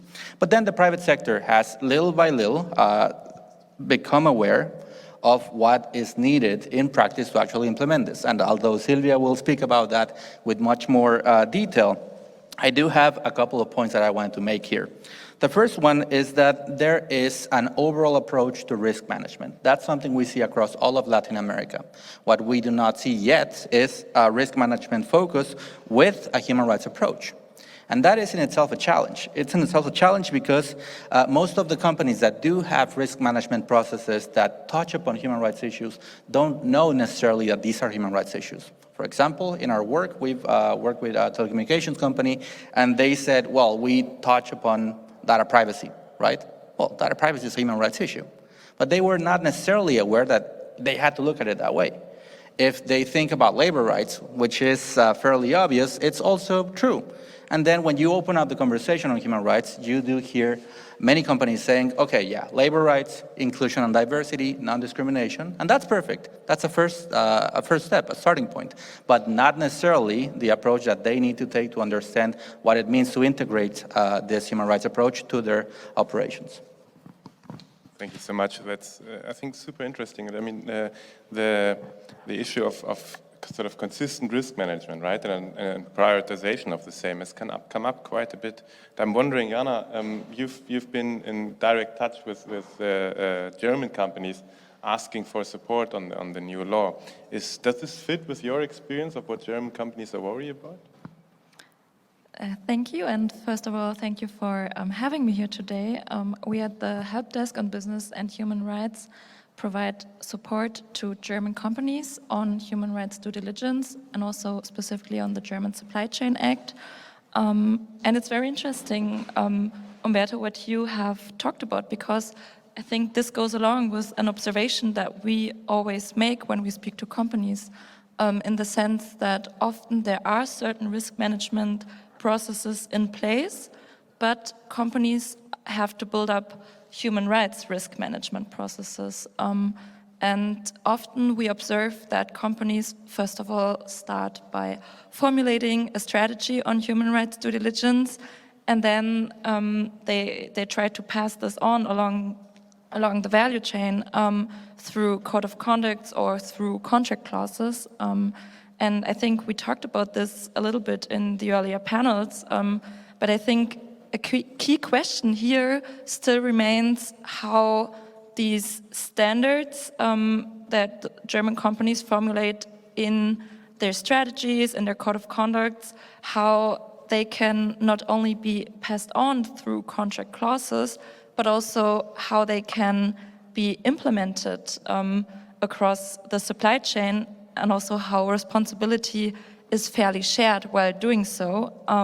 And we always advise companies to not only establish standards that their suppliers have to sign off, but also to provide support, resources, capacities, and also to enter a dialogue about the implementation and the improvement of human rights and environmental standards. And then what we often observe is that companies within the scope of the Supply Chain Act, they first of all have to assess risk, so they need to gather information from their suppliers.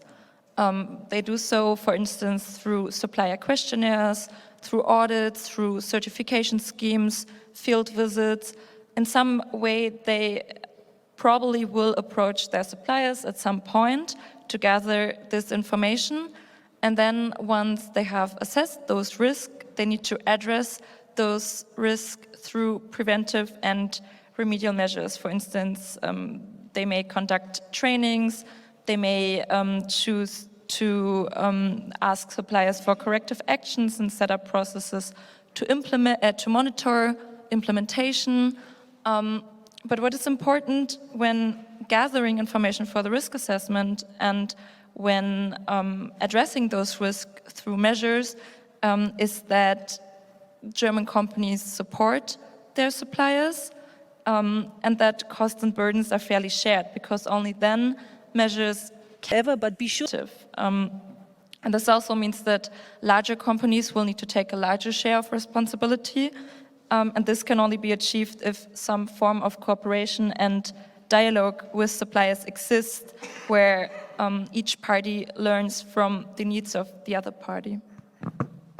Yeah, thank you so much. And perhaps we can also zoom in a bit more into the question of which exactly are those standards and those risks that should be in scope, right? And one issue that has come up a bit in this conference is, of course, the connection between corruption and human rights due diligence in a narrow sense, right? We've heard quite a bit. The BAFA president called anti-corruption a prerequisite to ensuring and safeguarding human rights. At the same time, it's not usually taken as center stage in the discussion, right? So, Sylvia, what do you think is the connection here between corruption on the one hand and then human rights due diligence, safeguarding of workers' rights, and so on the other? Thank you, Simon. First of all, talking about collective action, I would like the audience to know that I'm on behalf of the Business Coordinator Council in Mexico, and that is the Chamber of Chambers. I think most of Latin American countries have their chambers and associations, but the Coordinator Business Council is the highest representative body of the private sector and gathers the 13 top businesses organizations in Mexico. We represent almost the 80% of the GDP in Mexico, talking about formal companies, because unfortunately in Mexico we have approximately 46% of informal economy. So when we talk about CCE and the organizations we represent, we're talking about the formal companies, and the formal companies are willing to have all these themes and issues addressed in a correct way. So that is a very good way to say that we and the CCE and the sectors we represent are trying to make collective action more visible, and the way we can have results and doing things better. So the relation between corruption and human rights, well, many of the things have been said during the other conferences, so I would just say that corruption is the basics of most of violations in human rights. But the trouble with the companies is, I'm going to tell it after, but 96% of the companies in Mexico are SMEs. So we have a lot of challenges there, and corruption in the formal countries have been, in the formal companies in Mexico have been treated in different ways. We have been working with Alliance for Integrity in the DEPE also, and having programs of integrity. We have codes, but living codes, because most of the time we have companies that have beautiful codes of integrity and ethics, but they are not living codes. And by living codes, I mean that the members of the organization are not involved, because those codes are made for the employees, for the members, but not by them. And I think that makes a very quite difference, because when you seem to feel involved in the decisions that are taken in the organization, whatever the size of the organization is, you can be dealing with corruption and then speaking about human rights. Because one of the things my colleagues just said is the companies say everything's human rights, everything. If we're talking about human rights, where do we start? Everything is a human right.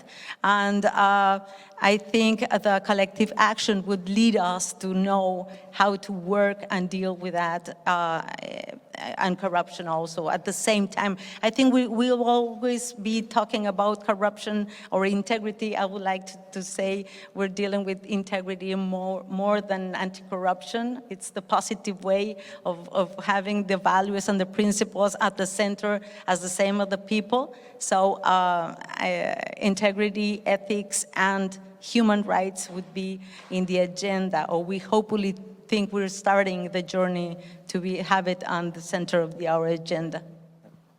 And Huberto, following up on this, where do you think, if you look at this nexus of integrity and human rights, we have on the one hand, of course, company responsibilities, right? And their company on its own has to do its job, right? Implement processes, implement controls, talk with their suppliers. Then we have the government. where also we expect laws and regulations and enforcement, and somewhere in between there is collective action. And of course, there's a lot of things that could be done with collective action, right? And I'm wondering, what do you think is sort of the main advantages or the main role here for collective action? Where can we get the most out of it? Thank you, Simon. I would start with, before going to benefits and the role of different parties to this, on the challenges. What are the challenges when we think about collective action? Because of course, it's good to have this coalition of the willing, if you want, to move forward the agenda. It's necessary, especially on business and human rights. But to me, and especially focusing on the practice that we've seen across Latin America, there's one broader issue, and that's clarity. Clarity and understanding of the subject matter. Why is that? Again, well, there's, as you said, everything is human rights. Of course, everything is human rights at the end of the day. But there are many coincidences with other areas of work by companies. And that leads many of them to think, well, it's a very fluid concept. We cannot define what human rights are. Therefore, maybe it's something that we should leave to social responsibility areas, sustainability areas, and not necessarily focus on risk management per se. And that, of course, implies other types of challenges. What happens, which is something we've been discussing with the German law, on clashing standards. What if we have some notions that are applicable in one place but not elsewhere?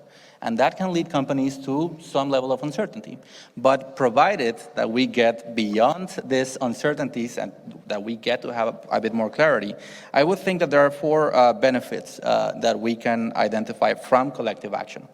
The first one would be efficiency, of course. If there is a level playing field, everyone knows what you're supposed to do. That's what happened to some extent with anti-corruption. I was going to ask a question about that, actually, to see if the implementation of the UN Convention Against Corruption led to a level playing field. There's a treaty, but what about implementation? Is it the same everywhere? And I think we're going to see the same problem when we speak about human rights. But that's one benefit that we could get, at least if we understand what we're talking about. Number two, of course, and it was also mentioned already, collective awareness raising. Everyone knows what we should be discussing, but also everyone can play a role in raising awareness, and that's something that is not to be diminished. Number three, and that is perhaps the expectation of these type of instruments, collective transformation of supply chains. But to me, the most important benefit would be collective prevention of human rights risks. And especially moving, as it was just said, from corporate policies and ethical codes to actual implementation. And that is not a short trip. That is something that should be taken step by step. Thank you so much. I think, if a collective action can achieve all of those four goals, then I think that's a stellar achievement. Probably even one or two of them can already make a big difference. Sylvia, you are also part of an ongoing trilateral collaboration between Mexico, Colombia, and Germany, which is sort of also where the original title for this panel come from. Could you share maybe with us a bit about, what that cooperation is, its goals, and how it works? Yeah, of course. We all know that there are relevant German and European laws going on. And the challenge now for Latin American countries as Colombia and Mexico is to apply them or help support to apply them in a correct way. But first we have to understand them and then understand why they are opportunities, because when we talk about more regulation and more laws, in Mexico we have a burden of regulations. We are just drowned. And they are very complex regulations, difficult to understand, principally for the SMEs. And when we hear that now we have to deal with other regulations, foreign regulations, comes to a panic scene. No? So we have the challenge now to understand what the German, for example, the German companies and other companies are expecting from the Mexican supply chains and the commercial relationships we have. And beyond the fact that we are aware of the right thing to do in ensuring this due diligence in SMEs, well, we want to transmit the information that this will lead them to be part of other supply chains. If they have the building capacities and growing, the possibility of growing, well, they will have the possibility of being in this other supply chains. So this collective action with Colombia and Germany, we are having an opportunity to see a different perspective of the way we can work with them and the model.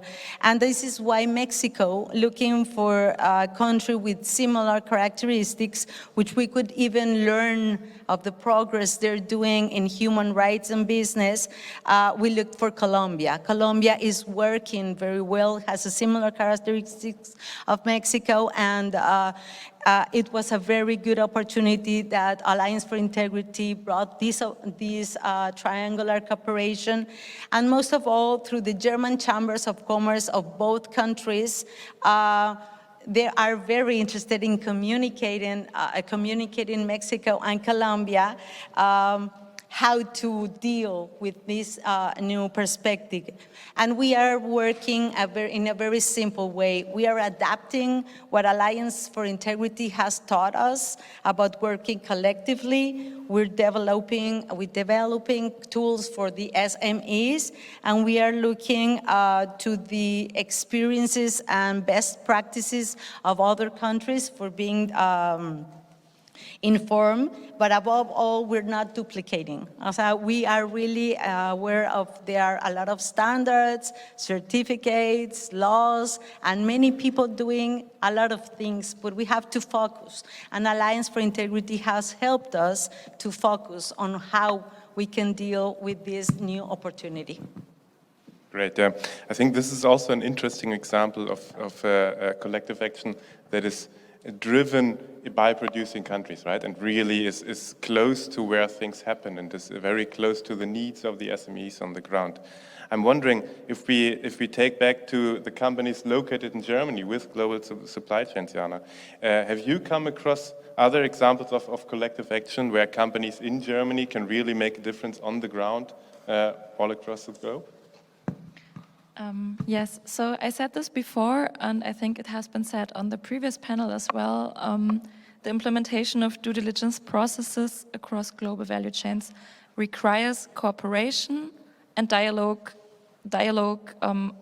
eye-level dialogue across the supply chain with German companies, with suppliers, to establish and improve those standards.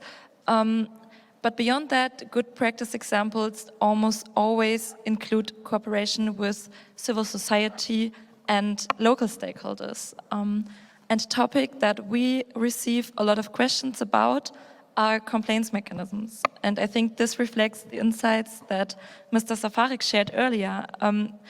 The German Supply Chain Act requires companies to establish complaints mechanisms that are accessible across the entire value chain. And at first sight, this presents a large challenge for many of the companies that we speak to, for many reasons, but for one reason, because in many cases, they are not the only company sourcing from a specific supplier, so it requires some sort of coordination. And luckily, there is an increasing number of collective action approaches where different actors join forces in order to establish grievance mechanisms for those potentially affected.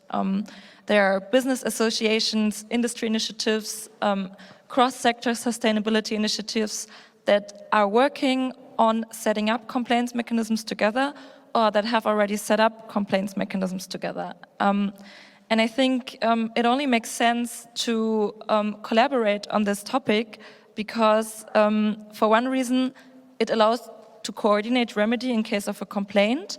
But beyond that, it also allows to include the perspectives of various stakeholders and to streamline processes, which also makes things easier for suppliers and also to facilitate an exchange between different supply chain actors. It allows companies to share their experiences, to share best practices.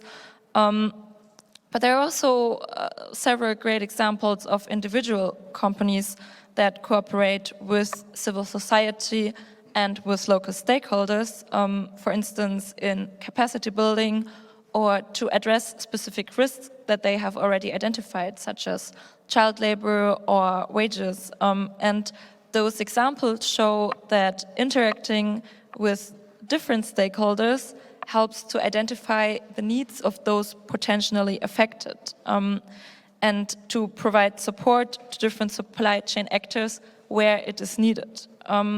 So this sort of open dialogue among German companies, their suppliers, and relevant stakeholders proves to be important to exploit synergies on the one end, but also to build trust and credibility and to learn from each other. I think the collective grievance mechanism is a super interesting topic. We will have a separate panel on this in a few minutes, so I'm not gonna follow up too much on that right now. I think because we're already almost at a close, perhaps we can finish with a little bit of a wish list. If you have two or three wishes or hopes for German or European companies, what could one or two things that German companies could do now or this year proactively to really make a difference, not only for their own risk exposure, but for what happens on the ground? What would that be? Maybe start with Roberto. That's not fair. Oh. Sorry. All right. Well, I was thinking of a couple of things. The first one is to, as we always discuss, and as it's the practice of Alliance for Integrity, transfer knowledge and transfer practice. Now, to transfer knowledge, that takes time. It's a cultural shift, and we need to take some time. We need to prepare to be able to share that, but especially transfer practice. And I was thinking of two things, two main elements that are important in my view. Number one, contracts. How do we contractualize risk-based due diligence? That is not simple, especially when you have to deal with, and I apologize in advance, with corporate lawyers who tend not to be favorable to that type of discussion. And that's fine. That's a cultural shift again. The second one is, how do we integrate many of these concerns through other tools that are already there? Pre-screening mechanisms or questionnaires or check-ins. That can actually be quite useful just to get an idea if the company that we're working with, if our supplier knows what it is about, if they have something already in place, or if they need to do something to put that into place. Those would be my two main elements. Well, having data, for example, we have 2,000, almost 2,000 companies, German companies in Mexico. So 2,000 companies, it's a very, very important number and a very important companies. So my two wishing things will be that these companies, starting with the big ones, would be raising awareness, but speaking with leaders. It is very important leadership here. If we don't start with leaders, and with a leader that knows that this conversation is a different conversation as other conversations they have had. It's not only a dialogue, but it's a changing of mindset. So if we don't work with leaders, there is no way that it would go down. And the German companies have this big opportunity to work with their supply chain in Mexico, and that I think would boost to other sectors and other companies when they see what German companies are doing in Mexico, and most of all have some kind of commercial relation with them. So that would be one and the most important thing, raising awareness and working with leadership. All right. Jana, you've already mentioned quite a few examples of what companies can do. Anything you would want to underline? If it would be one thing, it would probably be including stakeholders, especially civil society, in this exchange. I think this will be extremely beneficial when it comes to identifying the needs of those potentially affected. And this will not only help to improve or to minimize negative impacts, but including the interests of those potentially affected will also help to identify human rights risk before a violation occurs. So that will ultimately be also beneficial from a business perspective to set up a really effective risk management system. Thank you so much. I think if there's one thing we can take away from this, it's perhaps that there's actually quite a large toolkit. There's a lot we can do. There's a lot companies can do individually, and there's even more we all can do collectively. And I think these were just some inspiring examples. We're going to hear quite a few more on the next few panels. Thank you so much for the discussion. Thank you. Thank you.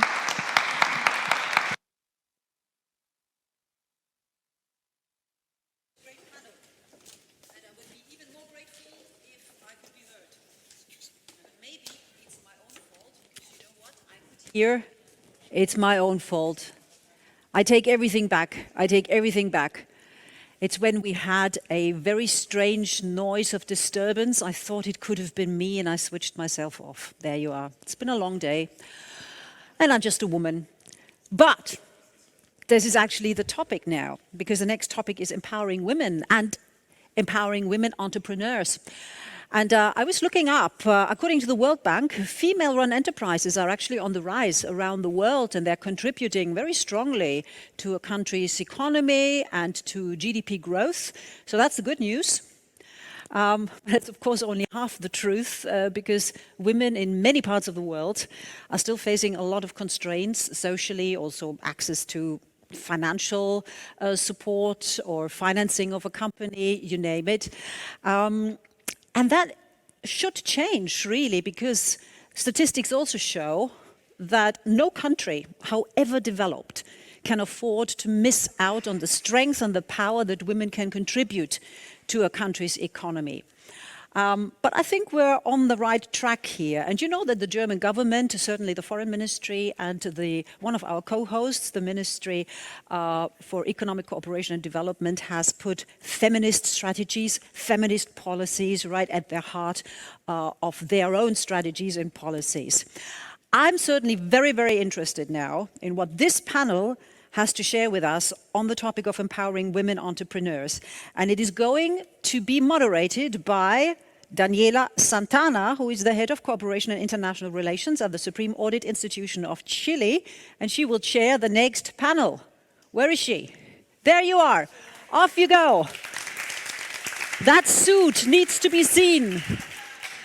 So you grab the chair of your choice, and we also welcome Danan Widoyoko, who is the Secretary General at Transparency International Indonesia.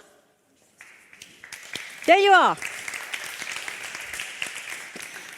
Please do join us on the stage. And last but not least, I would like to welcome to the stage Maria Archimbal, Chief Compliance Officer at integrated energy company YPF SA in Argentina. Very warm welcome to you too. And Daniela, you have the floor. Thank you, Monica. Hello, everybody. I know it's tough to be here at this hour, and I hope my suit will brighten you up and wake you up a little bit. It's an honor for me to be here. Thank you for the invitation. We are all part of the Global South, and that wonderful introduction that Monica did kind of stole my thunder. No, I'm kidding. So I'm just gonna skip on the relevance for GDP of bringing women to the table. So thank you for that. I have more time. Can I don't know if I can get the chronometer here in the, it's not on. Just because I really want to respect the next panel that's coming up. So, well, for years, development, anti-corruption efforts, and human rights have been moving on, some faster than others, but all in different rails, usually, no? And so it's it's a great thing that right now we are, that's really annoying, no? Yes, that's a patriarchy. That's the patriarchy. No, I'm kidding. Thank you. Okay, so all these efforts have been going on in different rails, and it's really good that we now have a chance to talk about this as a whole, as we need to, no? To have this like sort of holistic approach. And we're here to talk about one of my favorite issues, which is gender equality and actually empowering women entrepreneurs. And you know, well, we have to start from something. And I think this has not been go over yet in the panel, so it's good that we are here today. But corruption has a differentiated impact. It has a differentiated impact depending on where you're standing on in the world, depending on where you are, what's your gender, depending on what's your ethnicity, depending on if you are part of the rural part of your country or if you're in the countryside. And something that this has in common, it generates a gap. This has in common, if we are putting together all these two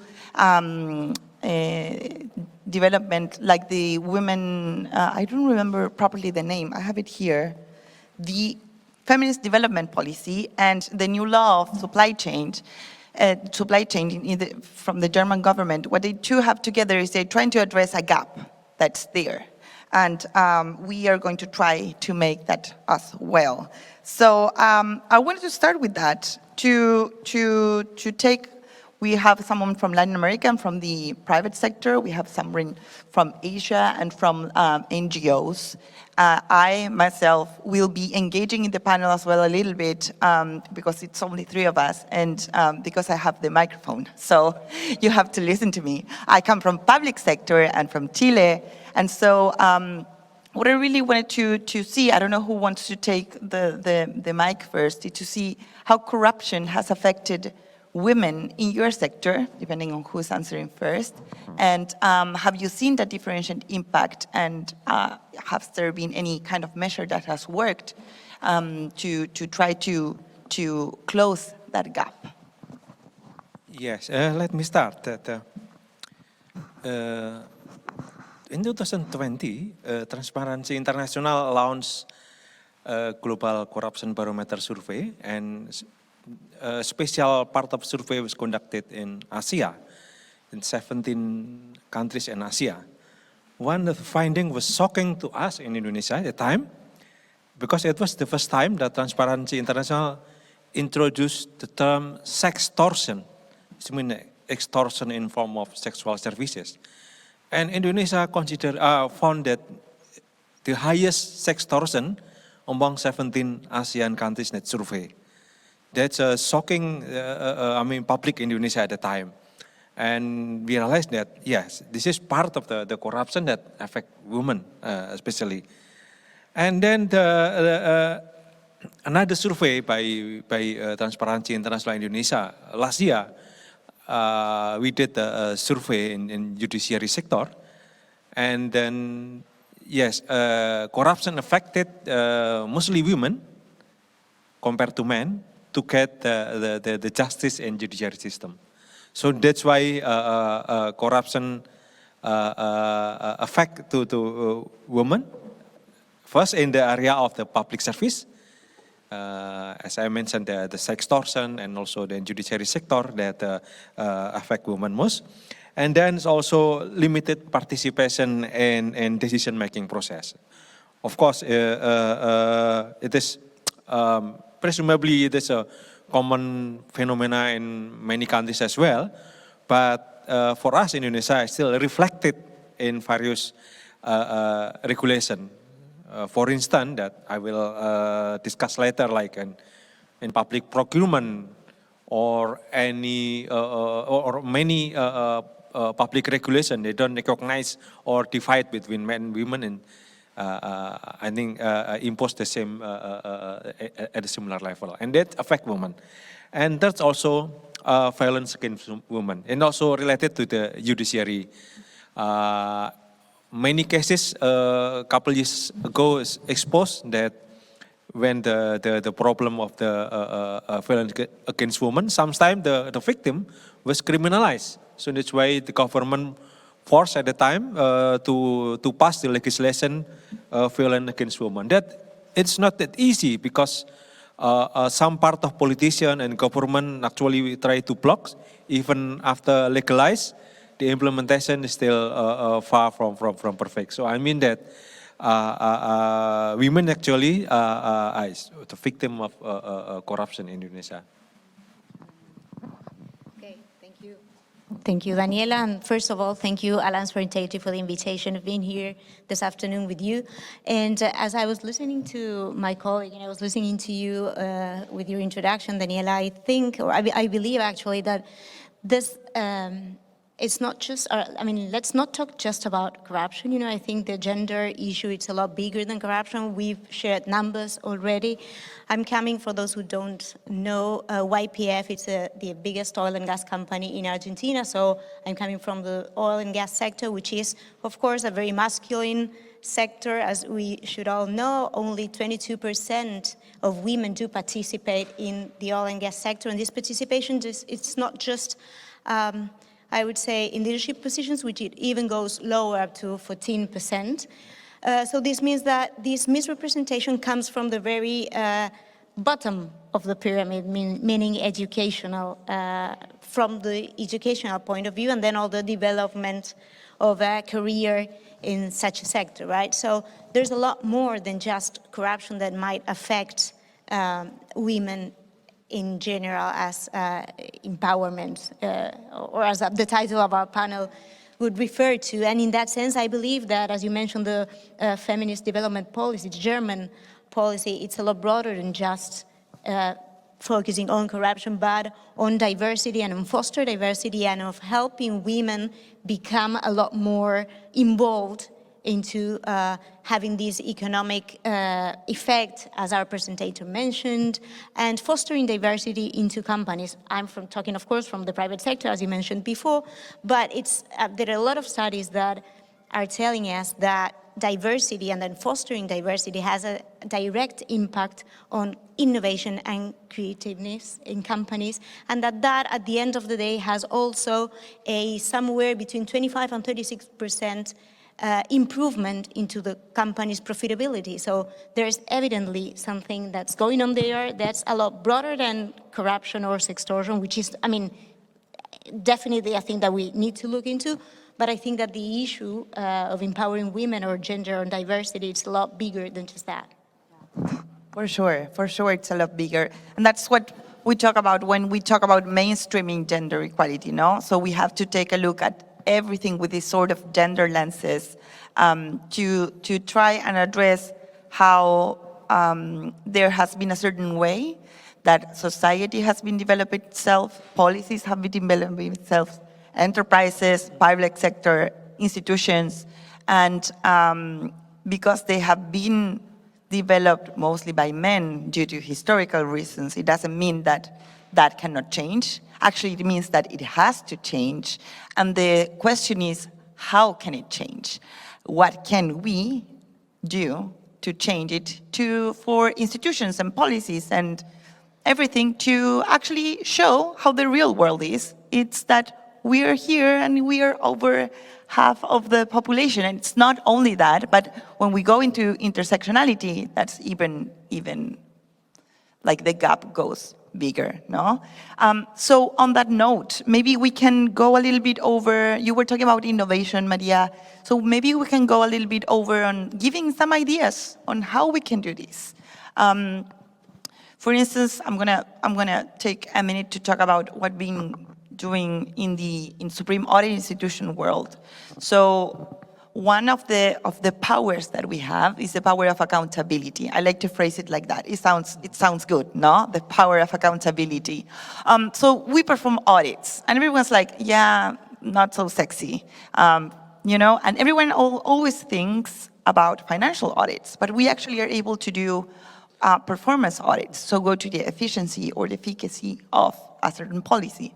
And so we've been doing that for many years now. And Mr. Bermudez in the morning was talking a little bit about OLACEFs, which is the Organization of Latin American and the Caribbean Supreme Audit Institutions. And we have a working group there on gender equality and non-discrimination. And there we started performing audits, but we realized, okay, so we are holding the governments accountable for the policies that they've been implementing, the plans that they've been implementing, but what about we? How are we changing our organizational culture? How are we performing audits? And we are not able to showcase the work that and change the way we are working. You know, the auditor world in Latin America is that really masculine one, as it's the oil industry. I don't think we have that sort of low numbers yet, though. 22% is actually pretty low. But, and so we are working on trying to lead by example. It's something we've heard a lot today. But also, so we're trying to make governments accountable, but ourselves accountable as well. And that happens a little bit with integrity as well, no? So we're trying to establish codes of ethics as well as compliance systems in order to provide better services or better, just like a better system. So I think that's sort of innovative because no one ever thought that we as Supreme Audit Institutions would have such a strong role on this. And I think it's an innovative way, if it's for me to say, but I think it's a way that we can actually contribute to closing that gap. So that's one example. But would you mind sharing maybe an example from Indonesia or Argentina on how can we do this? Because that's always the question. Everyone's like, we're so on, you know? Everyone's like, yes, gender equality, of course we're in. As the same, we are in integrity. But how do we do it? If we have the answer, then a lot of the world will be okay, you know? So that's huge on you. Yeah. Yes, of course, we have to encourage women to participate in public sector, but it's not that easy because I have mentioned that several regulations actually prevented greater participation of women in public sector. Not only, I mean, not only in government, but even for the small medium enterprises that managed by women, it's not that easy to support government, at least to get a contract from the government. You know, although small enterprises is very important in Indonesian economy because of the big percentage of informal economy. Let me start with my experience. So I have experience, personally I have witness experience and maybe to some extent victim of two crises. The first in 1997 Asia financial crisis. It affects middle class like me a lot. And then the pandemic crisis. During the crisis, so all the people then depends on small enterprises. And then it is the task of women to establish small micro enterprises to keep the family afloat. Otherwise, they will have no money. And that's why, according to the official statistical data in Indonesia, that 64% of the micro and small enterprises, or 37 million, actually managed by women. It's a big part of the economy in Indonesia. But in fact, it's not that easy for the small enterprises to get contract from the government because of the corruption within the procurement. And that's why Alliance for Integrity, which I involved in that, organized, they call it CBIT. So that's why encouraging women to understand how the public procurement works. Encouraging women, small enterprises to understand how they can participate in the public sector to provide services, goods for the government.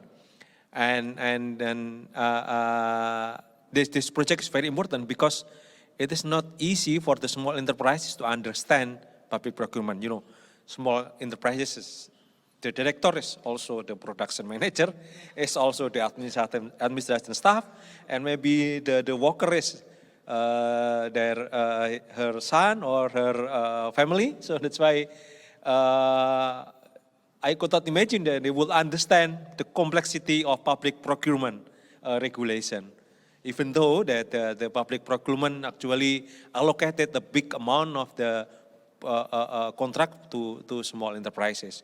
Due to lack of information, knowledge, that's why it's not easy for the women manage small enterprises to get a contract. So that's why Alliance for Integrity with UNDP and also National Public Procurement Agency Indonesia, we organize training for the actually ordinary people to understand simply how to bid the procurement in Indonesia, how to meet all the requirements to do that. And it is very, very important because in the training we also introduce the integrity. So it means that we talk the compliance actually not for the big companies, but actually the below or even the bottom of the economy, in the informal sector. They have to start to understand the integrity value because it's related with their formality. So they have to be registered, they have to meet all requirements. So that's why very important to introduce the integrity value at the small or micro level. And that's we hope that this program will be improving further because in the end we have to lobby the National Public Procurement Agency to prioritize or to give a preferential for the women. Otherwise, women could not compete with the big companies or ordinary companies. Would there need a law for because you're training you're training SMEs, right? Yes, yes. But would for the National Procurement Office yes. to prioritize or to give certain points, whatever, in the tender process, would that need a different law, or is it already in place? Public procurement is there. It's already placed. Small enterprises, but let's stop there. They don't recognize micro enterprises or informal enterprise For the or amount of women that okay. Oh, they don't recognize that. Okay, so that's why our homework. Okay, so it's still a gap. Yes. Okay, yeah. But we're getting there. So yeah, okay. Maria, do you have? So going back to the question, which was how do you do it? First of all, we understand at the company that we are talking about a broader agenda. It's not just anti-corruption, like as it was 10 years ago, where anti-corruption was bribery, basically. Now we are looking at a broader agenda, meaning that there are new issues that are coming up and that are being part of decision-making processes in companies, such as diversity, such as gender, such as sustainability. So the first overview is that, to broaden our mind and our understanding of what it's coming towards us. The second thing that I would say is there's no one size fits all. And I would like to take what Scarlet, you were mentioning when you introduced our afternoon session about trust and about confidence. And so there's a need to look into your stakeholders, into what are their specificities, in order to provide them with a good solution and in order to bring them and to make them own that initiative or that project or that program that you as a company are sort of fostering or supporting, because the first thing that you need to do inside and outside the company is build trust and confidence. So that's the only way that your employees will make that code of ethics, as Silvia was mentioning earlier today, theirs, and so leave the code and not just be that letter they are written somewhere among the company's regulation, but also leave that code. So not just abide or comply with the regulation because there is a regulation, a law, whatever, a policy in the company, but with the belief and the aspiration that that's the only way you can do business. So that's the way, looking into the specificities and then building specific initiatives. For example, We do have, of course, a code of ethics. One of the values in our code of ethics has to do with gender and diversity. We have an anti-corruption policy. We have a diversity policy. We have a harassment-free workplace policy. We have a diversity committee in the company. We have a domestic violence committee in the company for those women that are going through such situations as well. We have a gender diversity protocol, protocol in the company as well. So we believe that in our sector we are leaders in these things, and by this I mean collective action, or the importance of collective action, as Scarlet also was mentioning. And I would say that collective action needs to be taken inside the company with your strategic partners inside the company as well as outside the company. So we in YPF also have a strong participation in the Argentine Institute of Oil and Gas, in both commissions, in the Anti-Corruption and the Diversity Commission, in order to sort of try to build this confidence not only inside our company but outside our company with our strategic partners, other companies that are operating in the country, such as Total Energies, such as Equinor, such as Shell, not only with our affiliates, but also with the sector in general. No? So that's the only way I believe that you can really strongly step forward. Yeah, so that's interesting because it's such a huge enterprise that's like checked all the boxes and says, okay, so now we are going to work with our partners on like fostering this. I wonder if, do you think that all these policies and directives and everything, because they are taken from management, no? So it's a decision.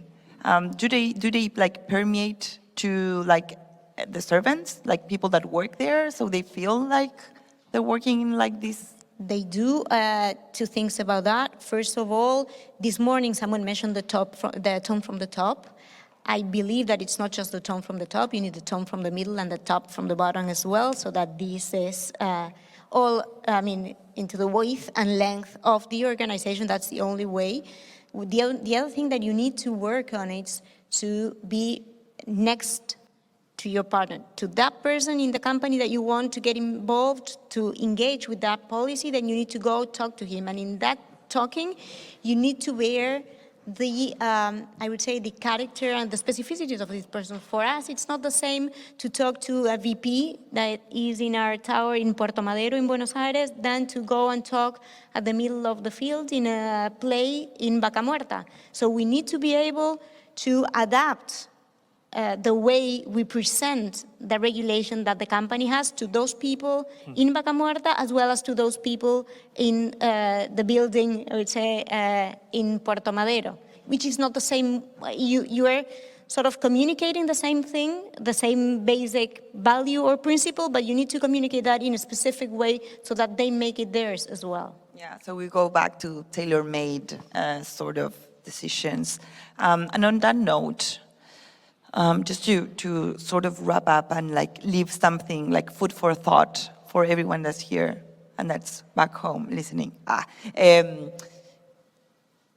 What can actually the global north do to acknowledge all these issues and like to drive from, well, we see this new law, we see this development policy with this gender focus, diversity, intersectionality focus, I'll say, it's better. What can people that are standing here in Germany do? Yes, in terms of supply chain, I think we have to put the gender into account. I mean, put the gender into the one of the companies here scrutinize their supplier. A few months ago, my organization has conducted a study. We call it Transparency in Corporate Reporting. We studied 50 biggest palm oil producer in Indonesia. And out of 50, 32 biggest palm oil companies managed by all male director, all male commissioners. And I know that some of them also exporting the palm oil to European market. I don't know whether in Germany or at least in European market. So it means it is very important that gender should be put into perspective and put into consideration to check the supply chain. So I think we have to encourage big companies, multinational companies to do, let's say, gender analysis, whether their supplier have implemented some of the, I don't know exactly the standard of the gender, at least for the director. There should be a woman in director. And also, then they have to develop such kind gender responsive policy, so that also contribute to the environment for the women, and also they have to conduct due diligence, to check whether the supplier has meet with all gender standard, all gender criteria. So I think it will be contribute a lot to the improvement of gender in supply chain. Thank you. So Daniela, I would say, maybe it's a bit repetitive, but I will mention that again. I would do a parallelism with the intersectionality concept of the German law with a multidisciplinary approach from the north and the south, right? Also bearing the specificities, because it doesn't mean that if you're from the south, every country has the same legislation, has the same time lapse to adapt or to transition to specific regulations, so that should be taken into account. Furthermore, what I would also suggest is that there be a stakeholder mapping, knowing your stakeholder, that will allow you to prepare a strategy and know what level of involvement and engagement you want for each of those stakeholders, meaning you need to communicate, meaning you need to share, meaning you need to engage, right? And last but not least, of course, there's a huge space for collective action in all of these issues, learning from the north, from the south, I would say. I think it's key, and as I always like to say, and with this I close, it's if you want to go fast, go alone. If you want to go far, go together. So I think that's the way. Thank you. Thank you for that. I'll just, to wrap up, I think, well, it's half an hour, 28 minutes is short to go over this, right? So I just have the sense that what can we do to actually empower women entrepreneurs? And I feel like we have said a lot of different bits and bytes here and there of ideas on how this can actually be managed. I'll say, just to wrap up all the ideas, that first of all, it's possible to empower women entrepreneurs. So that's okay, we're on the good way. It's possible. Then we have the power to do something about it. And so we have to do something about it. I think so. I mean, I'm not trying to push myself on anybody here, but I think we do need to have something about it. So we have to open this space. There's a space there. We have to create a safe space. It's super important that the space is safe. And we do need affirmative actions. So if the space is open, but it's open equally for everyone, then we need to do an affirmative action for women to actually get there and to empower these entrepreneurs. And for instance, Danang was talking about public procurement processes, which is also considered one of the biggest risks of corruption, the public procurement. And so ask providers to have a certain amount of women in the process, to have women directors, for instance, or to have women employees. But you cannot only ask for that, you have to give those enterprises the tools to be able to have those women on board. So it's not only about asking how to engage, but it's also providing tools. And so we've gone through a little bit about that earlier today, about like 20, you want to add something? Yeah, and not only having the tools, but also monitoring the way those tools are working in your organization. Exactly. Are they working? Is this working for this organization? Build so KPIs, we go back. check them regularly. Exactly. And we go back to what you were just saying about tailor-made and the need to see that everyone's different and every scenario is different and there's no one-size-fits-all. And also engage stakeholders. So maybe we don't know how to do it, but maybe our partner does. Maybe someone here doesn't know in Germany, don't know how to do it. Maybe someone in Indonesia will. So strategize to get more women in the decision-making world, and in this case, in the entrepreneurs world. I appreciate that you were all awake during this panel, and I thank the panelists and the opportunity to engage in this relevant issue. Thank you.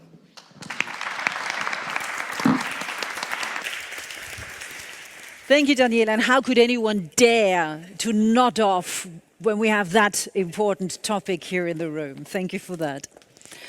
Well, ladies and gentlemen, this is now already approaching the final panel round of the day. And we still have to talk about reporting mechanisms. I mean, things sometimes just don't run as smoothly within a company as we might wish, and somebody has to point that out. And not always from the outside, but also from the inside. So reporting mechanisms are certainly a key tool in order to detect when things are going wrong, hopefully prevent things from going wrong, and once they have gone wrong, to make sure that it won't happen again and that it is being rectified.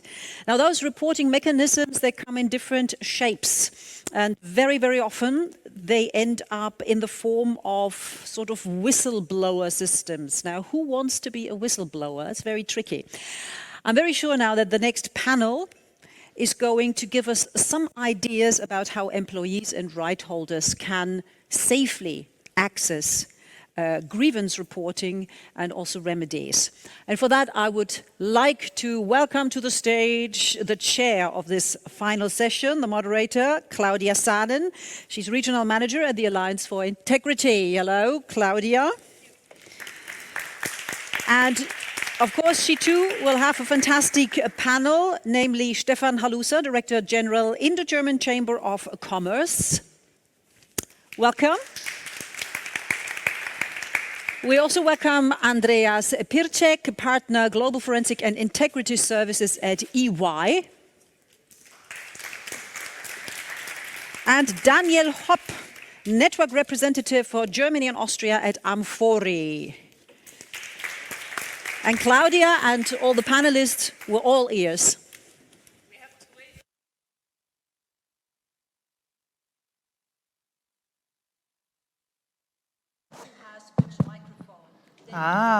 Very good.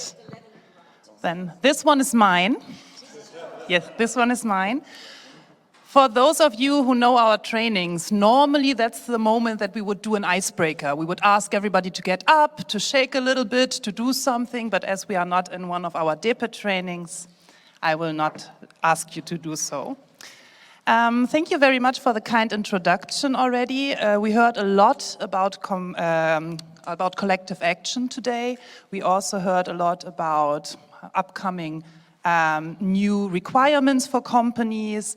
And we also want to hear now a little bit more about grievance mechanisms, and especially those kind of grievance mechanisms that have been developed collectively. And it's a way of, as Scarlet pointed out, to show a little bit more of a practical example of what we have been doing also within the Alliance for Integrity. So I would like to start off with Stefan Halusa to tell us a little bit more about the grievance mechanisms that you have been developing together with the Alliance for Integrity in India right now. It's a cross-company grievance mechanism, so this is quite an important point as well. And yeah, maybe a little bit more about also the motivation that lies behind it in doing so. Yeah, thank you very much, Claudia. And of course, thank you for the invitation for today. Happy to be here. Yes, the Indo-German Chamber of Commerce has jointly with the Alliance of Integrity set up a pilot project for the establishment of a cross-company grievance mechanisms. It's supported by the BMZ. I think that was already mentioned briefly this morning, and also supported by the Business Scouts program. So that already shows four stakeholders just to set the pilot off. Basically, this grievance mechanism is embedded in our activities that we're doing across the whole topic of supply chain due diligence, obviously. We've been starting to work on this already a couple of years back. We have our own sustained markets team that is focusing on the topic of supply chain due diligence. We have started a couple of years back with awareness programs, roundtables, obviously, to also understand what the companies do need in order to comply with the law. We have develop trainings and also a supply chain due diligence manager course, which is ongoing right now. And the idea is basically to develop, and it's still a pilot, so we are in the process of going through the meetings and getting everybody's input. The idea is to develop a standard grievance mechanism or whistleblower system that enables us and of course the companies then to establish one process and one mechanism that works for various potential issues, whether it's human rights related, whether it's business ethic related, whether it's environmental related, because the mechanism behind what needs to be done is the same. Our motivation behind this project is we want to help our member companies. We have many member companies in India. Most of them are SMEs. Obviously, first of all, they need to understand why they need to follow this and why they should implement this grievance mechanism or whistleblower system. And we want to help them to establish it. We want to help them to comply with the law, because obviously this is not the only one. There are similar laws in other countries, so it's getting very complex in the companies, especially the SMEs. They need to understand what they're up against to really then do this. We want to help them to be compliant, and we want to help them to do this in the most effective and efficient way, because of course it adds a lot of efforts on their side. So right now it's really about creating the experience and the know-how that then in the next step can be shared then with the other member companies and basically roll it out then over time. So yeah, it's mainly about support for members. So it already shows a little bit the role that kind of business associations can also play, or associations in general can also play with the support of the new incoming requirements. And yeah, for that I would like to ask Daniel Hopp also to tell us a little bit more about the grievance mechanisms that Anfori has developed and has in place for its members for quite some time already. And also show us a little bit about how you have managed to somehow also bring local stakeholders on board already in the different steps of this mechanism, because as we heard a lot also, it is not possible to do it alone. It's important that we have participants also on the ground in the different countries as well. So please. Yes, thank you for having me today. So when I was having some chats earlier today, I also now feel a little bit of the urge to also explain what we are doing in general as a business association, because this connotation is maybe not totally fitting and on what we are doing with Anfori. So we have a history of around about 50 years. But 20 years ago, let's say we shifted a little bit and we had new ideas coming from our members that said, okay, we are forward thinking. We know that making sustainable solutions in supply chains cannot be done by one business. We need to somehow leverage a kind of network that we have, and they went to us, and they were also with other associations that worked prior to Anfori.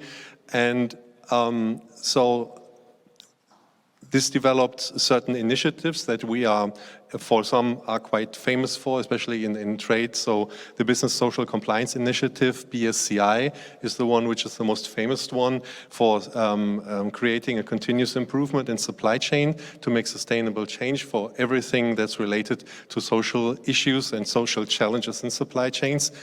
And on top of that, we later on developed the Business Environmental Protection Performance Initiative, which is mainly focusing about environmental assessments and improvement processes. And we have also newer initiatives, which is QMI, which is quality related, quality management related. And now, let's say, the latest addition to it is the Speak for Change, that is actually a grievance mechanism for supply chains.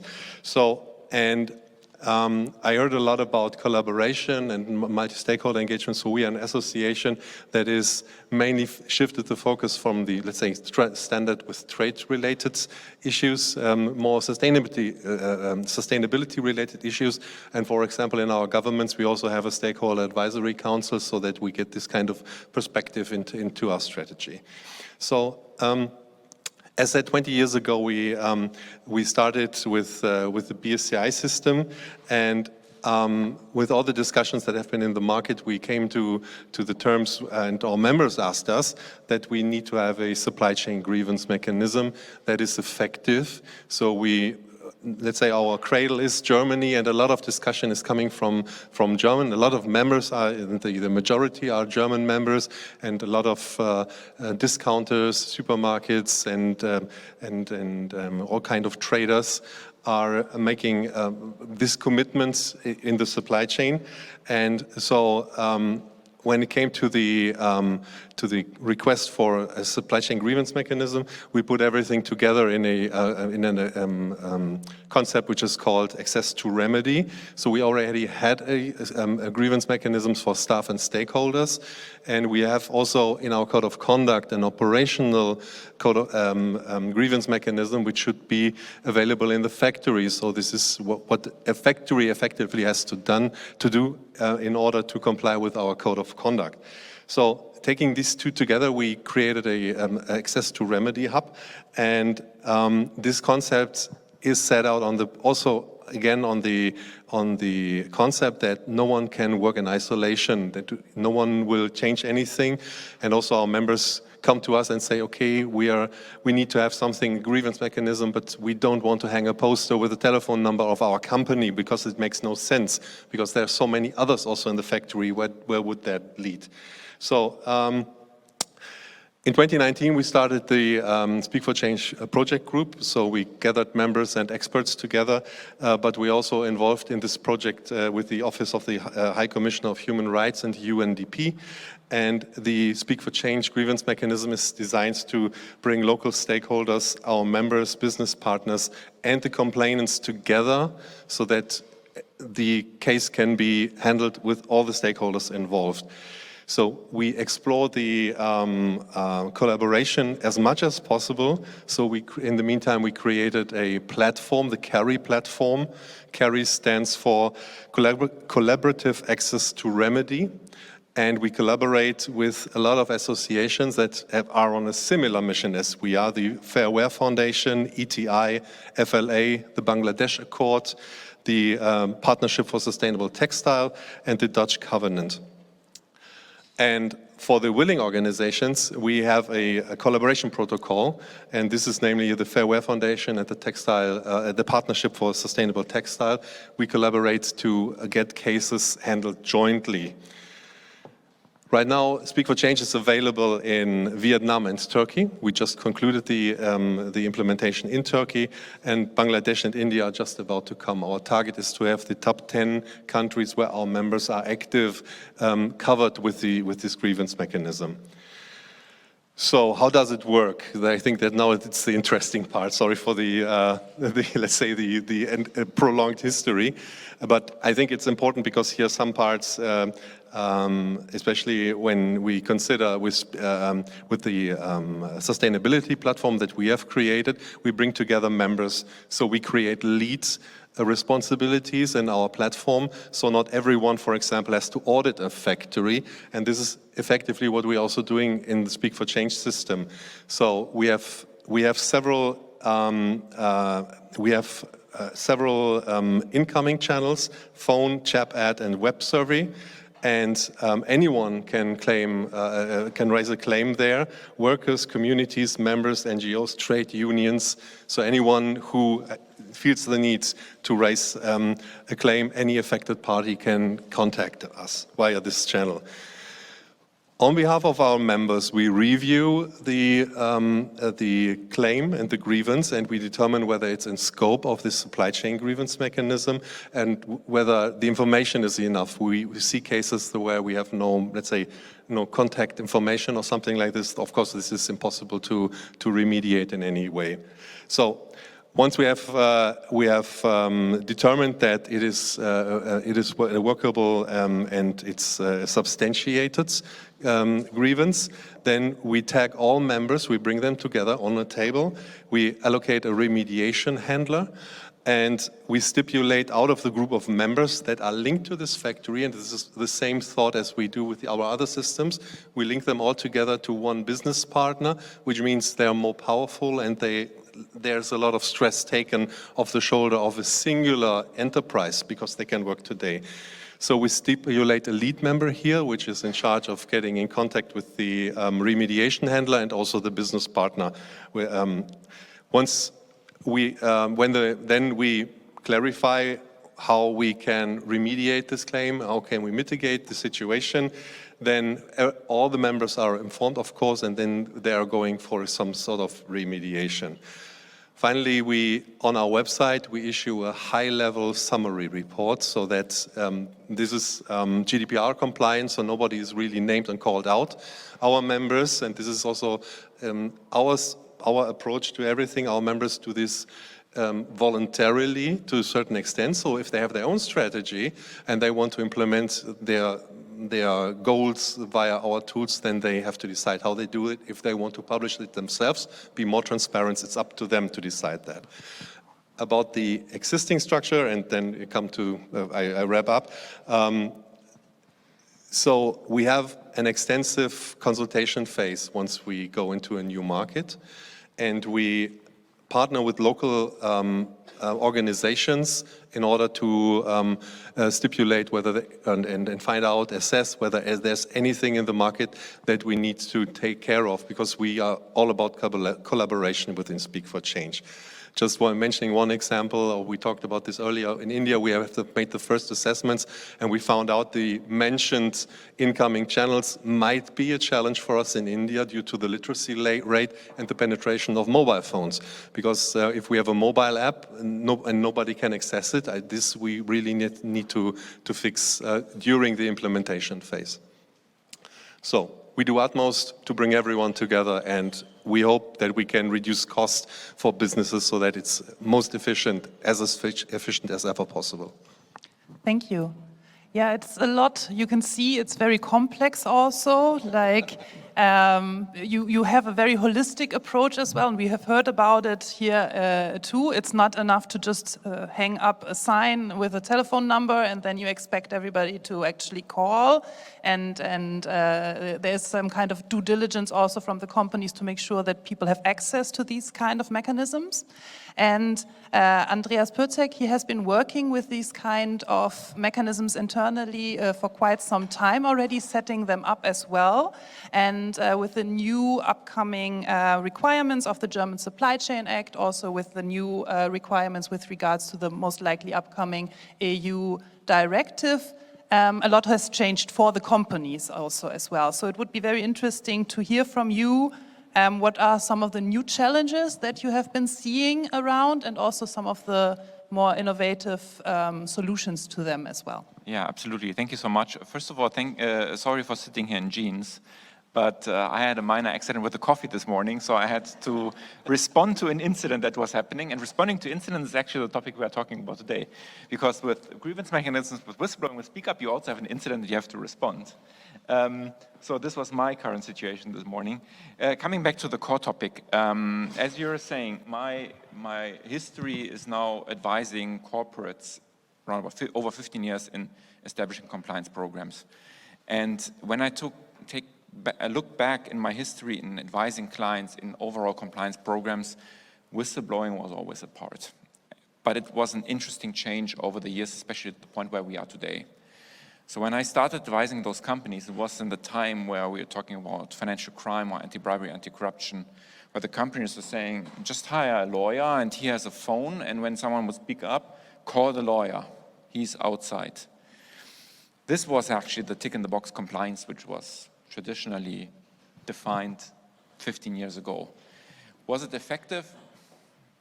Not sure how many people actually also from outside called the lawyer to speak up. Plus the number was mainly communicated within the organization because fraud actually should have been managed within the organization. But this changed over the course of time. So also the regulators learned more, the risk environment changed. I mean, when coming from the compliance environment for corporations, bribery, corruption was the first topic, then it was corruption, then it was antitrust, then it was data privacy, and so on. And then other topics came in, like supply chain, sustainability, ESG, and so on. So the regulator also changed. So the US, from the Department of Justice and SEC, most of you know these kind of communications, said that effective whistleblower programs are actually needs to be established, and they need to be open to speak up and also be open more for a multi-stakeholder conversation, which was at the beginning challenging because organizations saying, I want to manage the fraud risk within my organization. Why should I open up to someone external who's pointing me in a certain direction? I manage my stuff within my organization. So it took time, and there are still relatively big companies who are saying, I limit my speak up program just for channels internally. Also, actually, what we've seen here in European Union level with the EU directive on whistleblowing is actually demanding the organizations to open their channels also for externals. And while we are actually seeing that business is getting more complex with complex supply chains, cross-border businesses, collaborations and so on, it's getting more and more important that those speak-up channels and conversation methods, grievance mechanisms, are actually allowing a multi-stakeholder conversation, that other ones can speak up because supply chains get more complex. And actually a lot of allegations, hints, confidential reports that I see are coming from external because they see what's happening in the supply chain and raise certain points, and modern compliance officers appreciate that.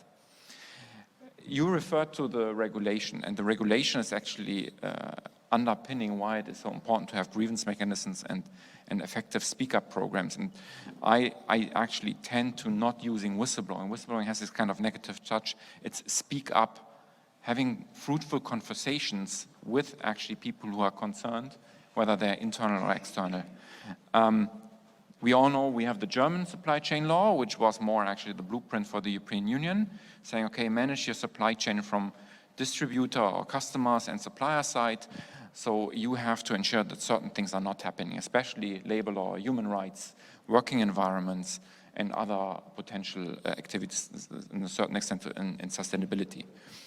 Manage that because you are responsible what's happening with your direct business partners.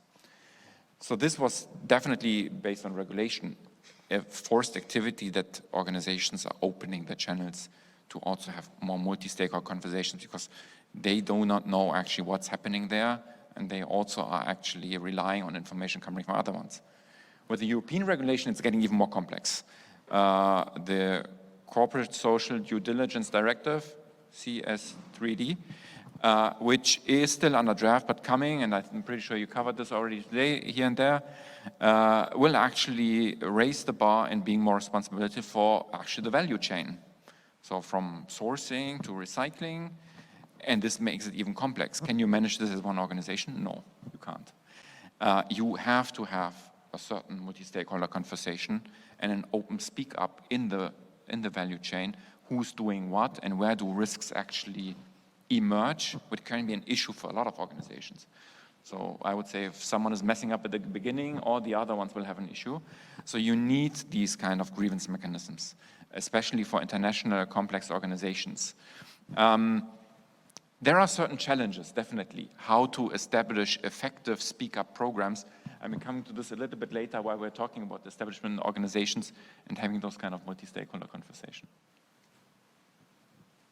Thank you. I already hear also there are so many topics I would like to make follow-up questions to, and I know that the time is running, so I will not do so, but the part about, for example, publicizing what is happening, we heard about it today already. It's one very interesting part, and the engagement as well. And I would hand over to Stefan Halusa also to talk about a bit the multi-stakeholder approach that has been mentioned already, the idea of how companies can collaborate, especially multinational companies, with local civil society organizations, with the government there, but especially also with SMEs on the ground as well, and doing so to ensure actually the effectiveness of those kind of mechanisms as a holistic approach more. Yeah, that's, I guess that's the key to the effectiveness of the grievance mechanism altogether. And I think one topic was already mentioned a couple of times in the previous conversation, and that is basically we need to have, we need to come to a standard approach to the grievance mechanism, and also the standard approach into how to actually comply with supply chain law or with other similar legal provisions, because that's if there are different requirements pointed at the SMEs, they will simply not be able to comply to all of this, and this is a risk to them.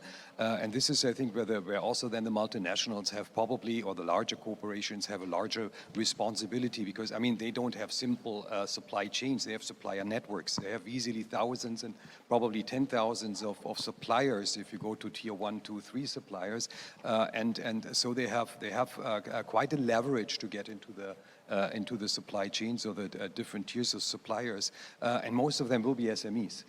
So I think this is where then also I guess a coordinated action with the stakeholders should come into place, because it really comes down to defining a standard, or at least to get an understanding about the objectives on the approach and how to implement the mechanisms so that you make it manageable for the companies.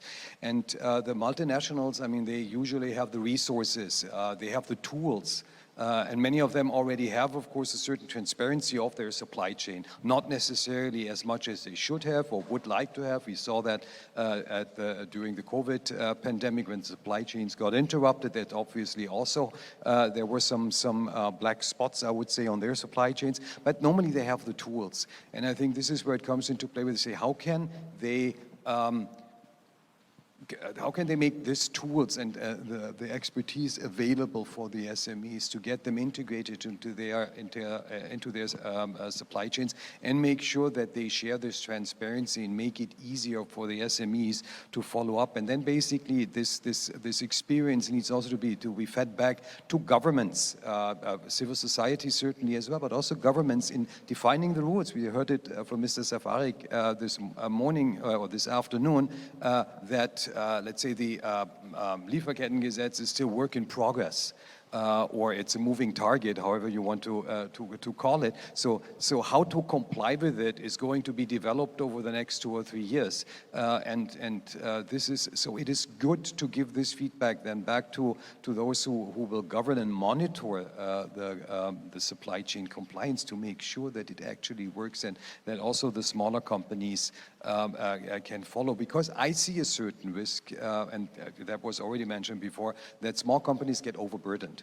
And the problem is then in countries where we have, let's say, a weaker enforcement of legal provisions, that if the cost of compliance with whether it's the Grievance Mechanisms or in general the Lieferkettengesetz, the supply chain law, if the cost of compliance is getting too high, we will see a tendency of companies moving away, said, you know what, you do this, I have other customers to work with, and I make it easier, and because I will not get back the money that I have to invest into full compliance. And this is where I see a risk, and this is where I guess I believe the multinationals play a certain role to make sure that they can educate their supply base and help them to be compliant.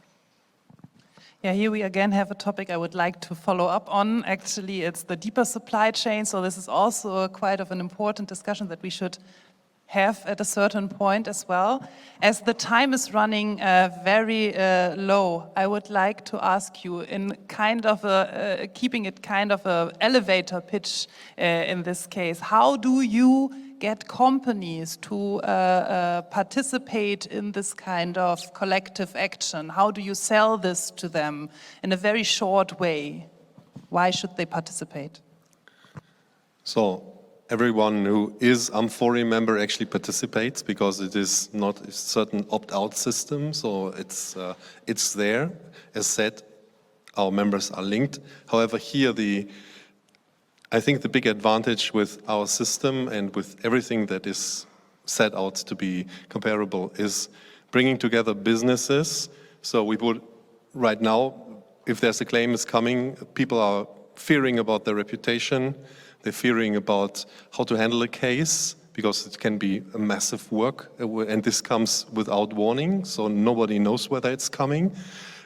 Probably there might be some feeling that you're prepared due to your risk assessment if you have done your work, of course. But anyway, nobody knows whether one is coming or 5 at a time. And so I think here what helps is if you're in it together with a larger group of companies, you can join forces on one hand. Is psychologically, it takes a lot of burden from you. You're not alone in this. And finally, we have a denominator to decrease the cost, because then we can spread it over several shoulders, and then I think this is, makes very much sense. And then the result is also better, also for the business partner and the one who is really having had the real problem, the one who raised the claim originally. Yeah. I'm thinking right now, I have one very interesting question still for Mr. Pötzek here about trust, because this is something that we have been discussing as well. And I think it might be interesting to know how grievance mechanisms can be structured in a way that it ensures trust, not only from like companies' employees, but also from civil society, from local populations, and how are they gained in a way that is accessible? Yeah, I would try to actually start with a corporate view, but then I would actually expand it to the more environmental view. If you're able to do it fast. Yes. So very quickly. So I think there are good. Let's start from a different perspective. If you want to have an effective grievance mechanism or speak-up mechanism, you should put yourself in the shoes of the person or the individual who wants to speak up. And a lot of organizations are doing this more from a regulatory perspective. I need to do it because somewhere in the DOJ guidance, it's somewhere in the compliance standard, it's in the Lieferkettengesetz or whatever, so I need to do it. Does it make the compliance program, the speak-up program effective? Not at all, honestly, no. Because you actually set the tick mark to have this in place, but you don't solve the issue and don't give comfort that whether either internal or external professionals speak up, that they have a problem, which can actually result in a major issue for an organization. And just one example, and we've talked, I'm pretty sure you talked about various countries like India or Latin America and so on. People who want to have effective grievance mechanisms have to think, or have to consider, there are different cultures across the world. And how you actually transfer the program to the respective country, to the society, the people have a different expectation and also a different mindset how to use it. And I'm not using one of the more rapid growth countries as an example. Think about Japan. And how do you speak up in Japan in a society where you don't speak up against your executive or actually your business partner, because actually a lack of trust? How do you implement such a program in an environment where culture is different? And whenever you run those programs, however a grievance mechanism should look like in a more society, think of the network and the user, the customers of those programs. Because when they think, I trust this program, they will take care of it, they are independent and it's serious, and it's in the environment, they understand me, then they will actually work with it. Thank you.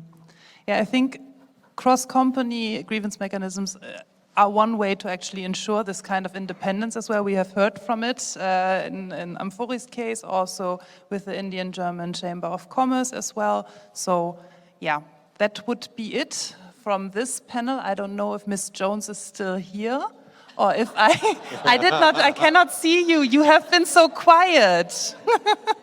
In the meantime, yes. So yeah, I would hand over back to you. Thank all of you three for your very interesting input.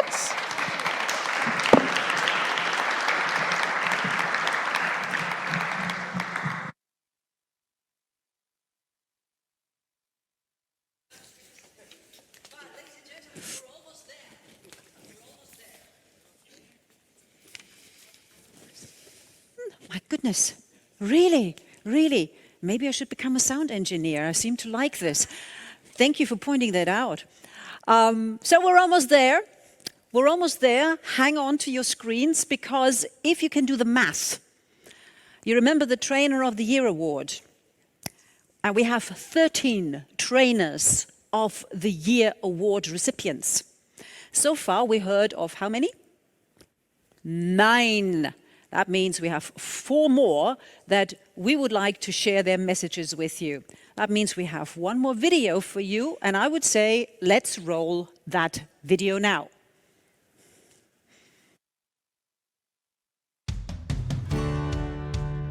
I am Carlos Martin from AXA Mexico. I want to thank Alliance for Integrity for this recognition. Being a trainer is an opportunity, but also a responsibility. It's the opportunity to share knowledge and inspiration to other companies to build and perform a compliance program.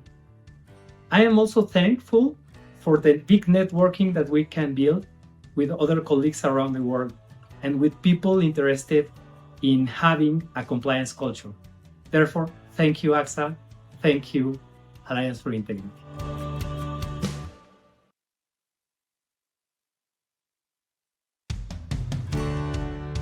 En Argentina, el 95% de las organizaciones son pymes y muchas de ellas no cuentan con los recursos o no tienen la estructura necesaria para iniciarse en el camino hacia la integridad. Me inspira y me conmueve saber que, como los entrenadores en Argentina, hay muchos entrenadores en distintos lugares del mundo que están realizando las mismas tareas y los mismos trabajos que hacemos en Argentina. Por último, estoy convencida que poder combinar acciones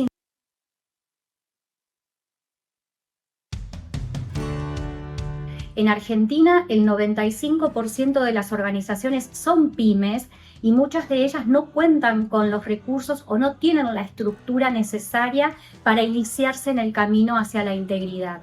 Me inspira y me conmueve saber que, como los entrenadores en Argentina, hay muchos entrenadores en distintos lugares del mundo que están realizando las mismas tareas y los mismos trabajos que hacemos en Argentina.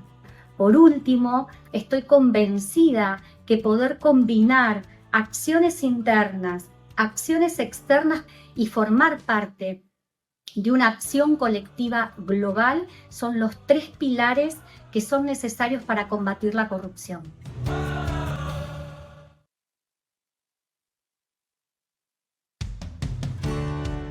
Hello everyone, I am Vanessa Benavides, Local Compliance Officer of Fresenius Medical Care in Ecuador.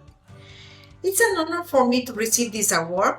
I am happy and grateful to Alliance for Integrity for allowing me to be part of this group of professionals who fight against corruption, ensuring and enriching benefits for ourselves and for society. I also want to offer special thanks and sincere esteem to Juan Sebastián Segovia, Focal Point Ecuador for Alliance, for his generosity and encouragement in inviting me to be part of this initiative. Have a good day to all and greetings from Ecuador.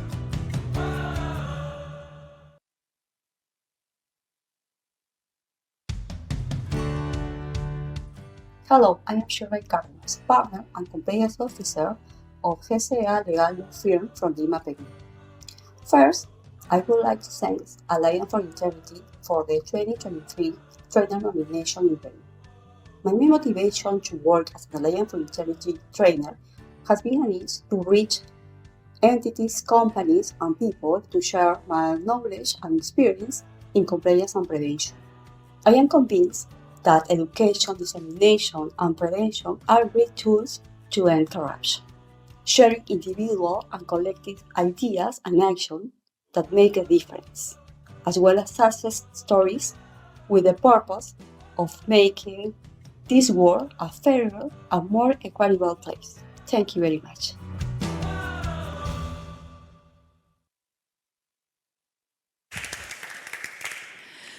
Well, ladies and gentlemen, that is almost a wrap.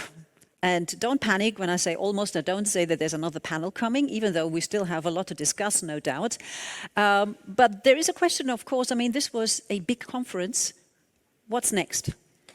Well, this is something that I'm not going to tell you. I won't be able to. But we do have a short slot now at the very end of this conference entitled Outlook and Closing.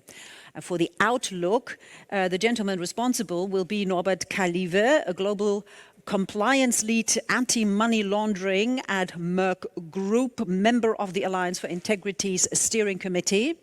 And for the closing, of course, I will hand over to our host, Susanne Friedrich. And before I do, let me just thank you all for being here, you too. Big thank you again to all our speakers, even those that are gone already. Thank you to all our moderators who have done a great job.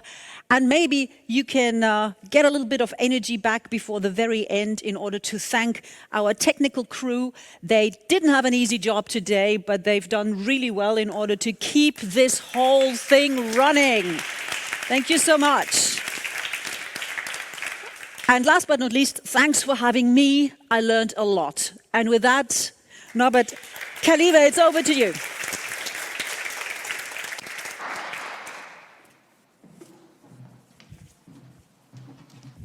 Hello, thank you very much for having me. I did get the message. Me and Susanne Friedrich is all that's, it's all that's left between you and the closing dinner or the networking dinner, so I will keep it brief. It's my pleasure and my honor to wrap this up and give a short outlook. If you look back, before we look ahead, 30 years back in Germany, bribing foreign companies out of Germany was not illegal. In fact, it was tax deductible. And look at us today, you know, we're not talking about just corruption, about just fighting bribery. We have talked about diversity, we have talked about sustainability, we have talked about AML and a bunch of other topics. Yeah, what's next? I mean, ESG is the next big topic that's coming up that for sure will enter the compliance world and that for sure will be a part of the umbrella topic, integrity, right? Integrity is a big term. It's about doing right, things doing right because they are right.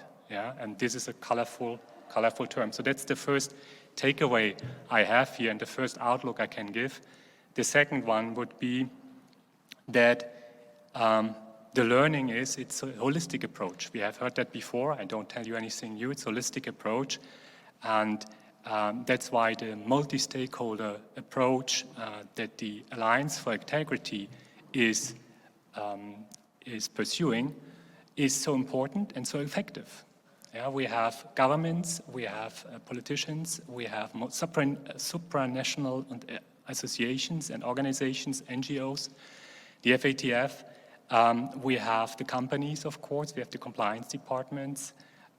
They all need to work together to make the right things happen.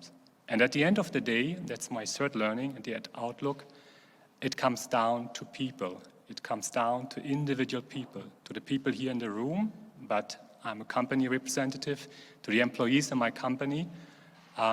When all the rules, policies, trainings, tools that we develop, that we discuss here hit the reality, when they hit the people on the ground, it's us to have to be there to guide them again, to make sure they are not alone, because this feeling of being alone, this feeling of, you know, I'm the one hindering business, I'm the one who makes things complicated, this is something that is still there, you know, and you share this, I would say, common feeling, this common bonding in the compliance world that you are not alone, and that helps a lot. It helps the compliance officers, it helps the employees as well, that they know it's not just me who speaks up, right? It's not just me who tries to do things right.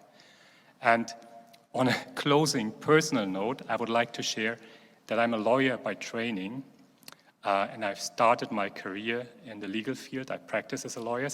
It's not illegal. It's also, you know, not unethical to do so. But I always look down a bit at compliance as my younger brother, you know, not so trained, not so well trained as me, you know, taking it a bit, you know, too far. But now, having worked for more than 2 years exclusively in the compliance field, I regard compliance more as the older sister, you know, the one who has the broader perspective, the one who doesn't take it too far, but who puts it into the right perspective, who does not stick to the letter of the law, but tries to pursue a higher goal. And for that realization and for the support that I gain from this peer group, from you, from, you know, my compliance group at Merck KGaA, that's working across the world globally, together with the Alliance for Integrity to make things better, for this support group, I'm extremely thankful. Thank you.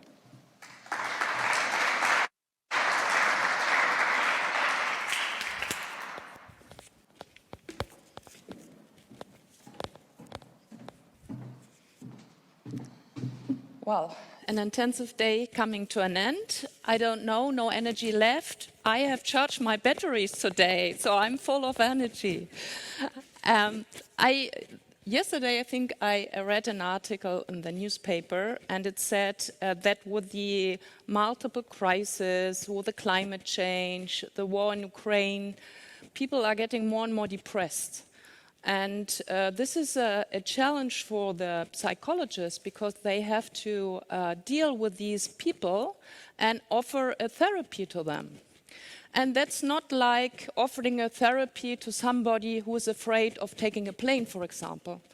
Then you can just teach him how to deal with this and how to overcome the fear. But how do you want to overcome the fear looking at the climate change and the crisis that we have? Yeah? And there seems to be a psychologist in the Netherlands. She is quite successful with one approach. And the approach is the following. In the first place, recognize that it's okay to have a depression because we definitely live in very challenging times and have to face very important problems. And it's a huge task. So recognize that they exist and that your bad feelings are quite okay. And the second step then is take action. The only way is you need no other therapy, but take action in the way you can do it with your means, with the people who surround you in your field of action. And that's what I want to invite you to. And I've seen it today. All the people here, we all together are quite aware that we have to take action. And we are implementing already a lot of things that we can build on in the South, in the North, from the small companies, the big companies, policymakers, and civil society. So once again, please let us all take action and look forward to deal with our depressions. But I do not want to stop with this, but really thank you all. Our participants for all their contributions. I'm really more than proud to see how our network has been growing in the past years and how you all generously share your experience and your learnings and help build methods to help us build capacity on integrity and new due diligence requirements and connecting the dots with the new needs regarding human rights, environmental standards like deforestation-free supply chains and so on. So thanks again so much for our panelists today, for sharing their insights, to the moderators for animating the discussions, especially to our moderator, Monica Jones. Thank you for your great job. Thank you to all the participants for their contribution, their questions, their comments on Slido. I, of course, would like to thank the Federal Ministry of Economic Cooperation and Development for its continuous support, our partners from the UN Global Compact Network Germany, and Mr. Professor Markovic from the Viadrina Compliance Center, who was our coordinator too today. I really appreciate the efforts of all our partners and supporters, the steering committee members, the chairs and members of the advisory groups, the working groups, our trainers, of course. It was great to meet some of you today in person, and all together enhance business integrity and through multi-stakeholder collaboration. So that's the power of collective action. And well, last but not least, I would like to thank the amazing team of the Alliance for Integrity who has been working on the preparation and implementation of this conference, namely Claudia, Simon, Zeynep and Catherine from the Secretariat. And of course our dream team of interns, Maike and Felix, who have done really a great job. And I would like to thank our technicians for the work, for this important work, because we have been seen in many countries. And, well, just to close, don't forget, time is running, and we can be the change now. Thank you.